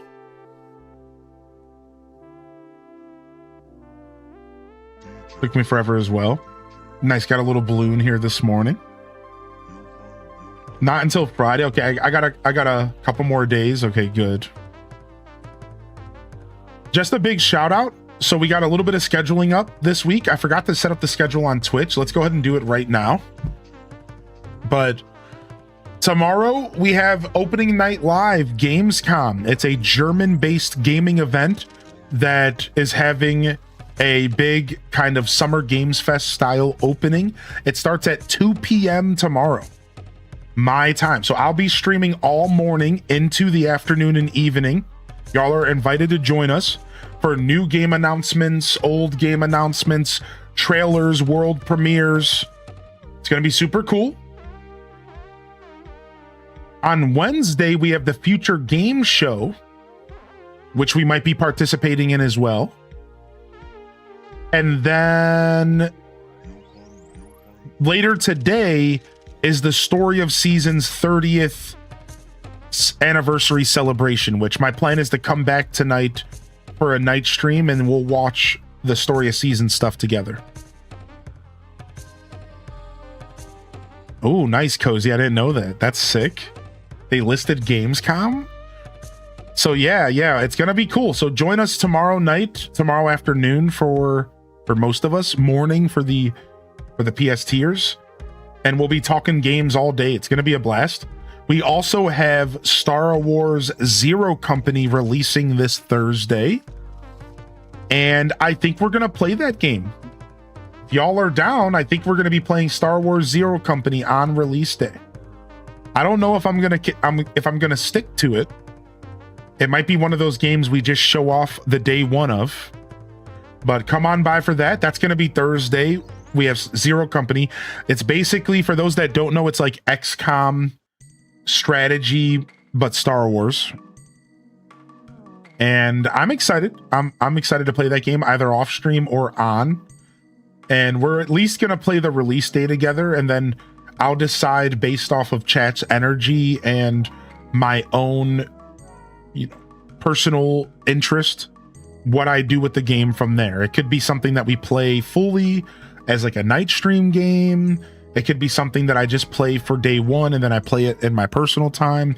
So I'll figure that out, but that'll be Thursday, probably evening. I don't know, maybe afternoon, depending on how I feel. So come on by for that. We had Zero Company coming out as well. So And I think that's it. And then there's also Metal Gear Solid 4 that comes out this weekend, but we won't be participating in that release for the Switch. So what's up, Lynn? Yeah, we've been doing Mystria. We've been doing like 1 or 2 episodes a week or every other week personally. I'm not sure about the chat. I think I can speak for the chat and say there's been a good amount of Mystrians hanging out here. A lot of Mystria going on around the community. I've been enjoying it myself. We're doing like a modded play or a mining playthrough where we're focusing on the mining in the game. It's been fun. All right, let's go ahead and do this and this. No legendary. Yeah, definitely playing Mystria. How you doing, Lynn? Have you been playing Mystria? Is that why you asked?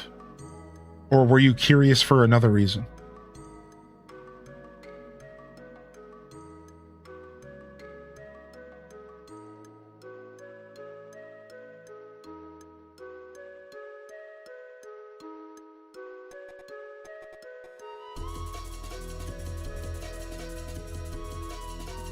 All right, there's definitely got to be some more loot up here.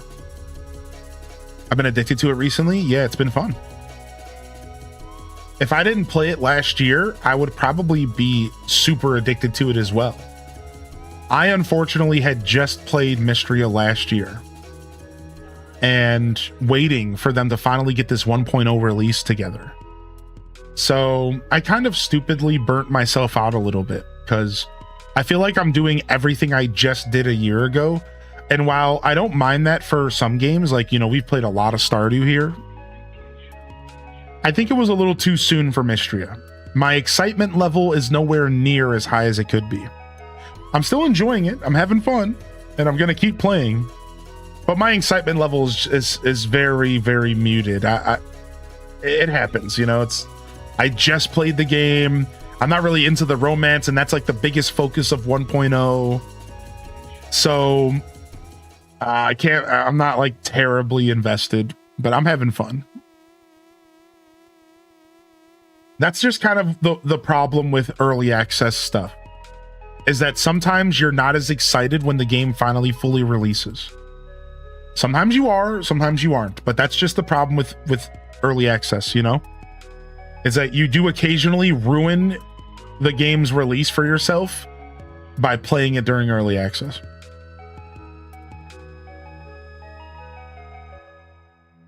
I had to ship my Switch 2 to Nintendo for service and I'm Pokopia-less. Oh no!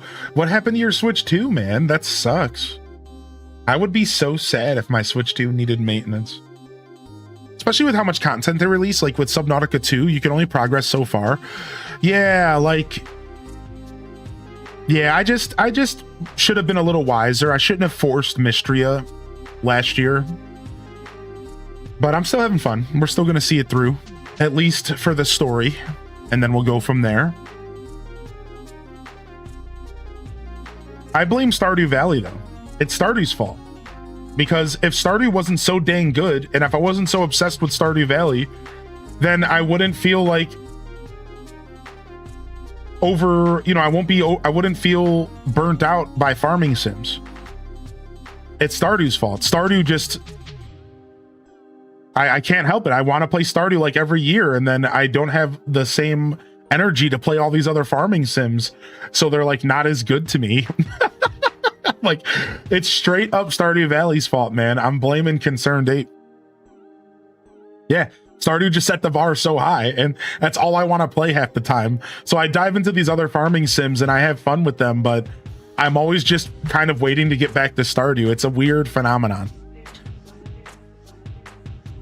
I think playing Mystria in early access kind of ruined 1.0 for me. Yeah, it kind of killed the energy in the room for me a little bit. But hey, Mystria is doing very well for itself, and I'm really proud of them for getting past the finish line, and I look forward to the future of the game. And I will tell you this much. Mystria is going to be one of those games that I revisit every couple years in the minimum. It's that good. So... yeah, don't get me twisted, dude. Like, I will be playing I almost said Friends of Middletown, Fields of Mystria for the rest of my journey. Like, I love the game.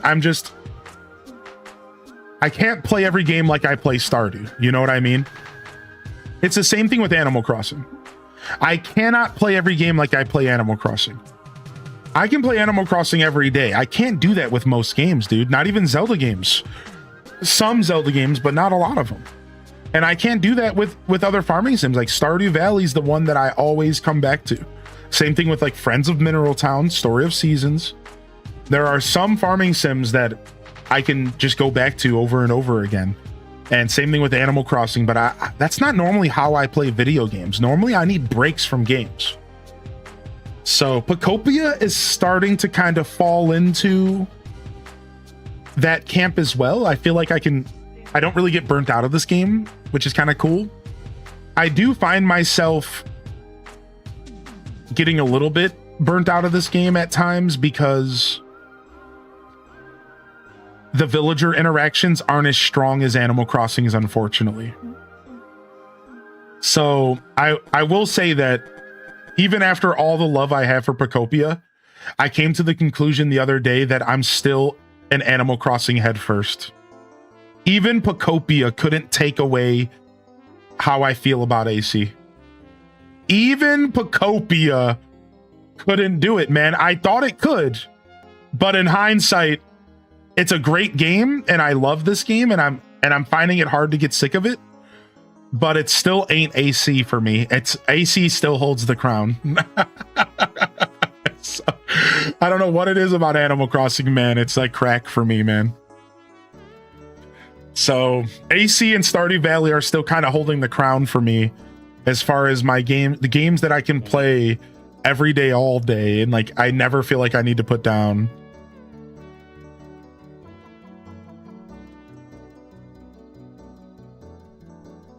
Yeah, Taco, right. I started Moonlight Peaks, taking a break from Stardew. Yeah, Moonlight Peaks is pretty good. Are you enjoying it? We finally sat down and played Moonlight Peaks for like a full 6-7 hours, and it was fun. I could see myself going back to that game for sure, and playing a little bit more of it, seeing what else it offers. If you could only play one game for the rest of your life, would you pick Stardew or AC? So I've answered this question a lot, and Animal Crossing usually is the game that I pick in this occasion, because Animal Crossing GameCube is something I could just play lightly alongside my everyday life forever. And it would give you just enough to make gaming still feel satisfying. Not many games can say that, right? There's not many games out there outside of live service and MMOs that you could truly say that you could play a little bit every day and still get that feeling of gaming, but also you don't need to play it for longer than an hour, right? Like Animal Crossing, play for an hour. Stardew Valley, not so much. You kind of have to play Stardew for a couple hours to really feel like you gamed.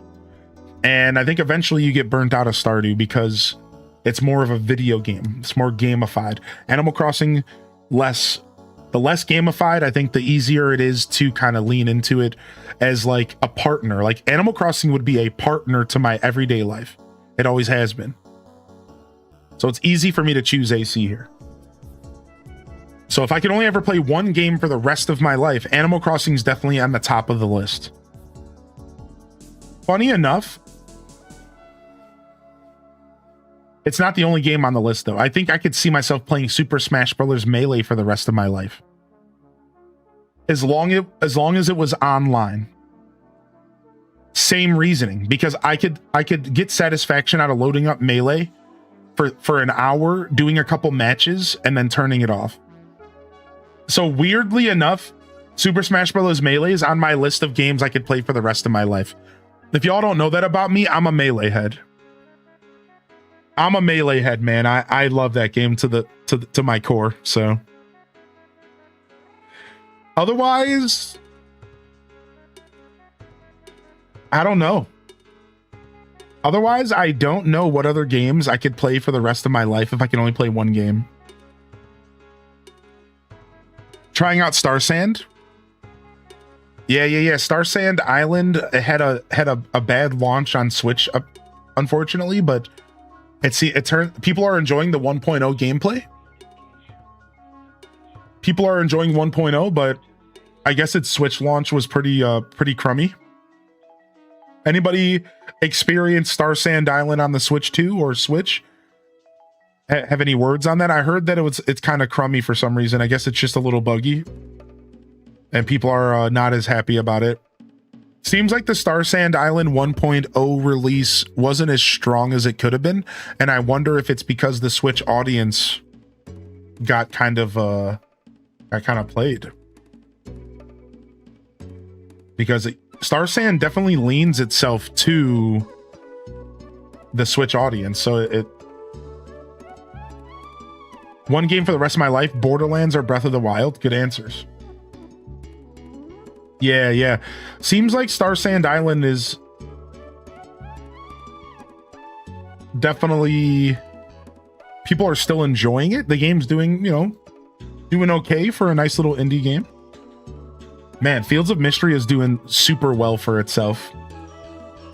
Man, Fields of Mystery is so good, dude. I'm so proud of the Fields of Mystery devs for kind of figuring out their flow and making the game possible. Like, the Fields of Mystery category is doing really well for itself on social media. If you would believe it, and I don't see this often, dude. Fields of Mystery is doing exponentially better than Stardew Valley on Twitch right now.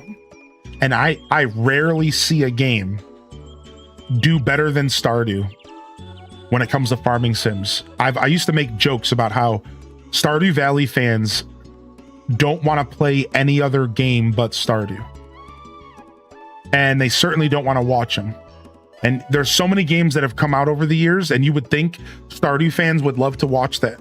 No, they don't. They just want Stardew.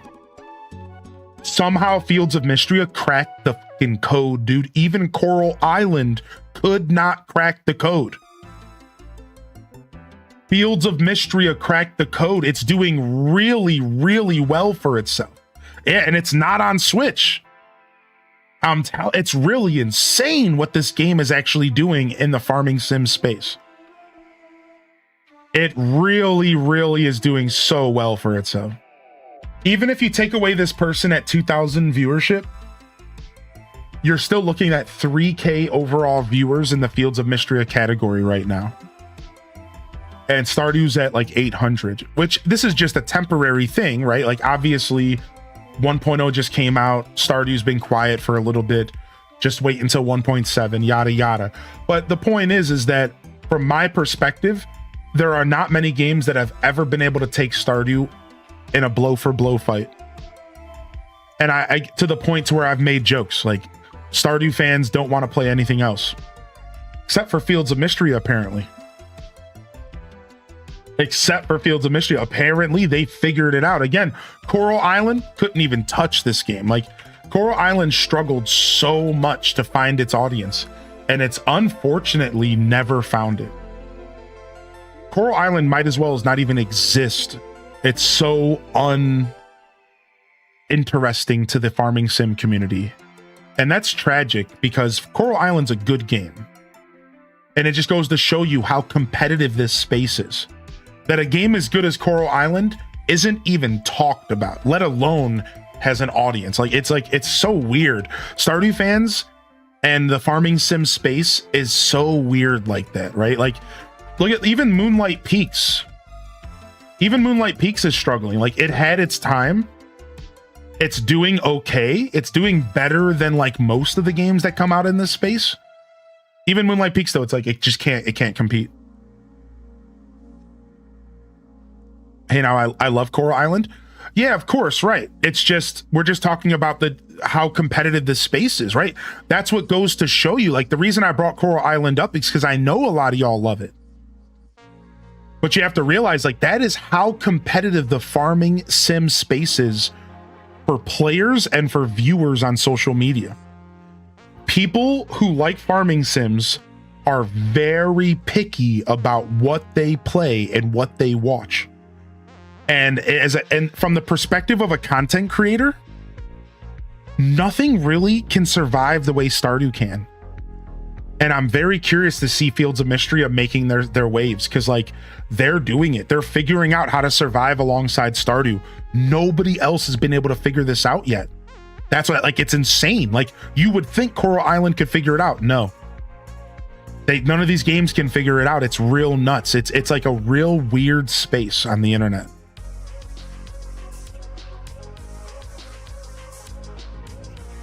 Fields of Mystery allowing mods is a big thing. True. I don't know if Coral Island allows mods, but that's true. Just throwing it out there, but I blame Mark's Bulge. They went a little too hard on Mark's Bulge. People weren't looking for that in their farming sims. Do people want to kiss dragons? Yes. They weren't looking for Mark's Bulge, man. I'm telling you, dude. You guys think I'm joking about it, but I'm telling you, dude. Farming sim fans, they're okay with some of that. You know, they're down to fantasize kissing dragons and Sebastian and you know, all that stuff. And I think Mark's Bulge crossed the line for a lot of farming sim fans. I'm telling you, dude. If you're somebody who was interested in playing Coral Island and this dude's bulge is in your face, that's not the kind of game you're as comfortable playing in your everyday life, you know? Like, that's gonna make some people feel uncomfortable. Like, I'm joking, but I'm also not joking. Like, that's not necessarily something that farming sim fans are looking for. Stardew Valley doesn't lean into that stuff. Stardew Valley is more wholesome than that. Whereas like Coral Island tried to go into this direction and they made the characters way too sexy and way too sex appeal. Stardew fans aren't looking for sex appeal, dude. Whoever thought that that's what they wanted? Stardew fans were not at all looking for sex appeal, and Coral Island went way too far into the sex appeal camp. And like jokes aside, it was too much, man. And that's one of the reasons I personally feel like Coral Island fell off. But it's not the only. It's obviously not the whole story. It's just my like theory on one of the reasons why the game was like not as sought after. I feel like some people were uncomfortable, man. It was too sexy, dude. You know, like, think about it. Like, Stardew Valley doesn't do any of that, and people still love it. People love because it's wholesome. You can fantasize about the characters, and it's not about that. It's not sexy. It's just the character, right? And you can even say the same for Harvest Moon and Story of Seasons. You see, these games were wholesome. They're not sexy. It's just like, oh, I'm in love with Sebastian, the emo guy, and it's like you don't think about it any further because it's not meant to be thought about further. Coral Island was trying way too hard to be sexy, dude. And like that kind of threw that game off. I think it threw off the course and like the audience that was looking for a farming sim. And whether or not my theory's correct, I feel like there's some truth to it for sure. Anxious worm, that's funny. I wouldn't normally care, but my brother's name is Mark. Right? We're like, look at Fields of Mystria. The closest thing to a sexy character in Fields of Mystria is Juniper. And apparently even that was a little too much for people, right? Like Juniper was like the closest thing, like maybe the Hayden, big burly arm Hayden, but like even that is like, nah, that's pretty. I'd say Fields of Mystery is a pretty wholesome game.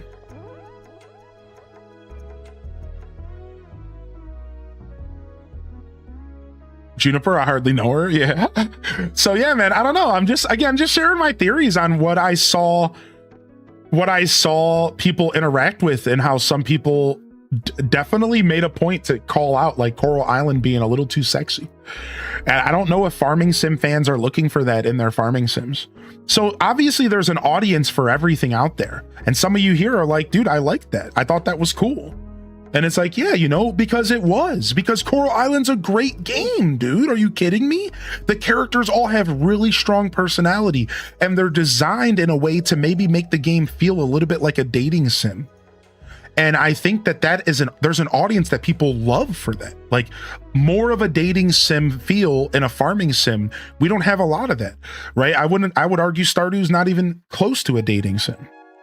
It's not even close, right? You just have these little interactions, right?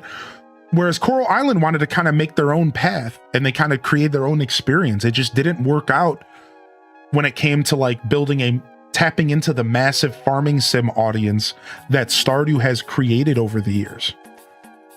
That's the key. Like Stardew created this space. And this space is a lot more wholesome than I think Coral Island realized. So they went in their own direction, and I'm sure they found success, and I'm sure that they're doing pretty well for themselves, I hope.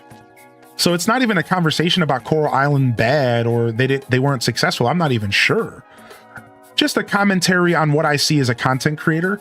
And when it comes to like when I navigate Twitch and I see the viewership levels of a game category, and when I see the lack of or the amount of content people are making videos on YouTube and the amount of traction something has in the social media space, right? When I think of that, unfortunately, Coral Island just fell to the wayside. Ooh, do we have drops? Let's go see. Let's go see what they are together. It is Pokemon Worlds Week, so there could be drops. It is Pokemon Worlds Week, y'all, so we could be getting some drops for doing Pokemon stuff this week. Let's go look. I'm scrolling through right now. What's the date today? August 24th. I'm not seeing anything in here for Pokemon. Let me what? Wait, what? Ooh, Dofus? Wait, people still play Dofus?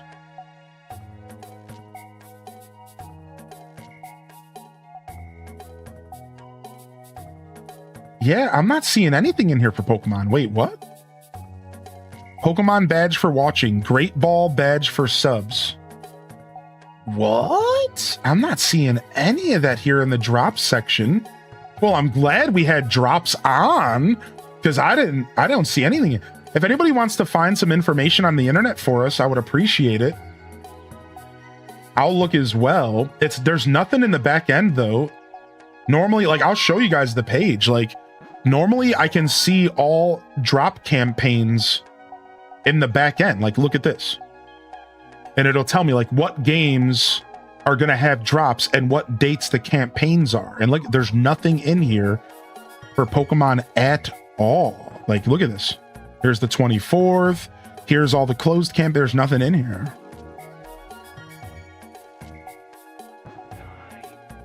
Progress Pokeballs and Great Balls to unlock Pokemon chat badges.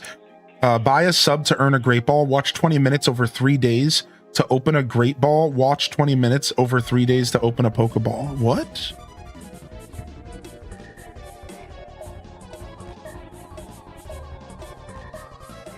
Flashbang. Flashbang. Yo, thank you for the gifted, Sam Labs. All right, let's just... In this Pokemon Chat Badge Drops Campaign Guide, we'll explain what's unique about this drop campaign. So you know what to expect. Okay, hold on. This flashbang is going way too hard on us. Please. So you know what to expect and how to progress towards the rewards you want. If you're troubleshooting, all right, let's see. This campaign is available on Pokemon and Twitch-owned category channels, so Pokopia. Open Drops and More panel in the chat on one of those channels to see the campaign and track your progress. Official announcement. Bingo! This is what I was looking for. Oh, it just took me to the front page.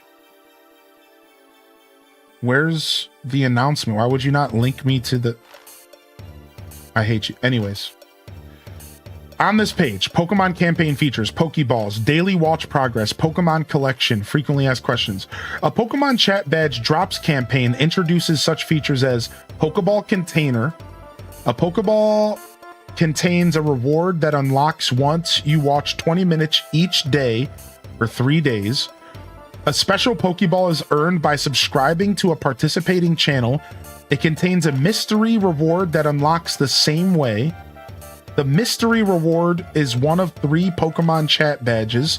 You can earn up to 3 special Pokeballs to obtain all 3 rewards. I'm so confused, I'm just going to keep reading. Daily watch progress. So is this like similar to the flower that you could earn? Is this like a similar thing to the flower you could earn, right? Like that's what this sounds like. A Pokeball is a container that holds a hidden Pokemon Chat Badge reward. To unlock that reward, you need to watch participating channels over 3 days. Yeah, this sounds like the flower, right? Because you have to come back and watch channels over 3 days. Once you've met the requirement, you can unlock the Pokeball and earn a Pokemon Chat Badge from a small pool. You don't need to start on day 1 of the chat badge drops campaign. You can jump in and start earning Pokeballs at any point while the campaign is active. How to earn Pokeballs. Normal Pokeballs are earned by just watching a participating channel. Special balls are earned by subscribing or gifting a sub. How to unlock Pokeballs. You unlock Pokeballs by earning daily watch progress. Once you've met the total requirement, it opens and you receive a chat badge. You can earn multiple Pokeballs. All right, now I'm just confused. My head hurts. I'm sick of reading this. All right.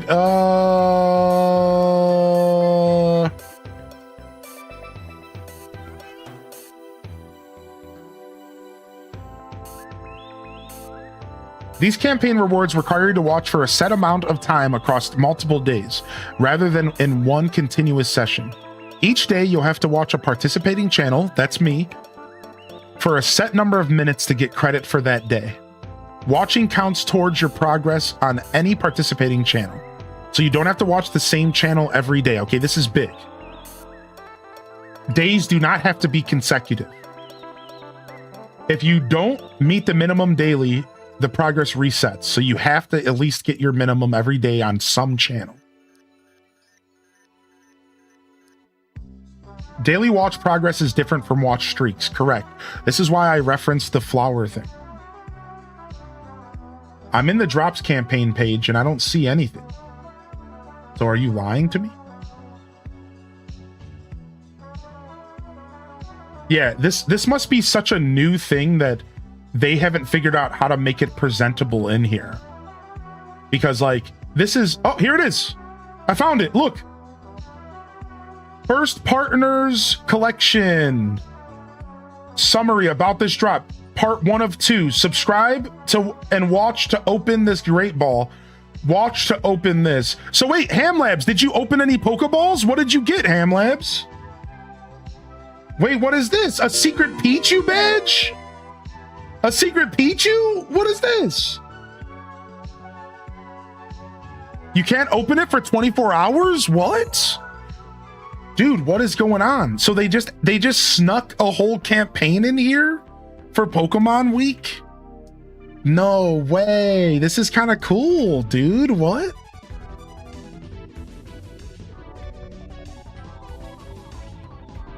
I guess drops are live? I guess I should say something about this in my title? I guess. What? I wasn't expecting this, dude. What the heck?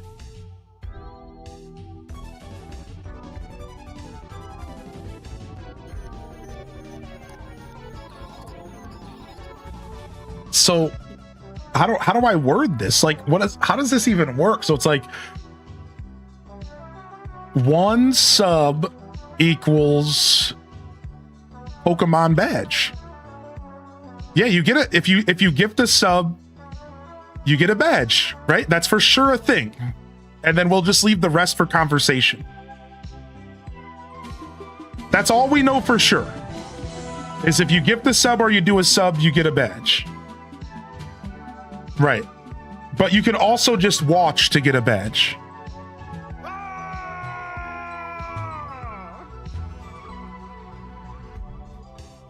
What the heck, dude? This is so goofy. How long's the campaign go for? Good question. Hold on a second. That's a really good question. Maybe we should let's mod team, can we get together in mod chat and figure out a way to maybe figure out a way to word this? Let's try to find as much information as we can. And I'll link some of these links right here. There's a link for you.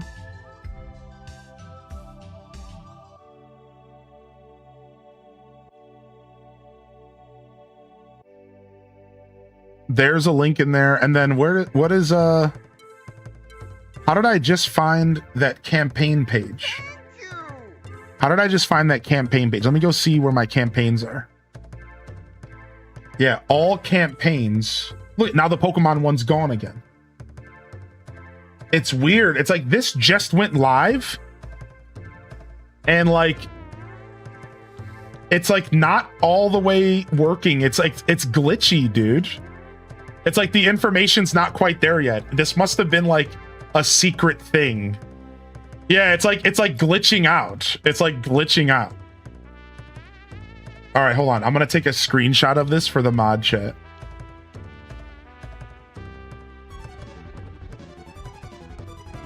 Oh, wow, there's more information. It's Squirtle, Bulbasaur, and Charmander. Oh, have they ever done those before? Oh, and then Pichu. Oh. Yeah, the infographic explains it pretty well. Yes. So like, look, like they just opened it up. Look, they just opened it up. So these are the rewards you can get.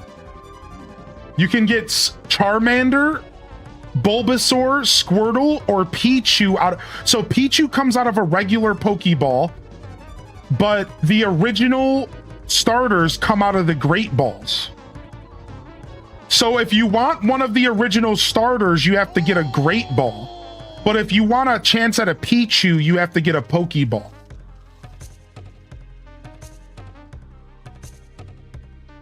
Oh, and look, it shows it right here. And it says more to come. Look, it shows it right here. Look. Sub, watch 20 minutes on 3 different days. Get a chance to get one of the 3 main starters. Free, watch for 20 minutes on 3 days, get a Pichu. So this is how the event starts. So you get a Pichu by just watching, but if you want a chance to get the other ones, you have to like sub and also watch. So watch time is required for everything, which is a little weird because you would think like if you subbed, you got it guaranteed. So my title's kind of misleading. Right? Like my title's kind of lying a little bit. I don't know how to word this. Well, the next event they might evolve. Yeah, I don't know like how to like word this. Like sub and watch for 20 minutes for a badge. Like how do you can't, I can't fit that in my title. I cannot fit that in my title, you know? I'm just gonna say Pokemon drop badge drops here. Pokemon badge drops. I'm just gonna say that because that's the, and then we can just explain it to people. We just gotta like make a command, and people will just come and ask, and we'll just explain it. That's the best way to do it because like I don't want people to come in here and sub and then think that they're getting something that they're not getting yet. That's why I don't want to debate people. I'm not that kind of guy. It's like I want it to be clear, like subbing is only part of the story. You also need to watch the stream. So I don't want that to happen. So we have to be clear about this. All right. So first off, I need to say thank you to Bubba Ivy. Thank you for 4 months. Thank you, Sidey, for the gifted. Thank you, Armazale, for the gifted. Thank you, Pessimosaurus, for the gifted. Thank you, Ham Labs, for the community gift. Thank you, Ash370, for the gifted over to Mama Teller. Thank you, Rock Socks, for the 3-pack. Thank you for the hype train, everyone. Thank you, Dual Master D and Lucinda and Zoldar for the gifteds as well. Thank you, Spicy Sinbun and Flo Dunny for 48. Thank you, Ryan Perpetrator, with the gifted to chill with Ann. Thank you, Armazale. Thank you, Trips14 and Kerbutashi. Thank you, Ham Labs and Cozy. I appreciate the love, y'all. Thank you so much. Yeah. Enjoy the subs, y'all. Good to see you, Mama Teller. I hope you've been well. So yeah, I don't. So how many balls are there? So there's 3 great balls and 1 Pokeball, I think. And if you want to get all 3 starters, you would technically have to try to get all 3 great balls. I think that's the whole game they're trying to play here. And then the Pokeball, there's just 1, I think, to earn. That's what I think is going on. So they're trying to play a game where they want you to try to get all 3 great balls. So the way that they worded it is I think it only takes 1 sub to get all 3 great balls, but I might be wrong about that. It could be 1 sub for 1 great ball. This is epic. Right, exactly, Cozy. It could be 1 sub for 1 great ball, or it could be 1 sub plus watch time can get all 3 great balls. That I'm not sure about. Epic. Yeah, basically Twitch is giving blind bags. I have 2 balls. Okay, so it is per. So do I, but I don't know why we're talking about that.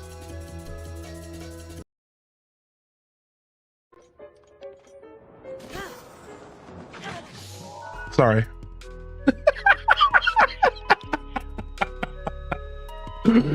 My bad.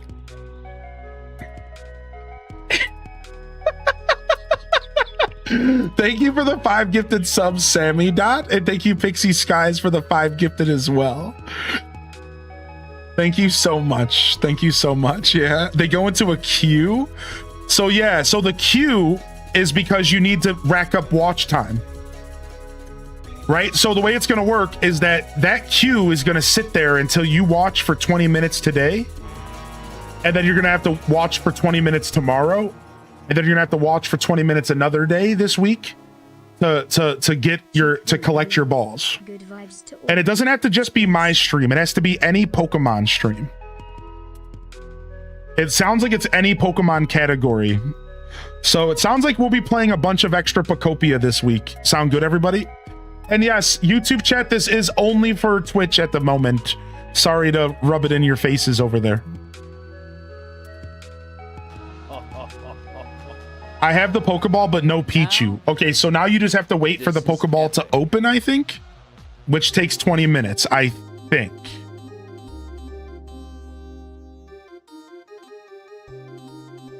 So it's almost like a streak incentive. Yeah, exactly. Oh, so it took 20 minutes to collect the Pokeball, but 24 hours to open. Why are they making you wait to open it? That's weird. Why are they doing that? This is so confusing. Twitch, sometimes they make it a little weird, you know. What can you do? Yeah, Mercy. Yeah, holding the Pokemon hostage, like a little weird, I suppose.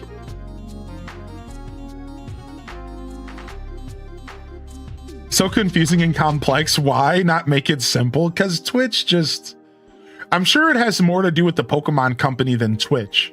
It sounds like what they want to accomplish is they want this to be a paced event that you are tuning into Pokemon streams for all week. So they want this to be complicated, because if it wasn't complicated, then everyone who just gifted subs would already be done with the campaign. And now you would just have your badge and you wouldn't even be thinking about it. But guess what? Now you are. Now you have to wait till tomorrow. Tune back into Twitch. Go back to your favorite Pokemon stream. Oh, now I got my Pikachu. Now I gotta go wait for another day. Oh, I gotta get another day. I gotta get back for 20 minutes. Like, this is probably more Pokemon Company than Twitch, if I had to guess. Because Pokemon Company has Worlds happening this weekend. Worlds is a big event for Pokemon, and that starts on Friday and goes until Sunday. So if I had to guess, this is all to ramp up energy towards Worlds. And they don't want it to be done in one single minute. They want to trickle feed you into this. So I don't know, just a speculation, but yeah, big brain marketing, right? So that they're just being annoying. You know, not to give Twitch a pass here, just saying this is probably Pokemon Company. This sounds like a Pokemon Company thing if I had to guess. Sounds like something they would do, you know? So Hylian Descent had it right. Maybe after 20 minutes you can open it. I don't know, but if somebody gets to open a Pokeball, you better let us know. Yo, thank you, Random, for the gifted sub. A Pokeball is a container that holds a hidden Pokemon chat badge reward. To unlock that reward, you need to watch participating channels over 3 days.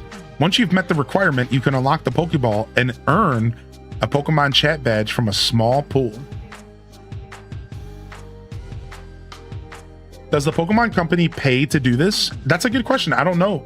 I don't know how Twitch handles this. I would assume the answer to that is yes. But because this brings so much promotion to Twitch as well, I wonder if Twitch is the one paying for this. I don't know. That's a good question. right? Like, is Twitch the one who's paying Pokemon Company, or is Pokemon Company the one paying Twitch? Or is there no payment being passed at all? And is this just like a I'll scratch your back if you scratch mine kind of deal? And they're just like, all right, well, we both benefit from this, so here we go. Yeah, like definitely a goofy thing. I've always wondered the same thing, just for the sake of knowledge. Like, when Twitch does these promotions, who's paying? Like, who's getting the benefit out of this? Obviously, the game is getting benefit, so it's easy to just say that they're paying. But I would argue that Twitch is also getting a lot of benefit from this, because this way, Pokemon's almost making the official way for you to watch their content this week is on Twitch right now. Why would I say that? Well, because Twitch is offering you goodies. So it's like, it's almost as if Pokemon is like silently saying like, this is the way to watch, this is where you want to watch our stuff this week.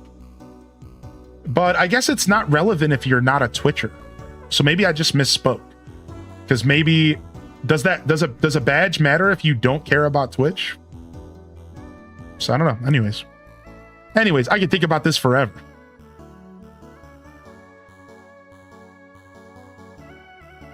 Shame that the real stuff is locked behind paywalls. Yeah, it's nice that you could still get the Pichu by watching, for the record. You can get the Pichu by just watching, but the paywall stuff can be a little bit rough. I understand for sure. You're not alone feeling that way. Yeah, you're not alone feeling that way. It feels lame to be left out from fun stuff happening on your favorite platform. I agree. I understand that for sure. It's something that's hard. It's like a bitter pill for me to swallow a little bit. To be fully transparent, I benefit from this kind of stuff. So it's I wouldn't sit here and lie and be like obviously it's good for me and I appreciate it. It does make me a little sad though, you know, because there is people who can't participate. Yeah, I understand. I just have a big heart and I get it.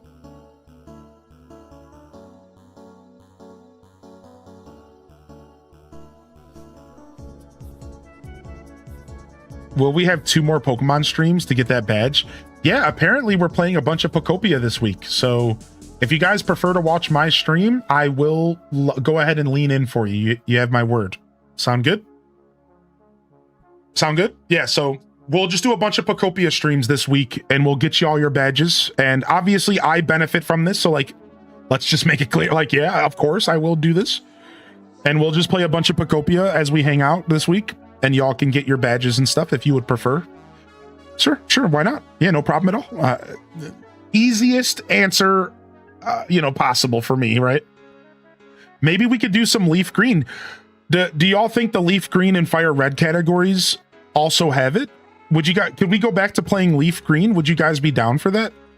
Because I wanted to finish leaf green, but we never finished it, man. I didn't realize we got stuck. And we got distracted. We never finished our leaf green Nuzlocke. So we could play some of that this week if you guys are down. Yeah, let's go. I'd like to see. I'd be down. Yeah, if somebody wants to check, maybe we can do some leaf green later this week. And we could do a little bit of, we can make a little mini Pokemon week. We have a Gamescom tomorrow, so we'll be here all night anyways tomorrow. And then I don't really plan on taking a day off this week. If I do, it'll be maybe Wednesday and Sunday, but so this is all kind of good for me. I was already planning on a long week, so.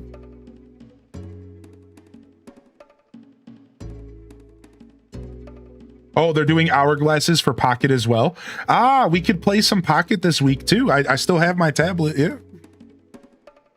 I actually just found out a new trick as well. I can actually share my screen. I can actually share my screen, and I think with including sound, via this new app I got for my cat cam, which is insane. Let me test it right now. Screen. So I might not have to handle this the way that I was handling it before, which the way I was handling it before,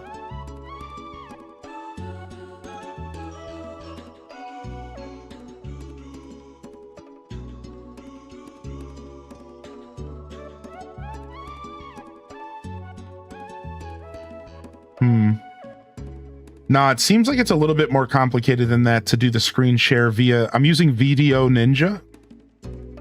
For those that aren't hip, I'm using Video Ninja here. It wants me to return to the Apple picker and start a broadcast. It's not letting me pick. It's not letting me pick the app that I want to share. All right, on the next iOS screen, pick Video Ninja for the screen recorder. Oh, okay.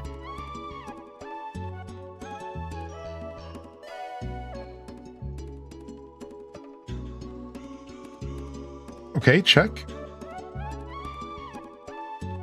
Dude, it won't let me pick. Oh, did I get it?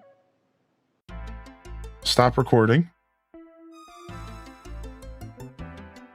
Got it. Start broadcast.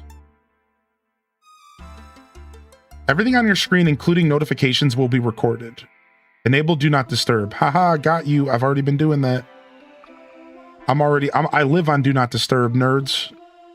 All right, hold on. Let's see. This is going to be stupid, but let's just see if it works.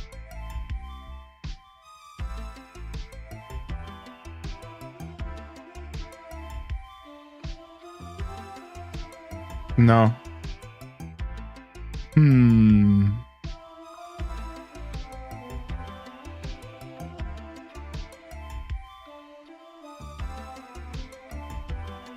All right, let me go back and read about it again.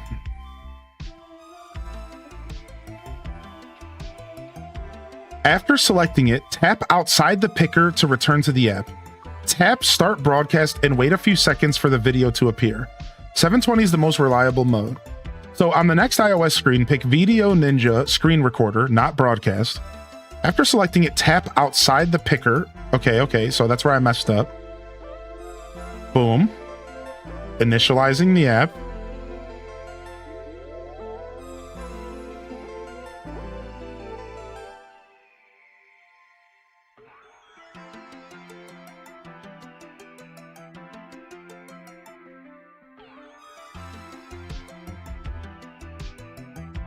Waiting for screen share. Start Video Ninja Screen Recorder in the Apple Broadcast prompt. If the Apple picker is still open, select Video Ninja Screen Recorder, tap to start broadcast. No viewer. Yeah, I don't know. Either way, I might have a way smoother way to share my screen, which is what I'm checking out right now with y'all. I'm just gonna have to play with this a little bit. So normally the way I do it is I just plug my iPad into a capture capture card, but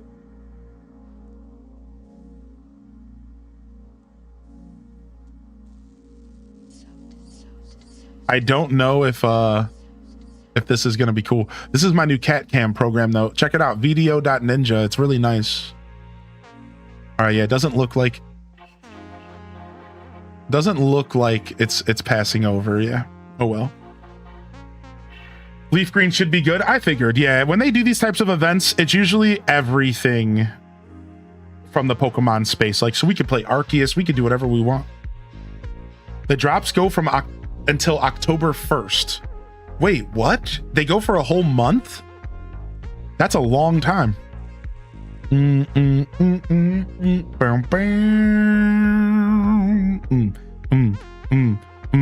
Yo, what's up? How you doing today, Radiant Zelda? I love your name, by the way. Dude, and welcome to the community. So you just picked up Pokopia? Yeah, ZA will probably count. Yeah, usually when they do these events, it's every Pokemon category. Yeah. So ZA, Arceus, yeah, probably. This campaign is available on Pokemon and on Twitch-owned category channels. Yeah, right.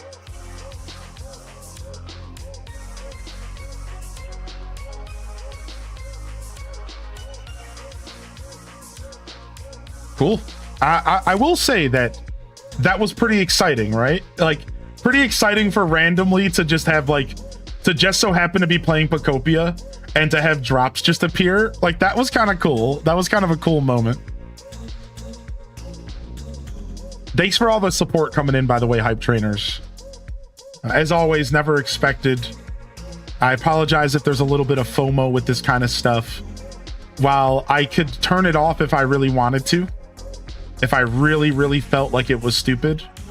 I think that a lot of people like this kind of stuff though on Twitch, and I think it's something fun for us to lean into. So amazing thing is that it worked first try. Yeah. So we'll keep leaning into it for now. It's pretty fun.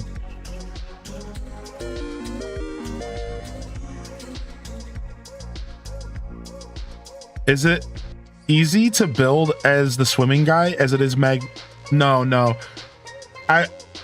Magnemite definitely is the best person to build with still compared to the other forms. However, some people would argue that underwater building just as your regular self is pretty good because they added a bunch of strafing and stuff options. So like, let me show you what I mean. So like, if I were to like go to like do some building or something, you can like hold ZL and you can like move around the water as if you are Magnemite. Look at this. And you can kind of like, so some people would argue that underwater,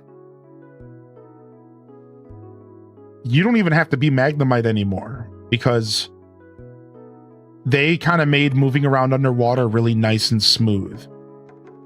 So I still use Magnemite though for most of my building. Yo, thank you Oz for the 2-pack in the chat, homie. You didn't have to do that. Can't wait till I'm finally done with base game to get Magnemite. It'll be worth it. It's a worthwhile wait, dude. Hopefully sooner than later. You gonna be here till 5 p.m.? I don't know what I'm doing today. The plan is to come back around 4:30 today though. That was the original plan, and now I'm just kind of chilling and hanging out.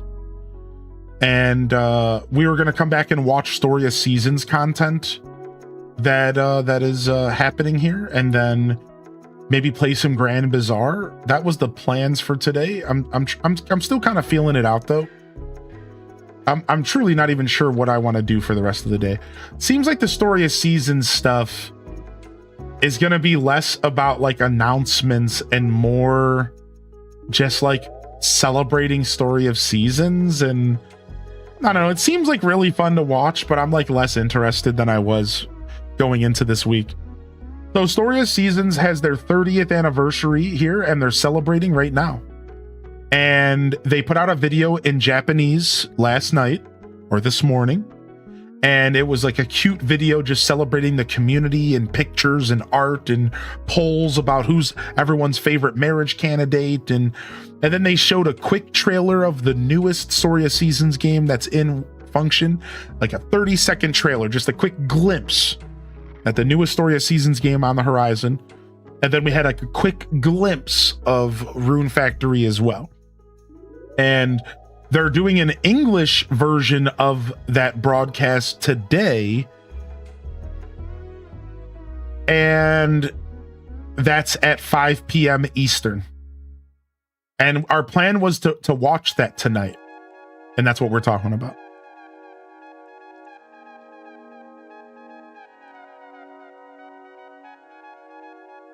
I love both franchises. Yeah, it's pretty cool. So most of the Japanese videos seem to be just like fan community type stuff. Like they showed off some merchandise and some socks and, you know, some cute plushies, and they just talked about their experience making the games over the years, and some of that stuff is really cool, don't get me wrong. It sounds like something I would almost rather watch in Discord than live on Twitch though, because like it's not the kind of thing that's like real exciting. It's just like chill. I don't do that kind of reaction content too often. It's like I was hoping more it was going to be like a shorter thing that was just about the games, but the Japanese one was like a 2-hour long event, a 3-hour long video event. It just seemed like a lot. I'm just like, oh, this is not going to just be a small little thing. Yeah, the Japanese thing was 3 hours of them just like talking about their love for Story of Seasons, and just I'm not usually the kind of stuff I react to is all.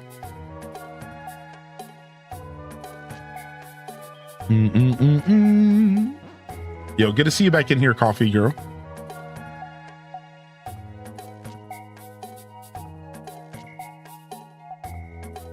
Yeah, I was hoping more of like a showcase of their games coming out.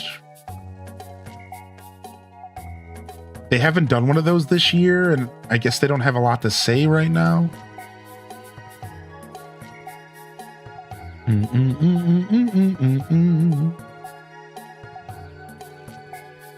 We do, however, have Gamescom to watch tomorrow, so excitement no matter what, really.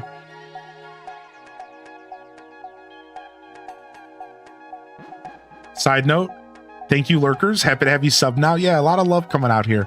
Enjoy your subs, dude.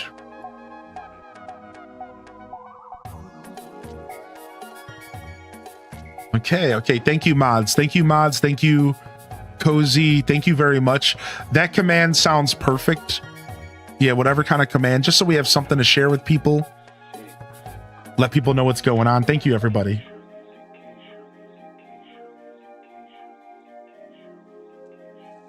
Always good to see you guys in that. Yeah, that's fair. Yeah, so I'm not sure what I want to do with the story of season stuff yet.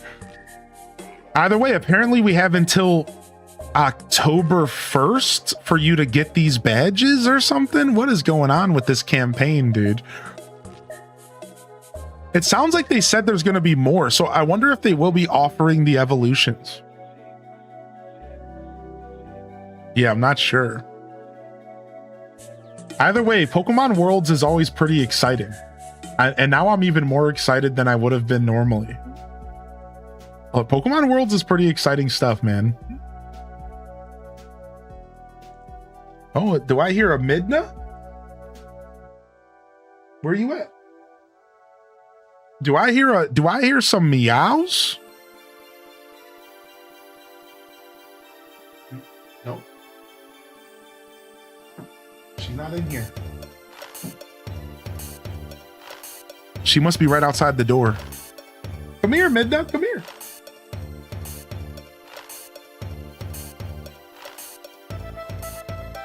She said, no, you come here. Come here, Midna. There she is. There she is. Come here. Come here, you little stinker.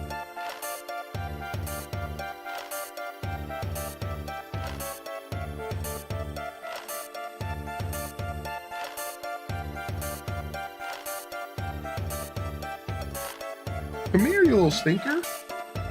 Hey, give us some love. Give us some love, you little stinker.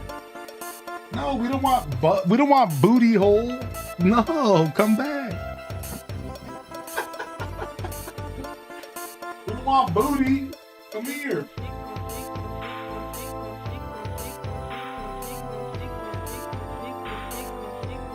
Yeah, giving us some meow.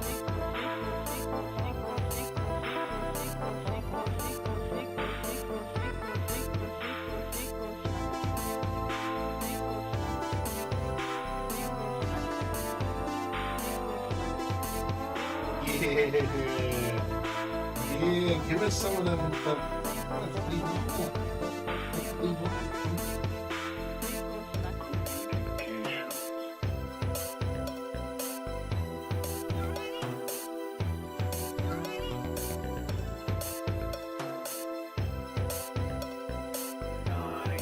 Here, you want a snack since you're being so sweet? Hold on. Let me get her a snack since she's being so sweet.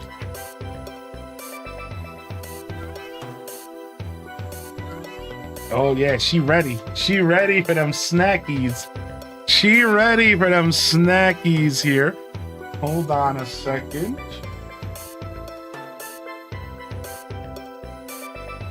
One second, I gotta get some of the hairs off of this. You're a hairy cat, and I got sweaty palms.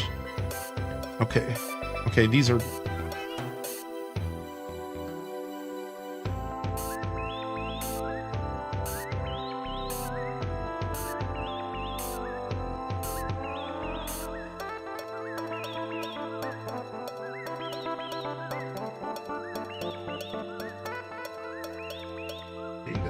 I found it.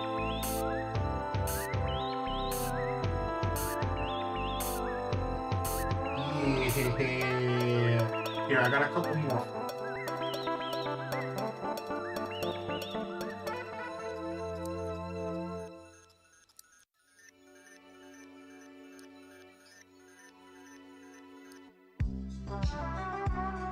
That's all I got for you.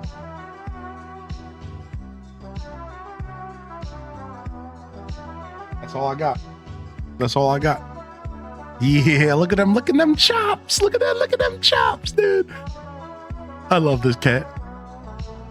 Look at her being cute. She doesn't let me pet her when she's getting treats. Well, that's why you see her pulling away. She don't like that. Oh, sorry, no more treats. Yep, she's done. She said, I'm out of here. She said, I got food. I'm gone. Yeah.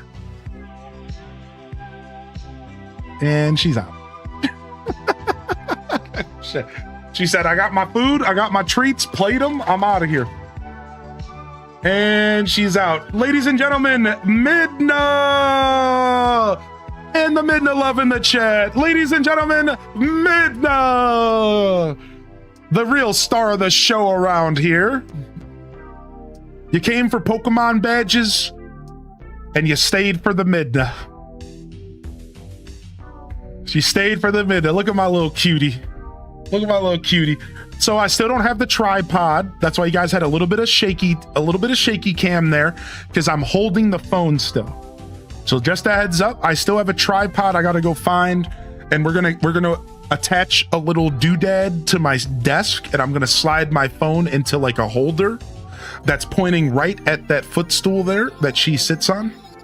And it'll be perfect, and it won't be shaky cam. I'll just be able to slide my phone right in. So just for the record, this is an evolution process, and we're not at the final form of the new cat cam yet. So a little shaky. I kind of have to hold it, and I'm not good at doing that. You know, I'm not good at sitting there and aiming perfectly. So hopefully it was a good experience for y'all. And I'm trying to give her treats in here anyways, because I want her more comfortable getting treats from in here, because it seems like she's convinced that the only place she's going to get treats is the living room, because I spent a lot of time giving her treats out there. So I like these opportunities anyways, because I want her to come in here and get treats from me, so we get her used to getting treats during the stream and stuff. So any opportunity I have to kind of treat her here in the bedroom or in the office, I do, because I'm trying to get her a little bit more comfortable. Right now, I put so much effort into the living room space that she doesn't really like spending time anywhere with me outside of the living room. And that's my bad, because that's like our little hangout spot. And she knows that that's where she gets most of her attention from me. And I'll sit there and pet her while I'm watching TV. And so I'm trying to get her to realize, like, hey, the office is also a place where you'll get treats and pets. Come on by. You know. How and you, Amanda met? So I adopted her. I went to the pound and I wanted to get information on the adoption process. And I left with a cat. And she's been home since about, I think, April this year. And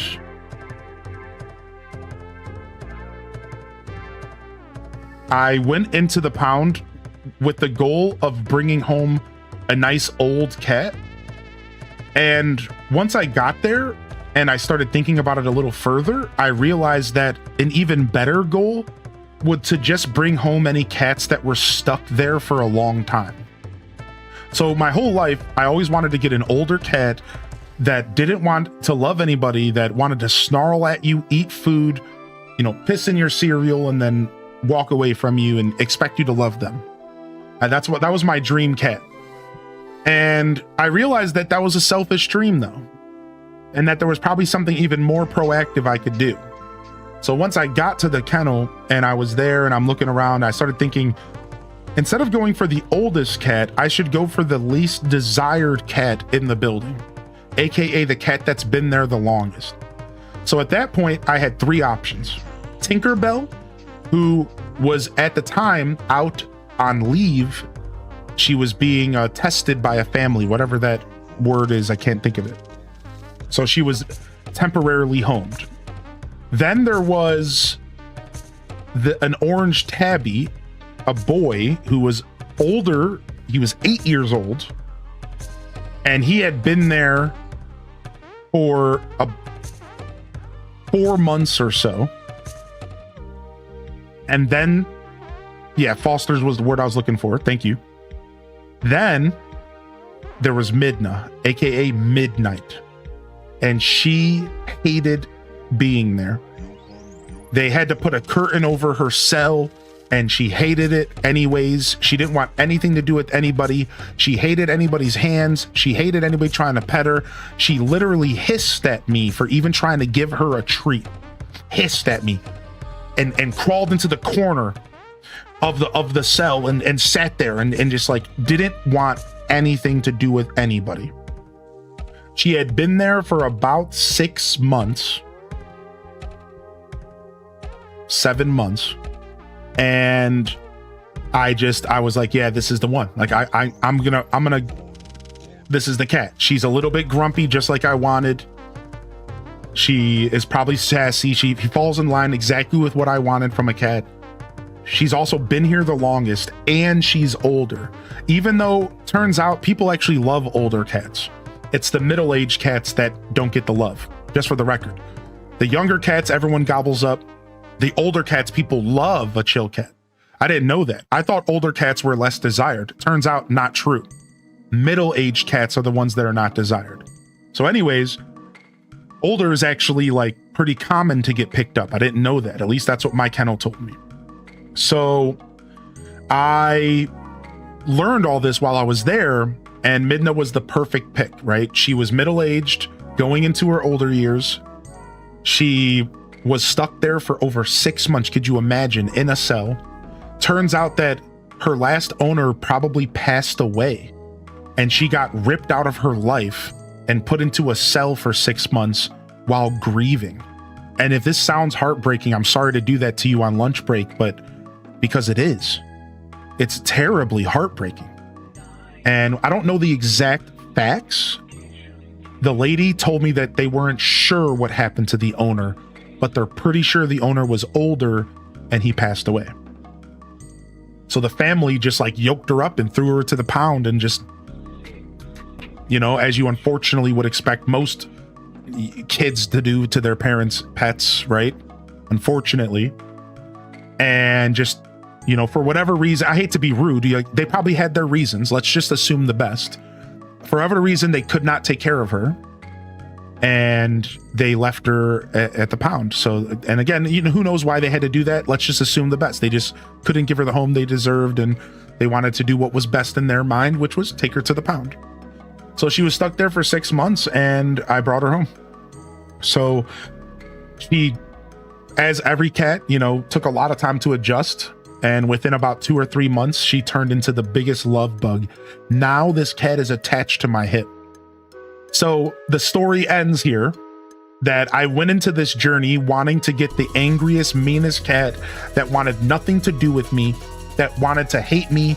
And I wanted to just have a cat that I basically fed and took care of, but that didn't want even to touch me. And that was my goal. And my whole life, I was like, yeah, I just want to get a cat that hates me, that I don't even pay attention to, that doesn't even want my attention. Turns out I got the exact opposite. What do I have instead? The sweetest, belly rub loving, wants my attention 24/7, will meow until I acknowledge her kind of cat. This cat is attached to my hip. This cat spends all of its days sleeping and waiting for me to be available to pet her. She wants to spend all of her hours near me and around me, and she doesn't want anything but that. And it's the most interesting story. It's like so funny how this is where she went from hissing at me in a cell. I keep using the word cell on purpose because that's what it felt like from my perspective. You know, I know that's not what it is, but from my perspective, this kitty was locked up, you know, it sucked.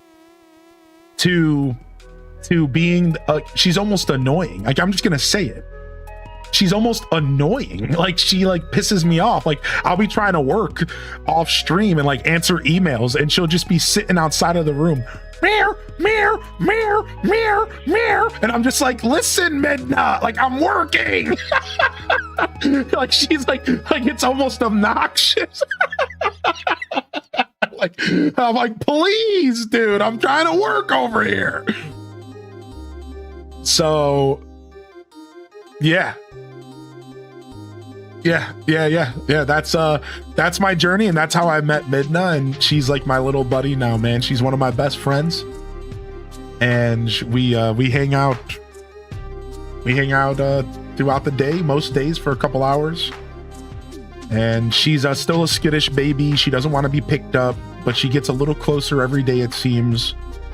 She still requires permission to be pet. She never lets me put my hands on her without some sort of rearing back unless she sniffs my hands first. On the same side of that coin, she's like a really good cat. Like, she asks for permission before she like jumps up onto the bed. She'll sit there and just like look at me and wait for me to be like, come on up.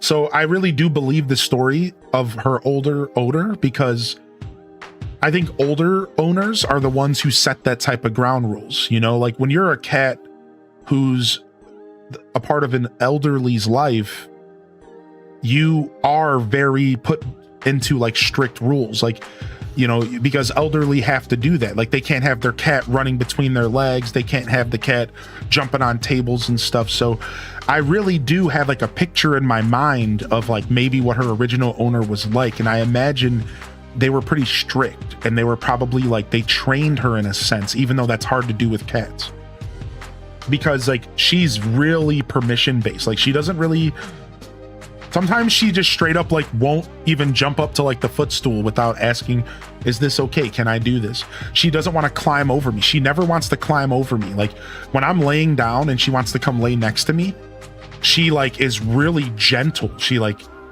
looks at me as she like starts climbing over my body. She's like, is this okay? And she'll like slightly touch me and like make sure that I don't react, and then she'll continue to walk over my body. And like, she's like very, very patient. And so I have a feeling that she was raised in a strict household of some kind, and elderly does make the most sense, but it could be anything, right? Just a strict household. So now as she gets to know me though, she is getting more bold. And you know, she'll now wake me up at 3 a.m.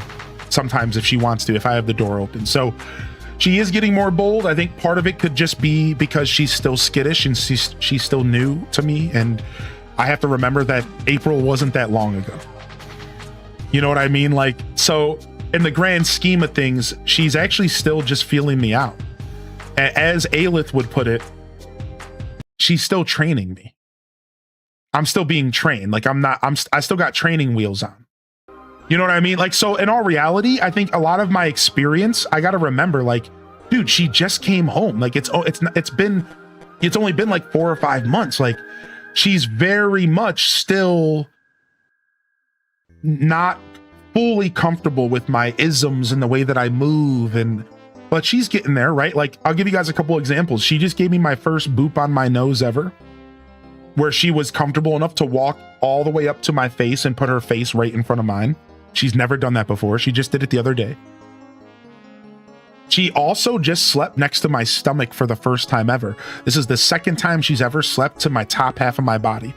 One time when I left for a trip and I came home, she curled up right up next to my back when I turned on my side, and she really missed me. And then just last night, or the night before, it was during the day, I took a nap during the day and I was sleeping on my side, and she curled up like right next to my chest and like fell asleep. So she's definitely getting comfortable with like my sounds, the way I move, because that's the stuff that makes cats jumpy. Cats, it's unexpected movement and stuff. She's not used to that stuff, you know? It takes time to learn, like, oh, when he randomly jumps and gets excited, it's nothing bad. It's just him, the way he moves, right? So she's getting there. She's getting there. She's definitely, there's little signs of her getting more comfortable. I'll give you one more.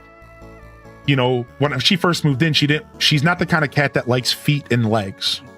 When walking feet and legs. She's the kind of cat, like a lot of cats are like this, where if you are up and walking around, they're out of the room, right?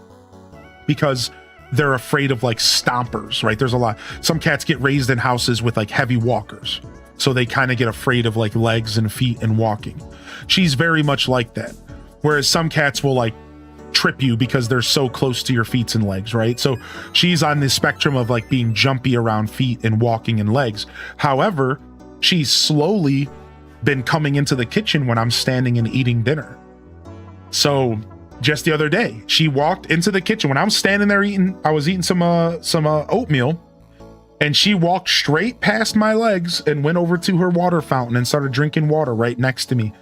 And I'm telling you, just even a month ago, he wouldn't even go in the kitchen at the same time as me. That was how skittish she was about legs and walking, right? So she's slowly getting more brave and more, you know, safe and feeling comfortable around me. And so there's a couple little examples of her growth, which is pretty cool. So I'm really excited. It's nice to see her getting more comfortable with me in her own little way. It's nice. Feels like she's been here forever. Yeah, dude, April. Man, it's not actually that long in the grand scheme. So she's getting there. She'll sniff my food a little more than usual. Soon enough, she'll be snatching stuff off my plate. She a little bit more comfortable just like barging into my room when I'm sleeping. Soon I won't be getting any sleep. You know, she's getting there. What up, Serenity? Midna, pats on, pats off, pats on, pats off. Yeah, exactly. All right. I'm gonna step away here for the rest of the day, and I might come back tonight for the story of season stuff, y'all. But I'm thinking I'm gonna take a break here and eat some lunch and go on a walk while the weather is beautiful. It's like only 70 degrees outside. It's insane. I'm sorry to tease y'all, but it's amazing. I'm gonna jump over here, and the plan is to come back tonight. That is the plan. As the day has progressed, I'm kind of feeling like I don't feel like it.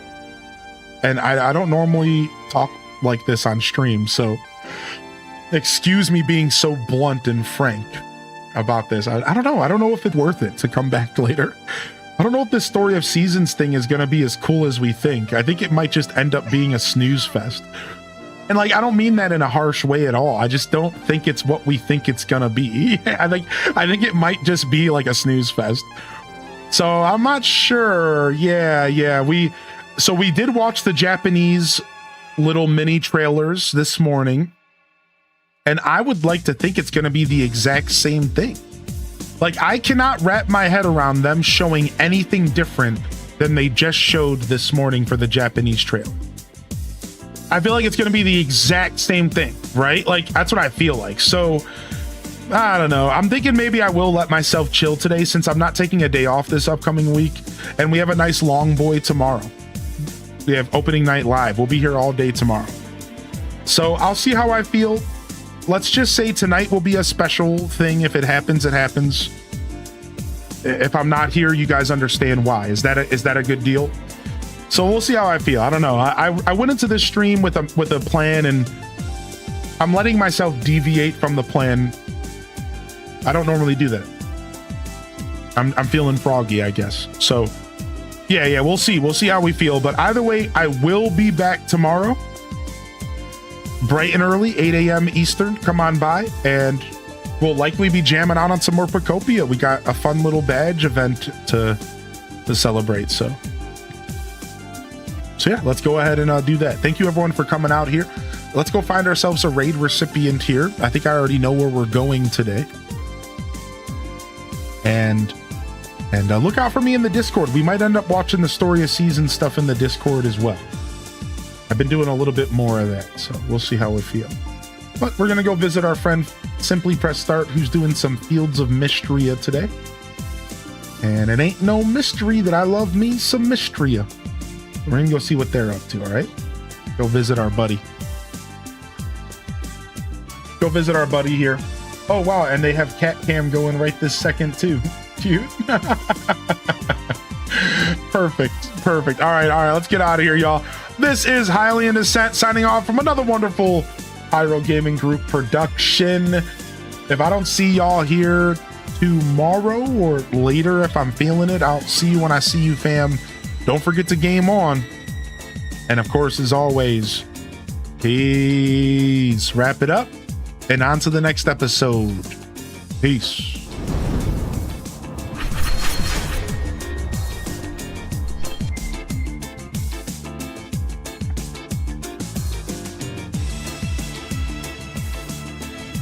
All right. I do want to say thank you, everyone, for tuning in. You know, I always get all up in my head about my streams when I feel like I'm not bringing my best. And sometimes I got to stop, shut the brain off, and remind myself that of my own saying. I'll bring what I got. If I got 80%, y'all get 80%. If I got 20, you'll get 20. If I got 150, you get 150. The one thing that I do guarantee is that you get whatever I got. And I think I am delivering on that. And so I'm proud of that. So thank you for tuning in. Thanks for supporting me. Thanks for tuning in. Thanks for enjoying the show. And thanks for sticking with me for a couple lower energy days. We had a blast the past couple streams. So it's not about that. Just wanted to say this out loud. I love y'all and appreciate y'all. I'm honored to be a part of your daily routines. And I'm certainly honored to have you as a part of mine. Thank you for the first time sub. Peace. And hit them cat jams, baby. I'll see y'all soon. Peace.